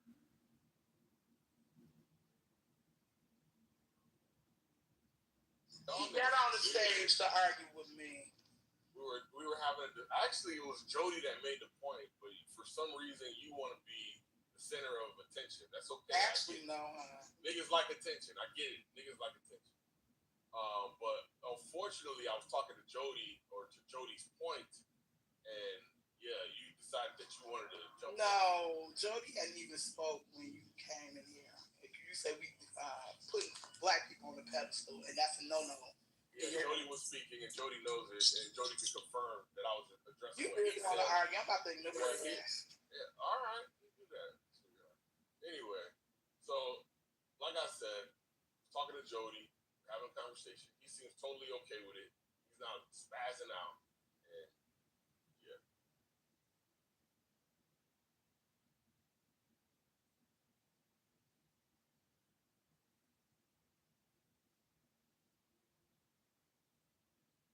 I can speak to the topic real quick up front. I don't think men should be cheating at all, let alone cheating peace.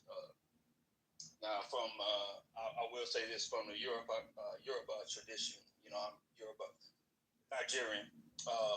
Some of my elders, have stressed that once a man reaches a certain level of success or prosperity, he should be allowed to at least have multiple options as far as women. Now, some of the more forward-thinking Nigerians don't believe that one woman, one God, especially those that are given to the Christian faith. We believe in one woman. And so you should be faithful to that one wife because, and a lot of times we go over the life of King Solomon, man. And you see how he ended 700 wives. I couldn't imagine, bro. No wonder he went damn near crazy. Like, man, cheating peace? No, you shouldn't be cheating at all. Not if you're a man of integrity. That's a great point, brother.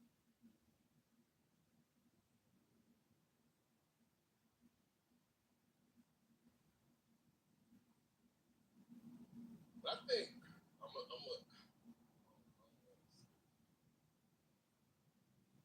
Jody, do you feel like women's ideology have a lot to do with that?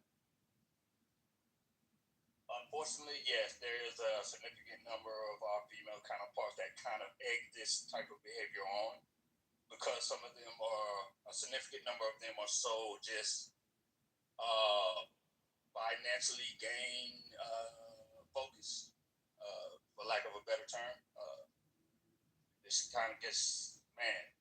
And so in turn, you have a lot of men that, okay, all these women want is money and get their bills paid. Fine, I'll play the game right along with them. I'll pay what I have to pay, get what I have to get, and you're not going to be the only one. And a lot of guys they're very bold about it now too. But for intentions as far as relationships, they're ended up on the short end of the stick because the 304s are kind of having their way, and that kind of that leads to good women that are seeking meaningful relationships. It's leaving them deficient, man. It's very unfortunate. I agree with that perspective, but the one that I was thinking about was the guy is trying and the woman is holding the box hostage or rationing it out, and then the man is like walking around thirsty and hungry, and he sees this pork chop sitting on the floor, and he just ends up, succumbing to the pork chop because he was hungry walking around. Must be hungry eating off the floor. That's some visuals right there. Do you think that? Don't you hear about the married guys who are happy to get it once a week, once a month, and that's normal? Yes, sir. Yeah. It's like they've conditioned themselves to just be satisfied with that. Now, I will say I do know some couples who one or the other, or even both, have profound health issues where that kind of limits their intimacy opportunity. Yeah, well, that's different. Yeah. I think too, what you gentlemen are saying, like to those men who have those issues, they got to be able to get themselves out of it. I used to live that lifestyle. They got to be able to get what lifestyle? When I was married. Oh man, sorry to hear that, brother. Oh, don't be sorry now, because I'm not. I appreciate this, but it's like you can't pick the pork chop up off the floor. That's never gonna be that. Kind of low. You're kind of low. You're muffled or something. No, I was just saying the pork chop analogy that you gave. Yeah. That was on the floor. That can never be the answer. You know what I'm saying? Like, nobody's perfect. I know people do what they do. But I think a lot of times we leave ourselves in these situations instead of being more proactive as men. You know what I'm saying? Get myself out. What is the solution? Okay, I can say, okay, don't eat the pork chop off the floor. What is the solution when your counterpart is engaging in this type of guerrilla warfare behavior? I'm leaving. You're leaving? That's worse. No, that's not. I used to think it was. And then, I got divorced, and it's so much better. Like, was it terrible in terms of not taking up the movie?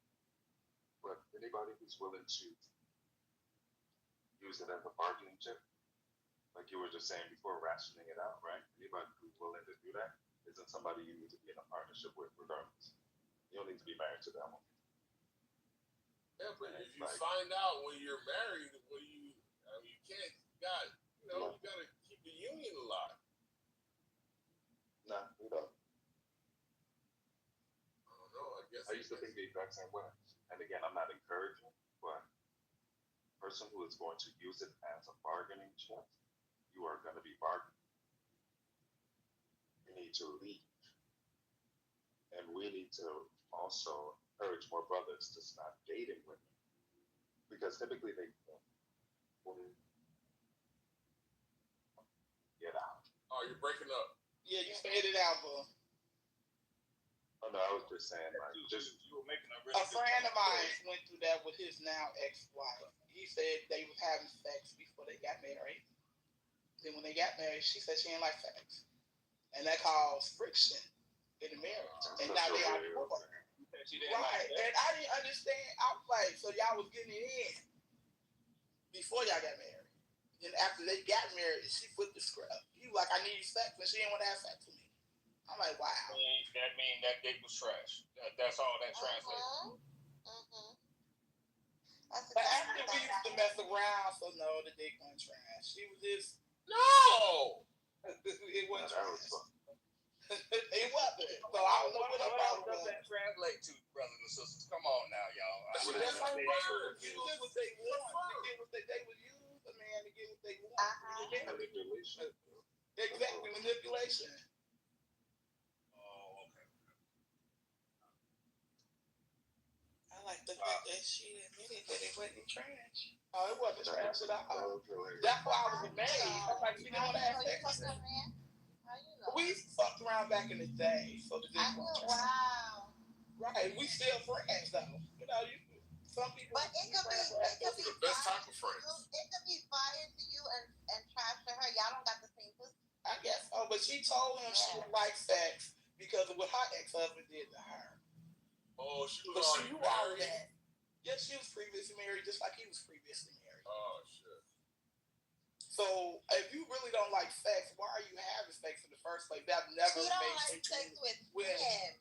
Maybe so, but that's still why would you marry somebody that you had sex with before you marry him? Because he probably look good on paper. Some men are good on paper as husbands. Like everything on paper. But why is he marrying this person? How much you get paid to defend the defense? I'm not gonna marry somebody that I don't like having sex with. A married girl, like if I don't listen, I can get sex anywhere. But a husband, you look good on paper. Everything looks good on paper. I'm going to marry you, but the sex is not that great.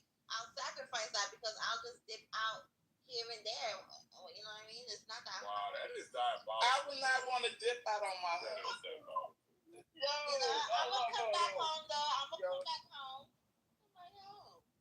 What's the purpose of getting married? Stay over there. What the fuck?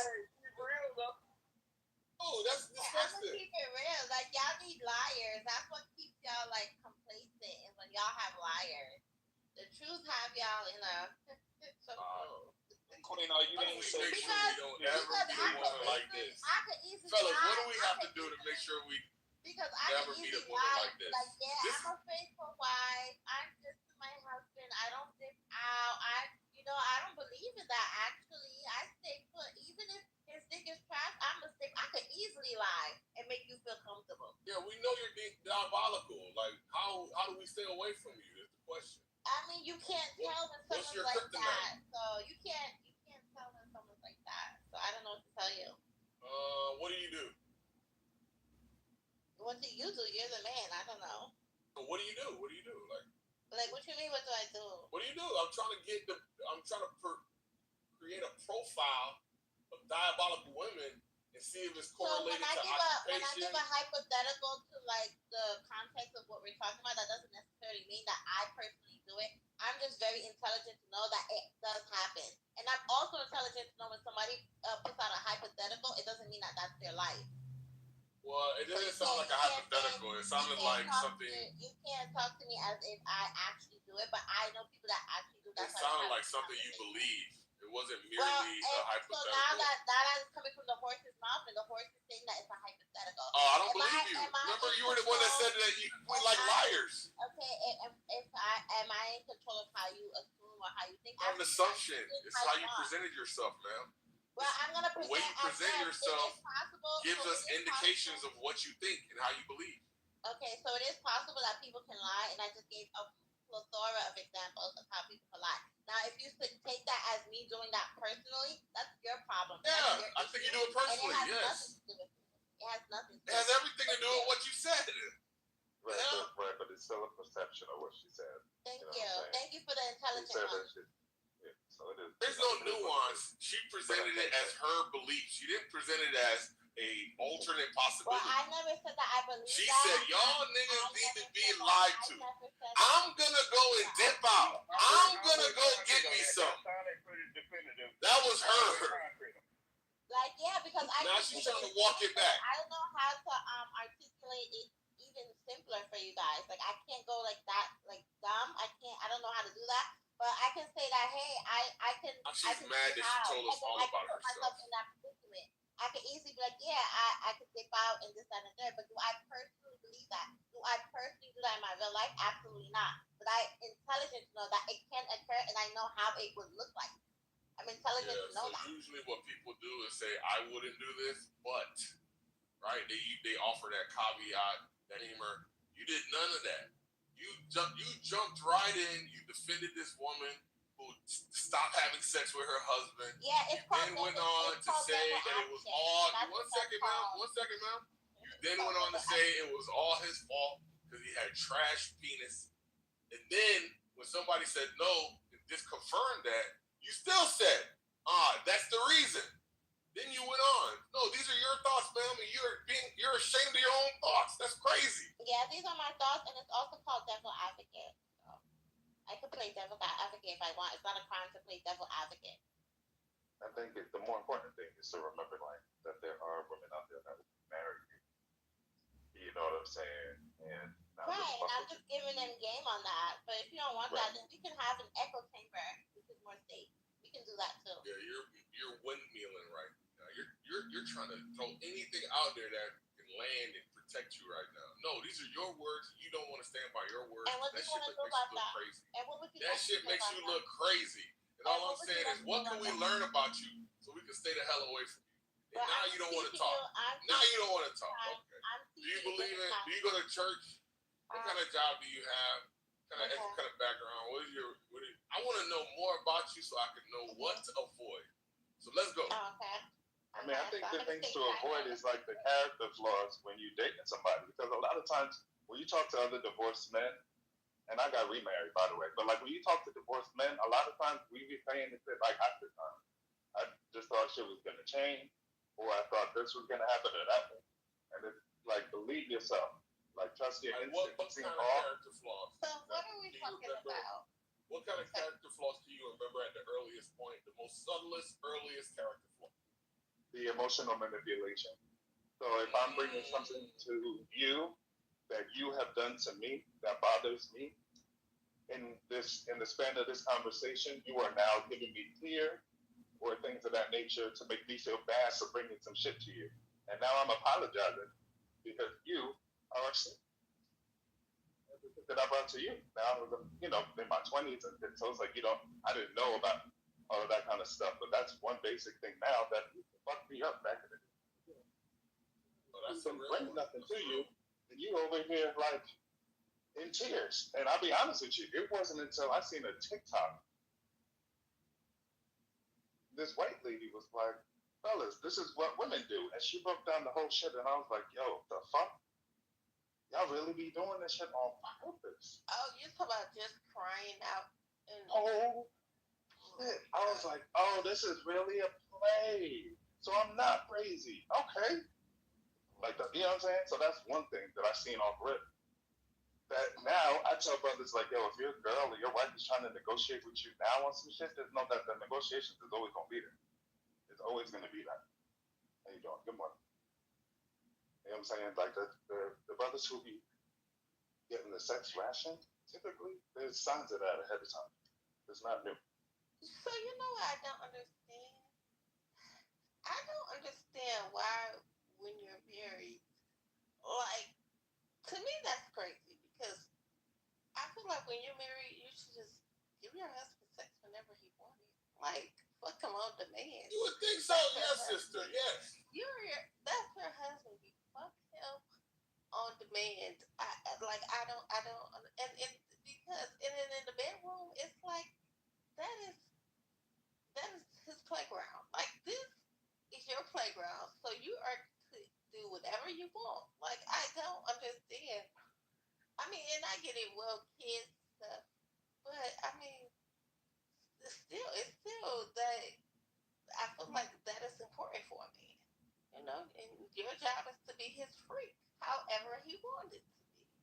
Like, but you also, the woman also has to know that she's safe. But you do whatever you want. We're married. And so I don't know. And I think that's an important key word. Like, she doesn't feel safe, hence why she's not giving her husband. Oh, another defense. Look at this. That makes sense. But I do agree with you, Nisha. Like, but why would she get married? I don't know. Why would she? No, because some men are human. Let's not act like men are perfect 100%.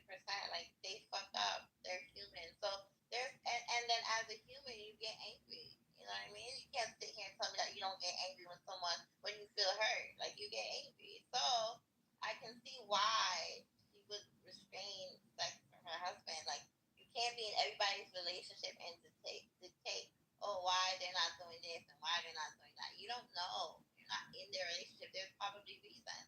Don't get me wrong. Don't get me wrong. There is some women that probably would do that as a game. Like they do that for a game. Like they'll be like, but then there's women that they really don't feel safe. Like okay, you're sleeping with so many women, and then you're so she's not gonna give her body to something where she doesn't feel safe at.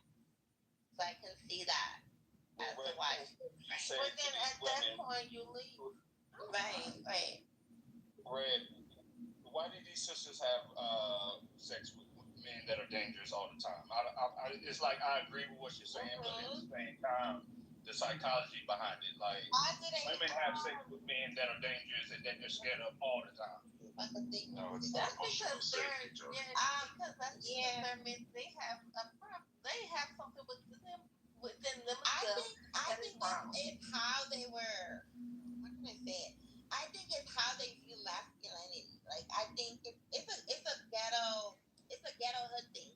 Like they view masculinity as he gotta be tough, he gotta be rough, he gotta be like a gangster, and he gotta be like the head honcho of the hood.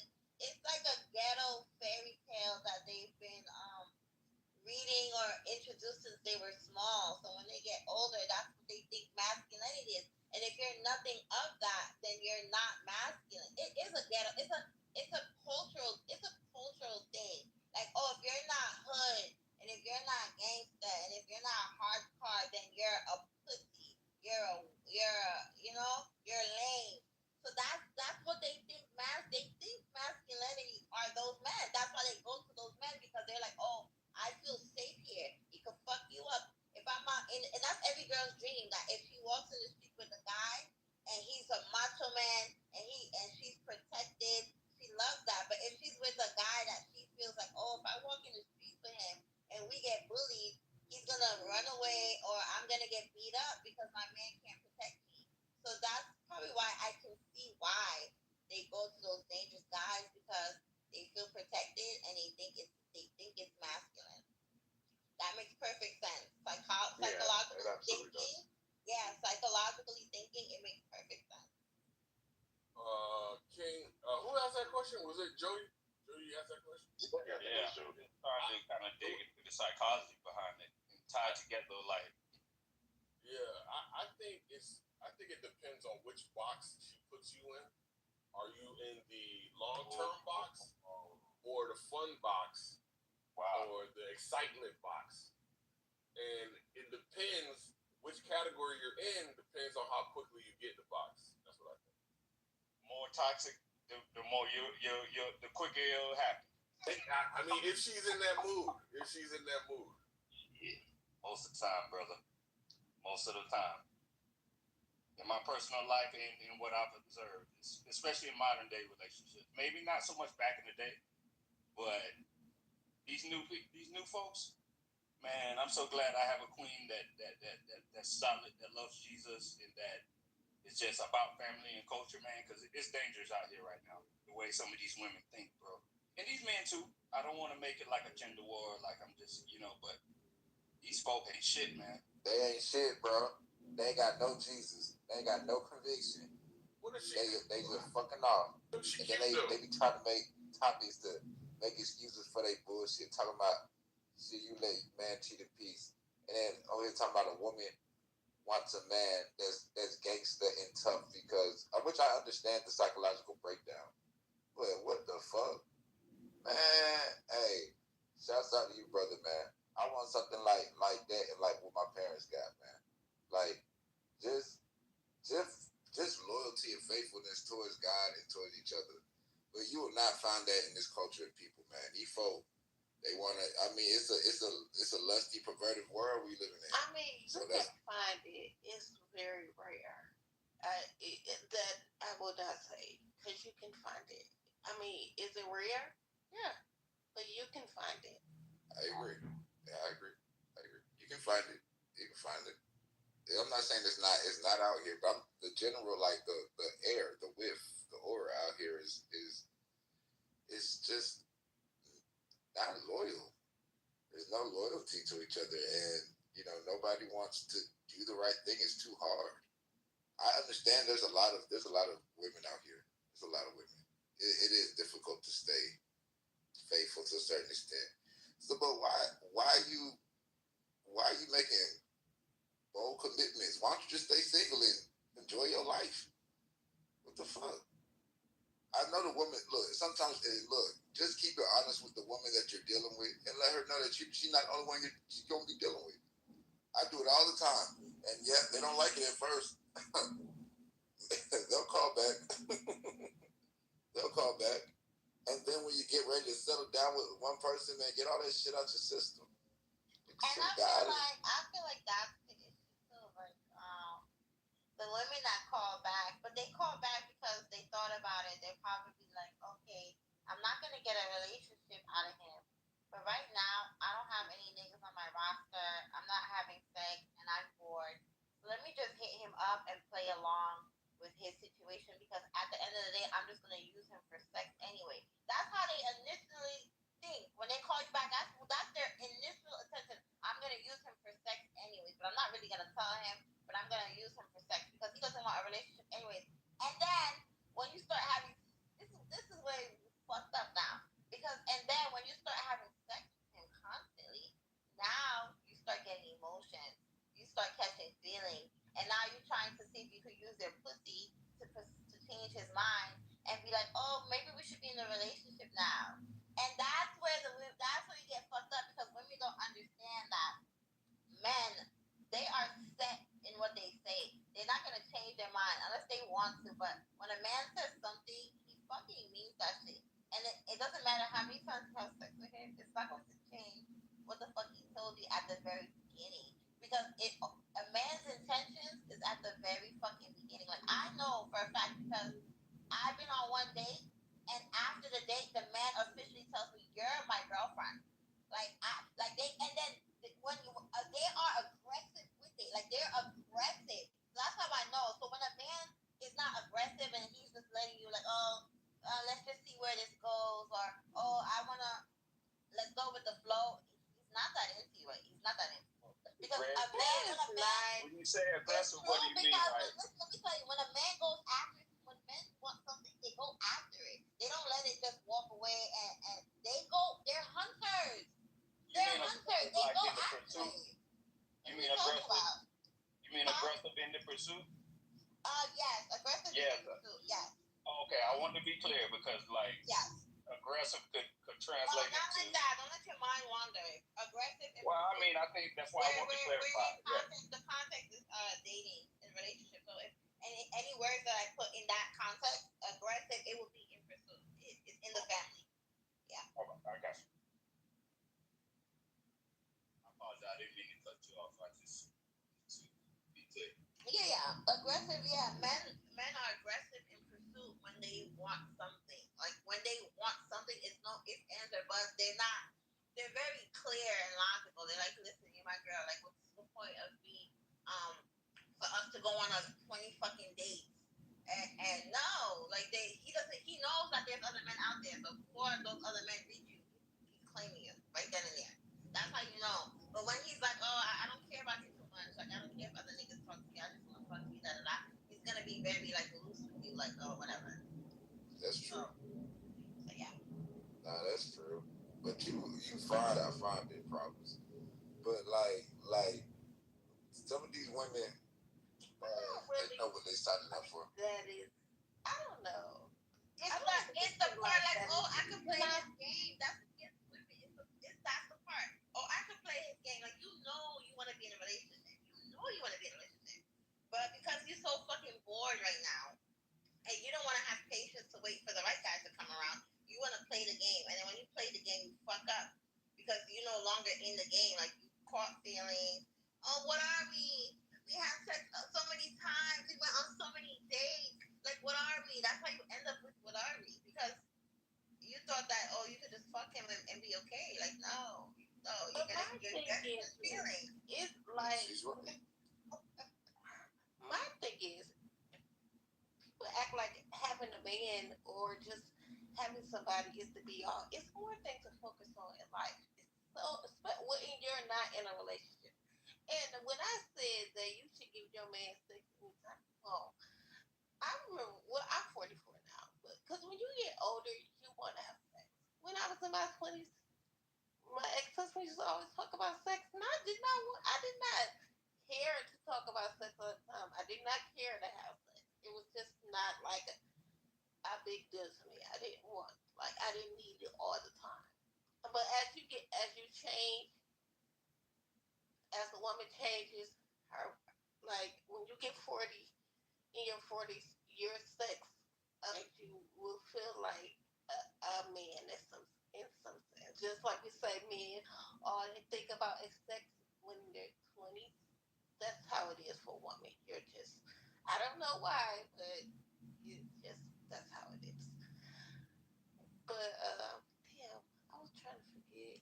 Like, my thing is, look, you don't have to be on nobody program. Like, you don't. And then so many women just try to force, act like having a relationship is everything. It's more shit to life out there besides a man. Like, it's so much. Like, it's a whole life out there. Travel, see the world, save your money, fix your credit. Like, there's so many other things to focus on besides a man. That's not true. None of that's more important. It's gonna be incomplete like a Cisco song. Yeah, I agree, but you're not. When I say that, I mean, of course you want somebody, but you don't have to be. If you make that your main focus in life, you're gonna be out here running from dick to dick to dick. I'm sorry, because that's all you're focused on. I said when all you're focused on is having a man or having a woman. Well, men, it don't matter. I see what you're trying to say. I see what you're trying to say. You're just gonna be focused on getting You are, because she doesn't know herself, right? Like, imagine she doesn't like get to know herself, and she doesn't know that she doesn't know she's a bad person because she doesn't get to know herself in different elements. So she doesn't know certain things she does is toxic. She doesn't know, and then she goes straight to dating. Now the men she's dating, they see those red flags.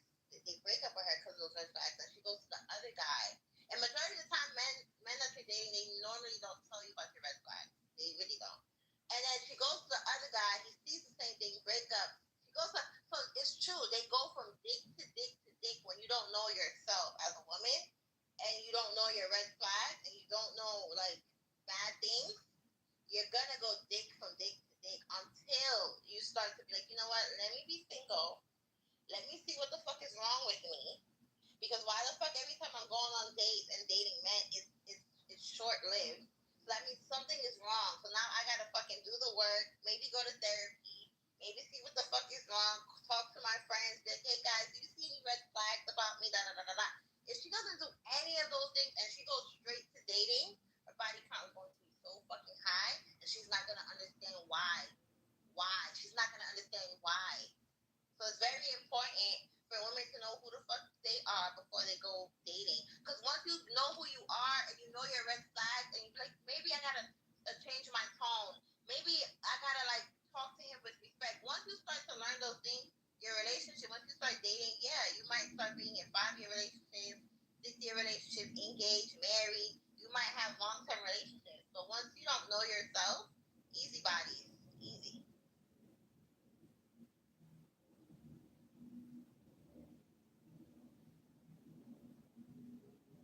So that is a fact.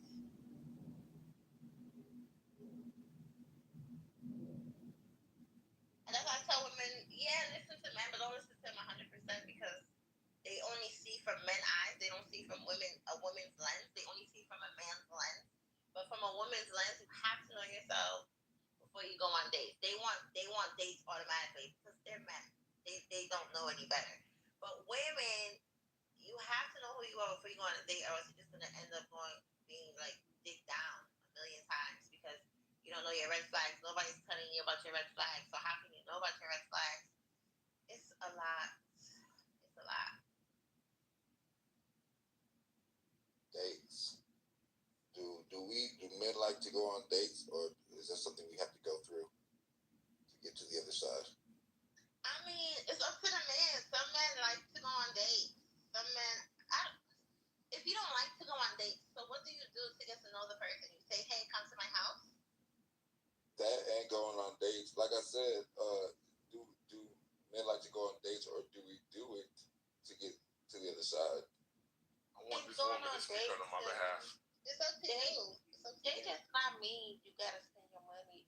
It's dates where you can go with no dates. Like, how about you go to a coffee shop or go to the park, or how about you just sit and talk and get to know each other?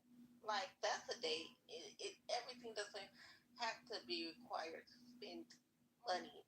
You spending money to know somebody is crazy because you can literally go to the park and talk, go to the beach and talk and get to know each other. Like, it's so many ways that you can get to know somebody. Not spending money at all. It's I need to get something like I mean, yeah, you gotta understand, men and women are like two different things. We're two different things. We're never gonna be the same like that. They're never gonna be the same like us. Like you know, it's the woman's job to like say if you're trying to like date for marriage, it's your job to find the right husband for your children. So say you're dating a guy, you never see him spend money. You never see him spend money. You never see him and when y'all procreate.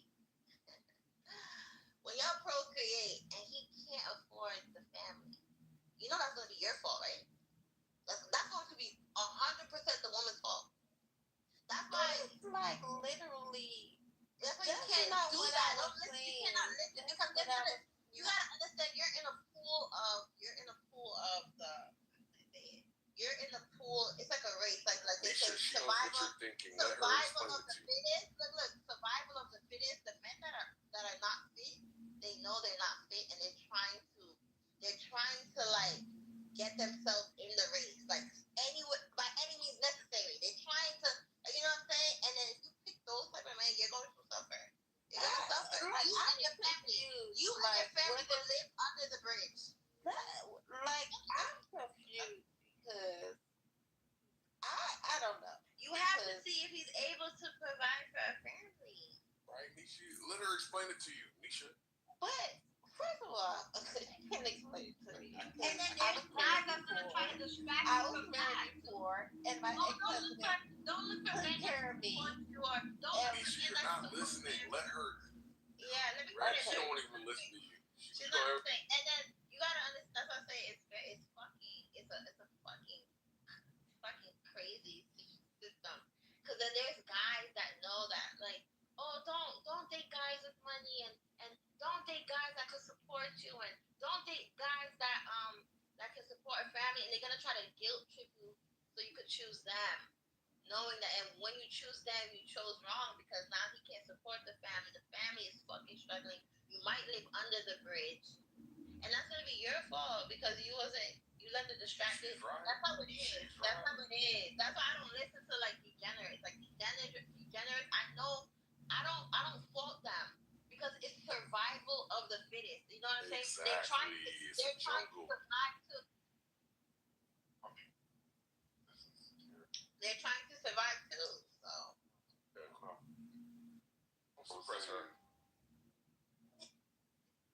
Yeah, like I was saying, this is terrible. I don't know what the fuck y'all have been talking about. I've been listening for about 30 minutes, just waiting to see if I can figure it out. No, it's not the topic. Oh, it's a separate topic. Well, and it's also, I know Kirko, like, where I came in, Kirko was like, hey, y'all, like, allow people to finish speaking. You just start over talking them. I don't know if y'all forgot that, or what? Fight Greg, right? They're trying to oppress you. Yeah, like you too, but you're not talking about shit. Oh, that's not the place to go quiet.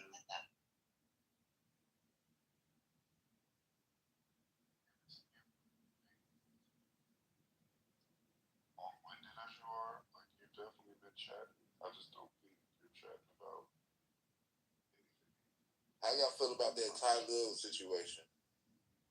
What Ty Lil situation? Oh, it's this streamer guy. Did he cheat in peace? Wait, what happened? this streamer guy named Ty Lil was accused for sexual assault for this other streamer lady named Jordan Pauline or something like that.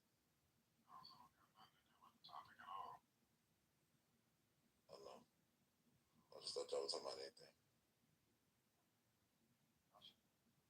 Like, I don't know what the fuck. It definitely is just throwing spaghetti at the walls.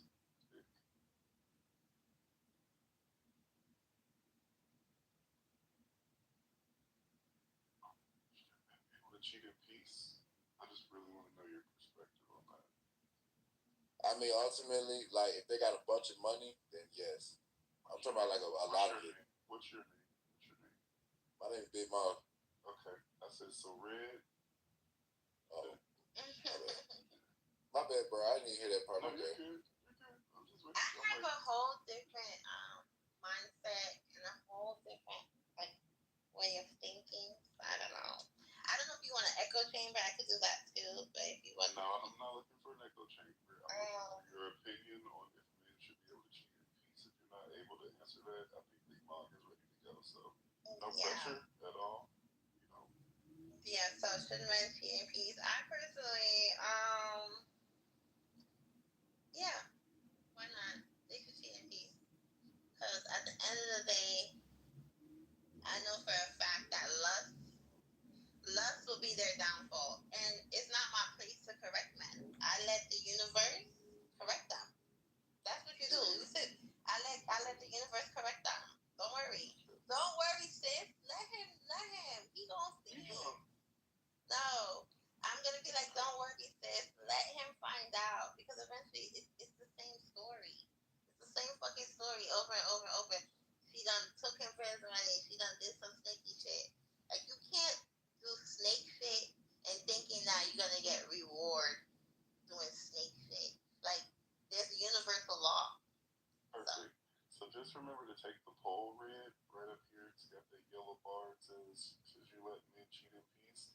And remember to vote. I think you would be under, yeah, fuck it. That would be your answer. Big Mog, over to you. What do you think? I mean, I feel like if the man has a bunch of money, then yeah, let him cheat in peace. But Ray said something that it made me think. Like, yeah, just let the universe correct us. It'll happen. You know, I think a man just needs to learn how to, if they're gonna do the cheating thing, learn how to leverage commitment. All right, don't exactly commit to anyone, just leverage it, move it around a little bit. You know.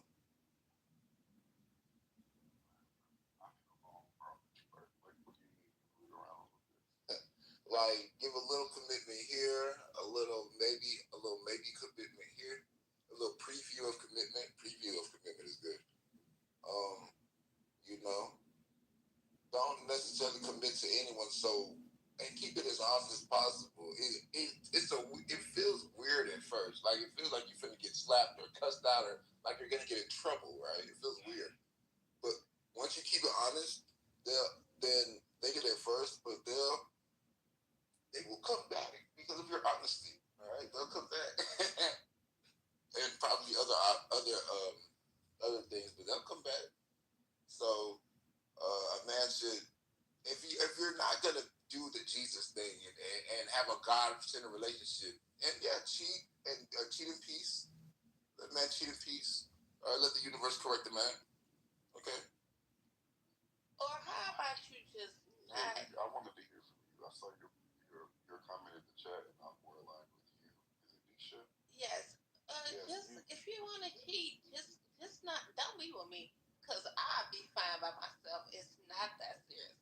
Ain't no man gonna be out here cheating, sleeping around, and I know about it, and I'm okay with it. That is like, no, we not be together. You can cheat by yourself. It's fine, cause you're not with me. So bye bye. Can you by yourself? Like, it's not like I don't give a fuck. You're not gonna cheat, and I'm gonna be okay with it. No, but that's not. I have mixed feelings with this, cause like, if it depends on the situation. Like, if I'm married, then it's like, okay, I'm gonna just let the universe correct him, and if it takes too long, then of course divorce, whatever. But if I'm a girlfriend, like I got no ties to you. I'm looking at my hand right now. I don't see a ring. I'm fucking out. Like I'm running, and especially if we ain't have no kids, that's a fucking blessing in disguise. Like I'm fucking out of here. If you cheat, I'm out of here. And guess what? I could probably cheat back or show you, let you know that I'm cheating on you. Just because I'm a girlfriend. That shit don't mean nothing to me. I'm a girlfriend. That holds no weight.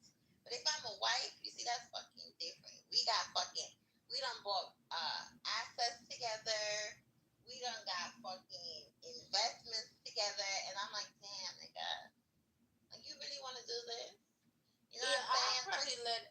Like now when you outside, I gotta wipe your bank account clean so you can come back home to show you like, yo, you forgot I got access to that account. Are you dumb?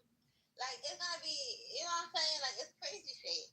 But girlfriend, as a fucking girlfriend, if a man cheat, you are not obligated to stay. Any girl that is single, and especially if he's not. This is what kills me. Especially if he's not claiming you as his girlfriend, if he really cheating for real. And if you don't like the situation, you could dip. You're not chained to him.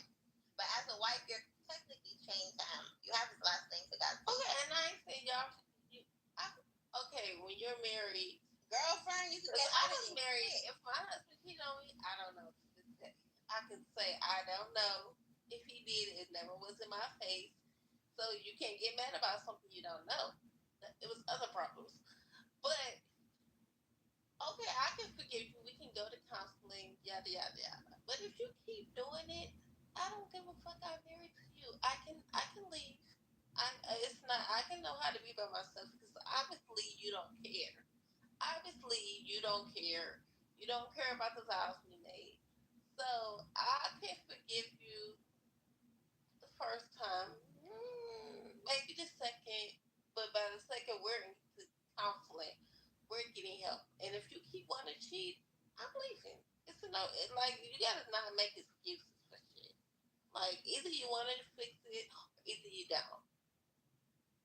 I feel like that's why marriage is in this day and age and culture is just not a good idea for a man who aspires to do things and have things.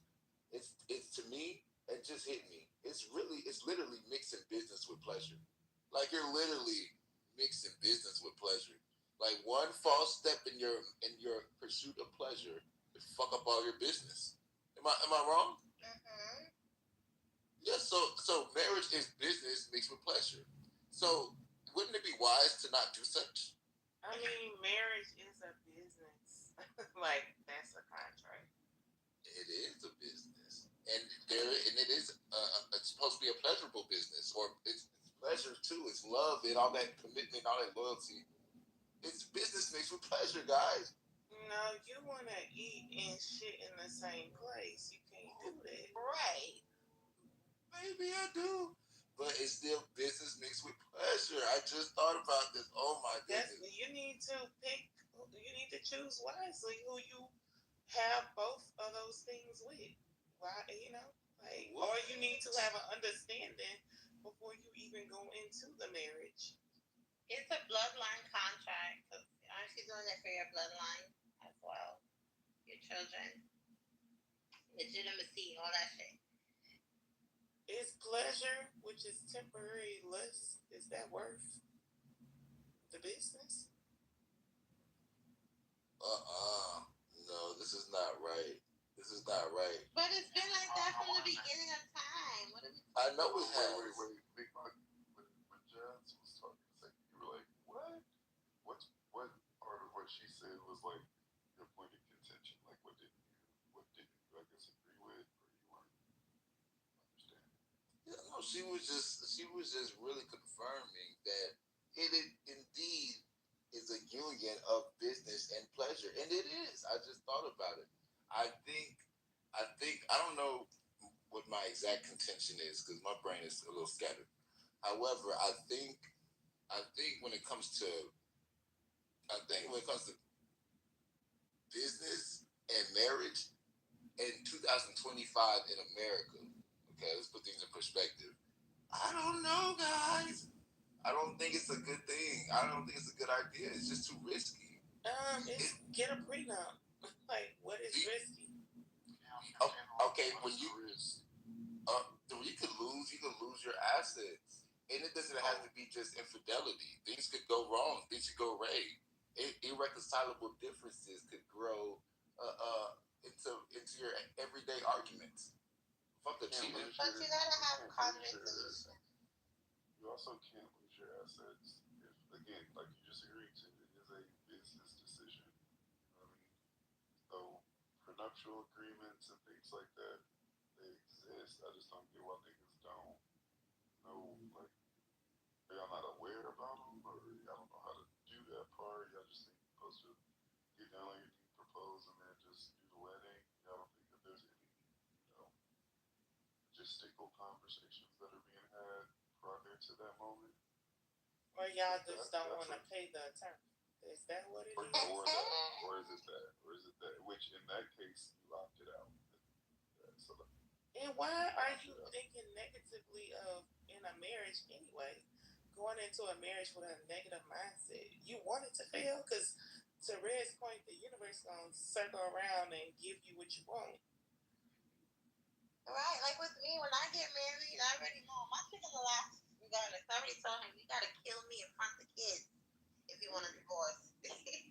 That's always a joke. You gotta kill. I'll be like, kids, we got a meeting. Daddy has something to tell us. You gotta do that shit in front of me and the kids. Anyway, that's besides the point. My thing is, I know men are not. They're not gonna be perfect. They're not perfect. So in my marriage, my future marriage, I'm gonna have an infidelity. An infidelity is a clause. I'm saying the right word. Infidelity clause or infidelity be something in my prenup, something within those lines. Where, listen, I know you're gonna cheat this and that. As long as I don't see it, I don't feel it. You don't come back home with it. There's no STD, there's no outside children. We're good. But the moment you breach those things, this is what I'm taking from you.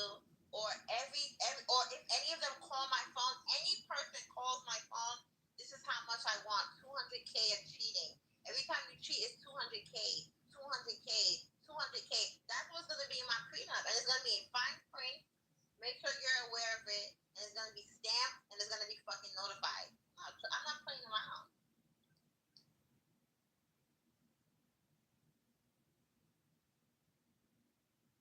That's how you gotta do it.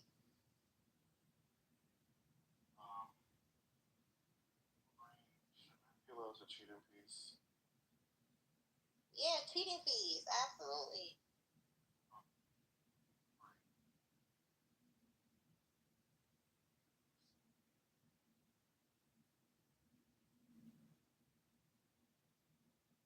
Yeah, I agree. You should cheat in peace if you're gonna be responsible. Yeah, be responsible. Don't be irresponsible. Clean up after your mess. What does that look like, Mark? Cleaning up after your mess. Just being very, very careful. Being very careful. Careful makes no mess. But if we made a mess, how do we clean it up? Perhaps we're already being messy. And that's the point of the contract, because eventually they're going to mess up, and the whole point is to get you rich off of his cheating scandal. Hey, You gotta pay checks, not checkers. Eventually, it's not saying that, if you present this contract to him, yes, he's aware of everything. So now he's gonna try to be neat as possible. But you have to remember, he's human, so he is going to fuck up. And the moment he fuck up, that's where all the fucking breach has occurred. And now you rich. Are you human as well? Now you rich off of his infidelity. You have to make it make sense. Either you be broke and poor while he's cheating on you, or you become rich off of his own infidelity. This is a smart fucking plan. yeah, for you. Who's gonna sign up for that? Somebody who is blind reading Braille, like can't read Braille. A man who's not a cheater would gladly sign up for Thank you, Corey. Yeah, real quick. If we're just asking who, I think that's an easy question with an easy answer. A man that's not going to cheat, like,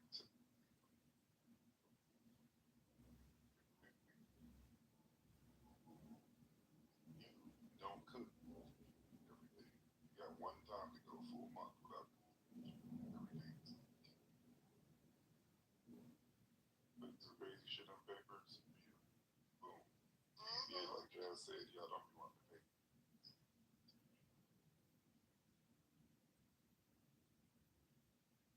But Ray put in the chat that eating is for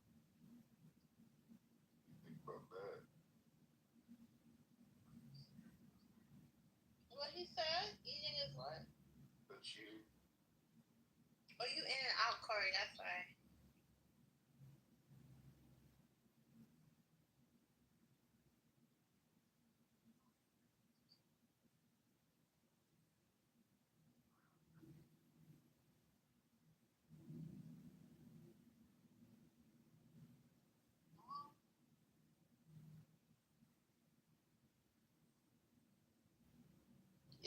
Is he still here, guys? I think he tried to say hello. Oh shit.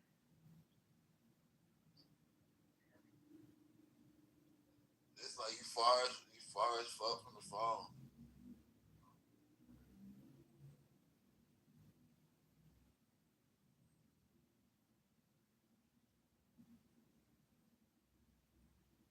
Look, man.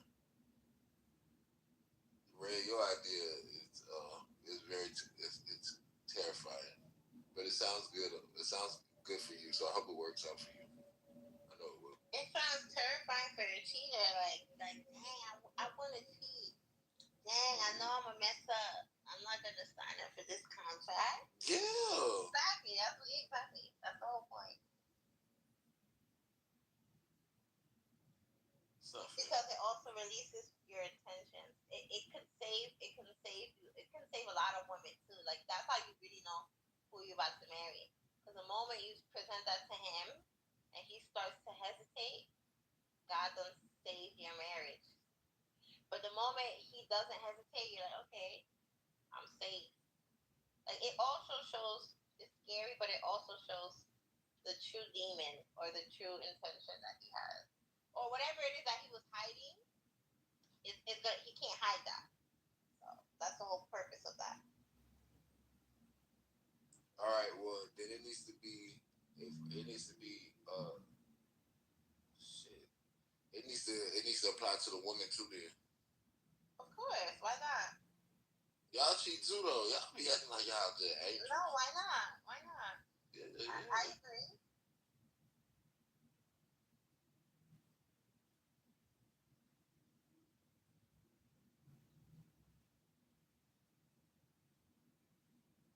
I don't want to talk so much, but I'm gonna just be quiet.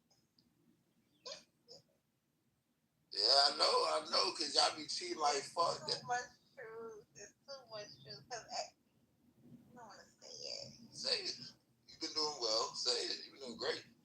Go ahead. No. Even if you were to present that to a woman,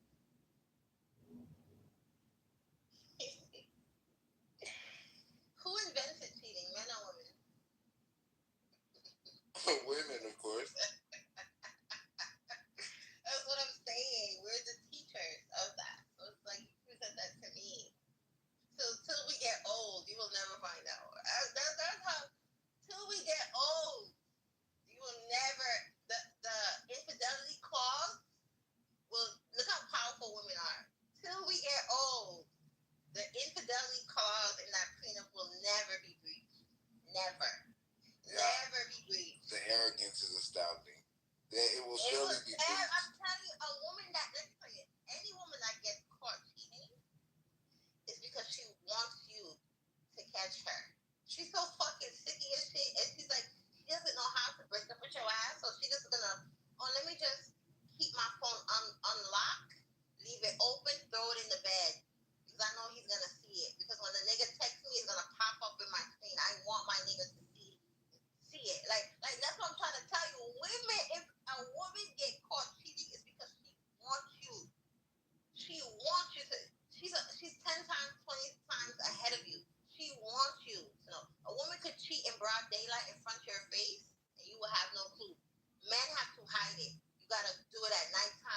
to behind a bush. A woman could just sit down proper, hi babe, with the nigga, who knows, his business partner, whatever the case may be, in broad daylight in front of you with a smile, and everybody at the table smiling. And so I sit down and I look at women like, we really are something. Like, this is remarkable as fuck. Y'all not that remarkable. Y'all are not that smart women. The other ones, I don't know about them.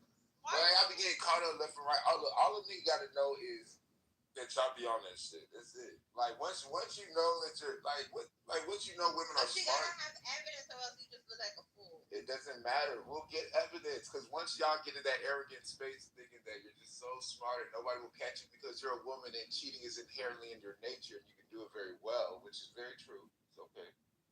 Once you get caught slipping with your pants down, by the commode, all right. Once you get caught with your pants down, you're gonna get caught. You always get caught up. This is life, okay? Just like how you say karma, God will send the karma back or whatever. Everybody got to. Now, if a woman cheating like for a long time, the man quote unquote doesn't know about it. He either knows about it and ignored it for whatever reason, or I don't know. But do y'all cheat better? Of course, way better. Of course, y'all are more careful, but y'all still can get caught up. Yeah, I'm not saying that they can't get caught up, but I'm just saying like it's just that we do it way better. We just do it way better, and it's just interesting. It's just interesting because it's like because when women, like sometimes women, they hold back from their power too, because it's like when men cheat. Sometimes we laugh and we say that's cute because we have in our head like this is what if I was him, this is what I should have did, whatever the case may be. But when y'all cheat and you see we don't get angry sometimes and we just like smile and shit, it's like you have no idea what I could do to you. Like this was cute, this was very cute, but let me show you. Let me show you something really, really quick, just really quickly. You know what I mean? So. But hey.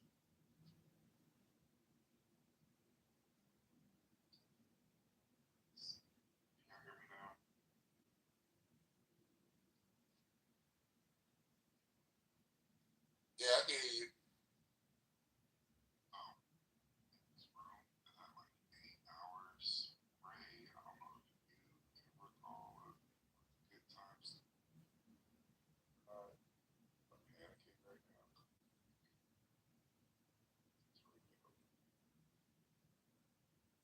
We can always end it and just start another one. So that's what I'm thinking about to do. I'm schedule it now just because I know we gotta get like maybe not sure. This room has been open since given this time my picture that I took of my food. Hey Jasmine, hey Corey. Okay, bye. Hey. Hey, buddy. Hey. How y'all doing? Hi, everybody else. I'm sorry, that was rude. How you been? I'm okay. Living life. Okay, how about y'all? Good.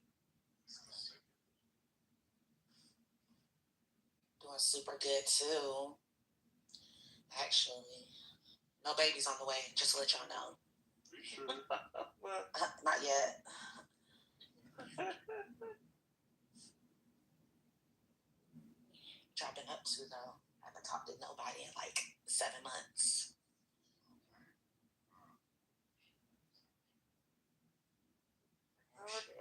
Different day. Same thing, child. Doing hair. Smoking up Lizzie.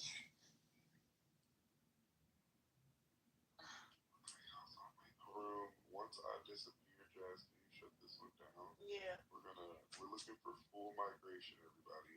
Y'all gotta send me something because I'm so lost on this. I don't even know how to use this shit no more. Click the title at the top, research purposes, and you'll see the next room already open.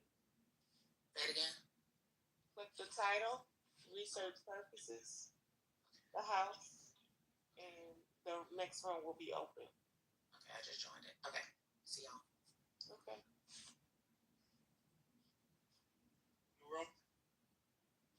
New room open.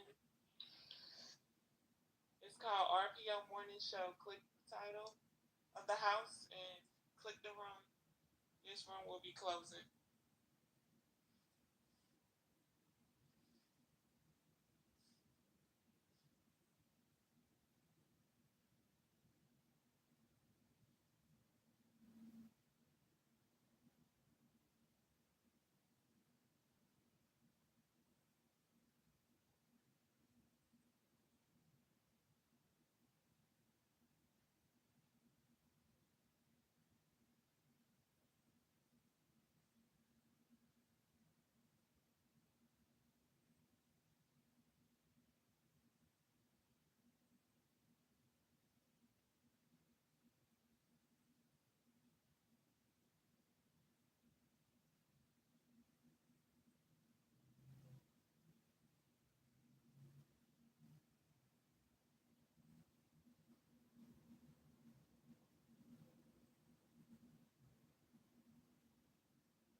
Excuse me, but my English is not the best, but I am here to participate and thank you.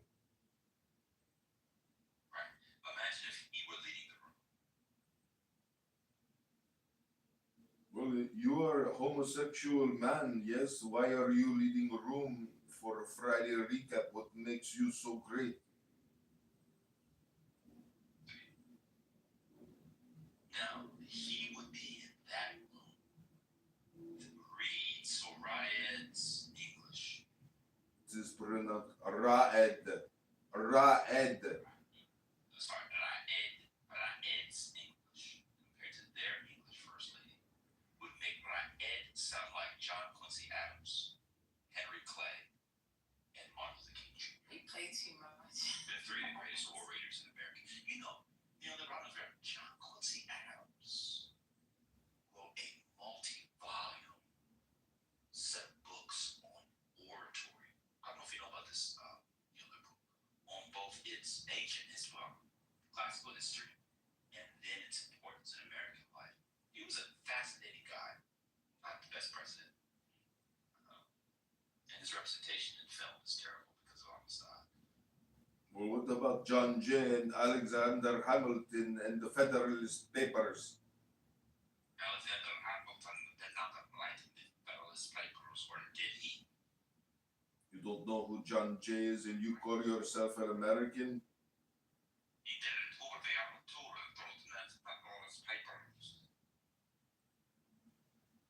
Some of the humanist education is that maybe rooted in. I think I haven't read the books and stuff, but I remember oratory as the highest purpose. Oh, yes. Yeah. He's kind of the last major one that goes away because you get the Agent Jackson, but it's very interesting. Who are the other two writers of the Federalist Papers? So I can't see if you know. John Adams?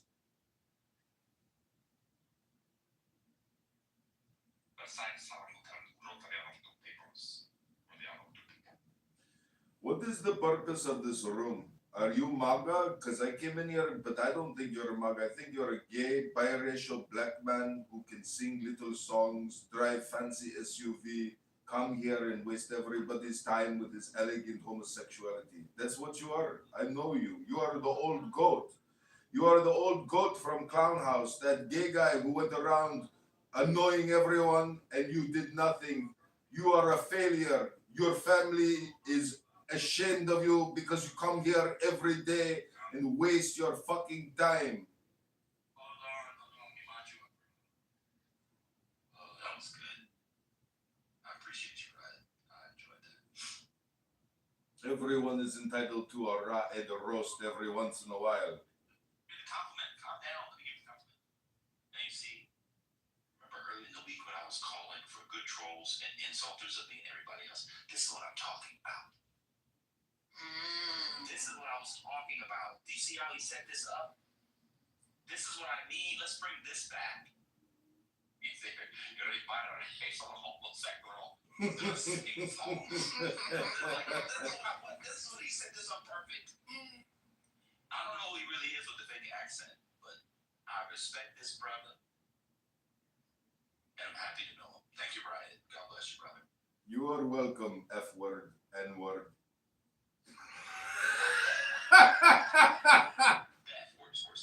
You went too far. Now you've gone too far. But he didn't mean it because he didn't say it. So. No, I meant a friendly Nostradamus. That was your old thing. You went by Nostradamus. Oh, great. Concrete is here. The IQ of the room just went down 10 points. Thank you, brother. Afternoon, suburban blacks and whites. Good morning, Concrete. He wasn't talking shit about politically correct in of course he was. Of course he was. They were streaming it. We heard all of it. Every time I go on the so I have to defend shit. They're like, well, there comes that man. He's politically correct. You don't have to defend it. We got people streaming it, and we hear him do it every day. We heard him this morning. Yeah, what did I say? You know what you said. Yeah, say it. Say it, bro. Nope. Exactly. I take it there's a possibility of the vagaries of structure that we heard you. I take it that it's easy to run a narrative without particulars. And you should know that you got correct. That is correct. Hold on, Nelly.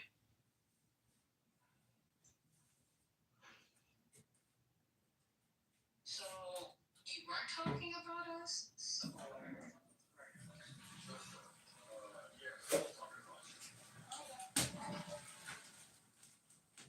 Y'all talking about me? Not really. Don't you though? After you got kicked out,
don't accept his flattery. They are so gay. You are a much better man than MAGA, the former goat.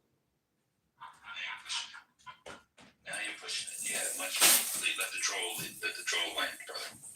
You were 10 for 10. I'm just saying, Concrete, though he has a low IQ, sometimes you can be right. You got news for us, lady?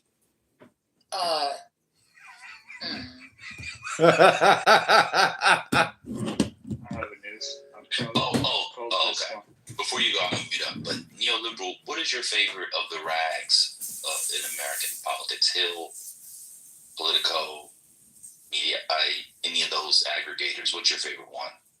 Mine is the Hill now. The Hill is doing great work lately. It's between Hill and Axios, just not because I like Axios in particular, but because they do tend to get the exclusives.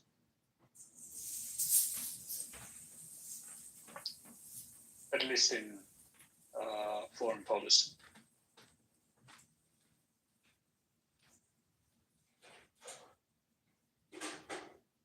So in the news, Senator Mike Lee introduced the Cartel Mark and Reprisal Reauthorization Act.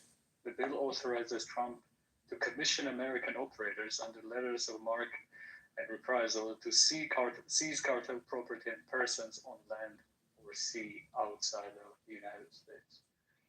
If this passes, that would be the first time since the Second Barbary War where privateers are legal. This is the same privateers that are piracy, when the government sink Pirates of the Caribbean's that. Last time it was used by U.S. government was President Madison in the Second Barbary War. The Second Barbary Wars. Yes, and before that during the American Revolution. Mike Lee turned into a bit of a kook. He was a smart guy. I don't know if you're following politics back then, but he had come in after Ted Cruz. And they were supposed to be the smart guys because I think they were lawyers. I forgot where Mike Lee went to law school and college, but Ted Cruz was well trained, but they turned into kooks. Good afternoon, Patty. First Lady, Neoliberal, MAGA, ML, Sue, I don't know you. The goo has... You don't know Susu? Susu is my laughing partner. I don't know Sue, sorry. Who is Sue? Sue is Sue. That's who Sue is. Oh, God. I got so much fun. To be Sue. Sue is our West Coast media in regards to immigration and ICE updates. Thank you. You mean she spreads your disinformation and lies? Okay, is this IO? No, this is Ra'ed. Do you know how to read, First Lady? It is pronounced Ra'ed. I know, but I feel like you are somebody else as well. No, my name is Ra'ed. I came here to roast the low IQ, like MAGA, the former goat, and Concrete, the concrete block. See, I don't have the I'm just gonna call Wait a minute. Only us two, not ML or neoliberal. Yes, ML is also stupid. He is former IT employee for Army, not a war hero, a fucking IT guy. And Patty also, she is low IQ and former soldier. And you were never soldier, MAGA. You are just gay man in a marriage. And you drive fancy SUV and you sing songs like an F word. You're like a dancing stage boy in a speaky. You're like the lowest IQ MAGA I've ever met. And you are not MAGA. I will put link in chat. I don't have time to talk to you. Man, come on, bro. This is too much. All right, I can't do it with him. I'll meet up. Exactly. You know that you are wasting your time. Your wife knows you are wasting your time here on this app every day. And then you watch your pathetic little football games and call yourself a man. You come here and talk your shit. You're such a loser.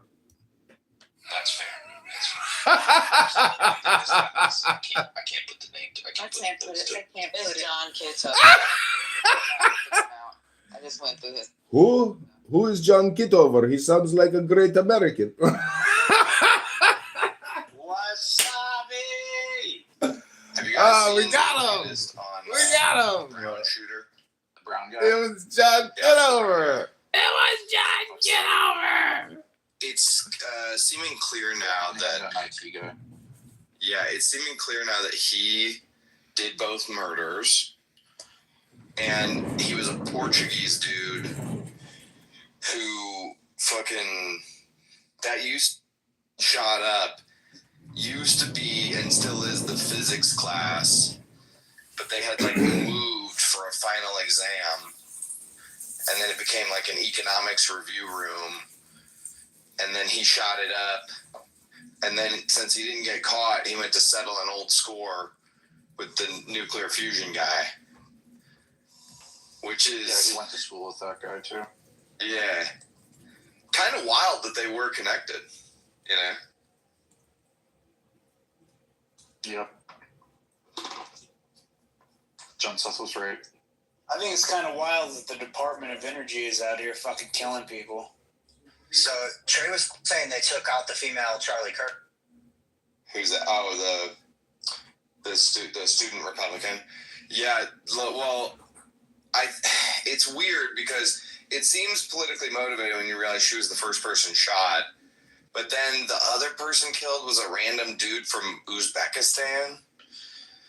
And then the MIT guy, like, it kind of on its face does seem like it's personally motivated schizophrenia and not, you know, I don't know. I'm sure the conspiracy theorists will spin it into a whole bunch of stuff, but like... We gotta shut down all these Portuguese immigrants until we know what the hell is going on. Well, that goes without saying. Is he here? He's a Portuguese. Bro, the Portuguese had to come here because Portugal's filled with fucking Africans now. Not according to this, but now he was a fucking student back in like the 80s or 90s or something. 2000 to 2001. Oh, okay, yeah, he hasn't been a student in a long time. This was a vendetta 20 years old. Yeah, like I guess his life really just had not gone well, and he pinned his class or that guy, the MIT, the physics guy, or whatever, the fusion guy, as being like responsible. He stole his idea. Yeah, it doesn't seem that coordinated, you know? Because if you're going to do a hit on the physics guy and then also do a mass shooting, you would do the hit first. He does the shooting on campus first, and then the hit after the fact. You have a way higher likelihood of getting away with the home invasion than you do with the... And also, by the way, the guy knew the guy, so he probably just opened up the door and let him in, and then the dude killed him. Or at least opened the door to him and was like, oh, hey, what are you doing here? And then bang. I don't know. Weird shit, man. Yeah, so they both went to school in Portugal at the Instituto Superior Técnico from 95 to 2000. And then he went to Brown 2000 to 2001. Okay, but I was promised by all the very mentally healthy people on Twitter that the death of the professor was some grand conspiracy. It's seeming more like it's personally motivated, but it is weird that they're connected, you know? Bro, this guy clearly was like, had some grudge related to Brown and like, obviously it's... Yeah, it's some sort of schizophrenic or whatever. And he like, you know, by the way, people do this where they pinpoint like some moment in their life where their life went wrong, and then they go back and enact vengeance on whoever they think wrong. Everyone on Twitter was saying that this is the three-body problem playing it. Well, it is. Well, the aliens could have tricked this guy into doing it, Zach. Jesus. I mean, listen, I don't think you can. I don't think you can like get mad at people for thinking that it's like hinky when a nuclear some top scientist dies in a home invasion. It is a little like weird. It needs an explanation, and now we have one. Yeah. The aliens put a countdown clock into his eyes, and then he knew he had to kill that guy, or I don't know. I guess he killed himself anyway. So I'm not sure what the alternative was if he hadn't done it.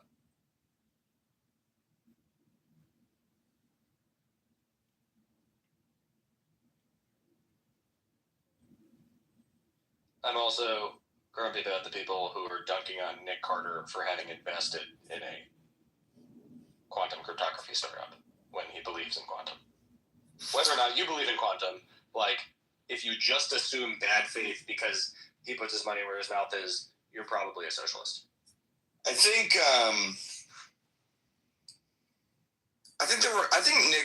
the conversation Nick brought up is like worth having, but I don't think Nick is like right.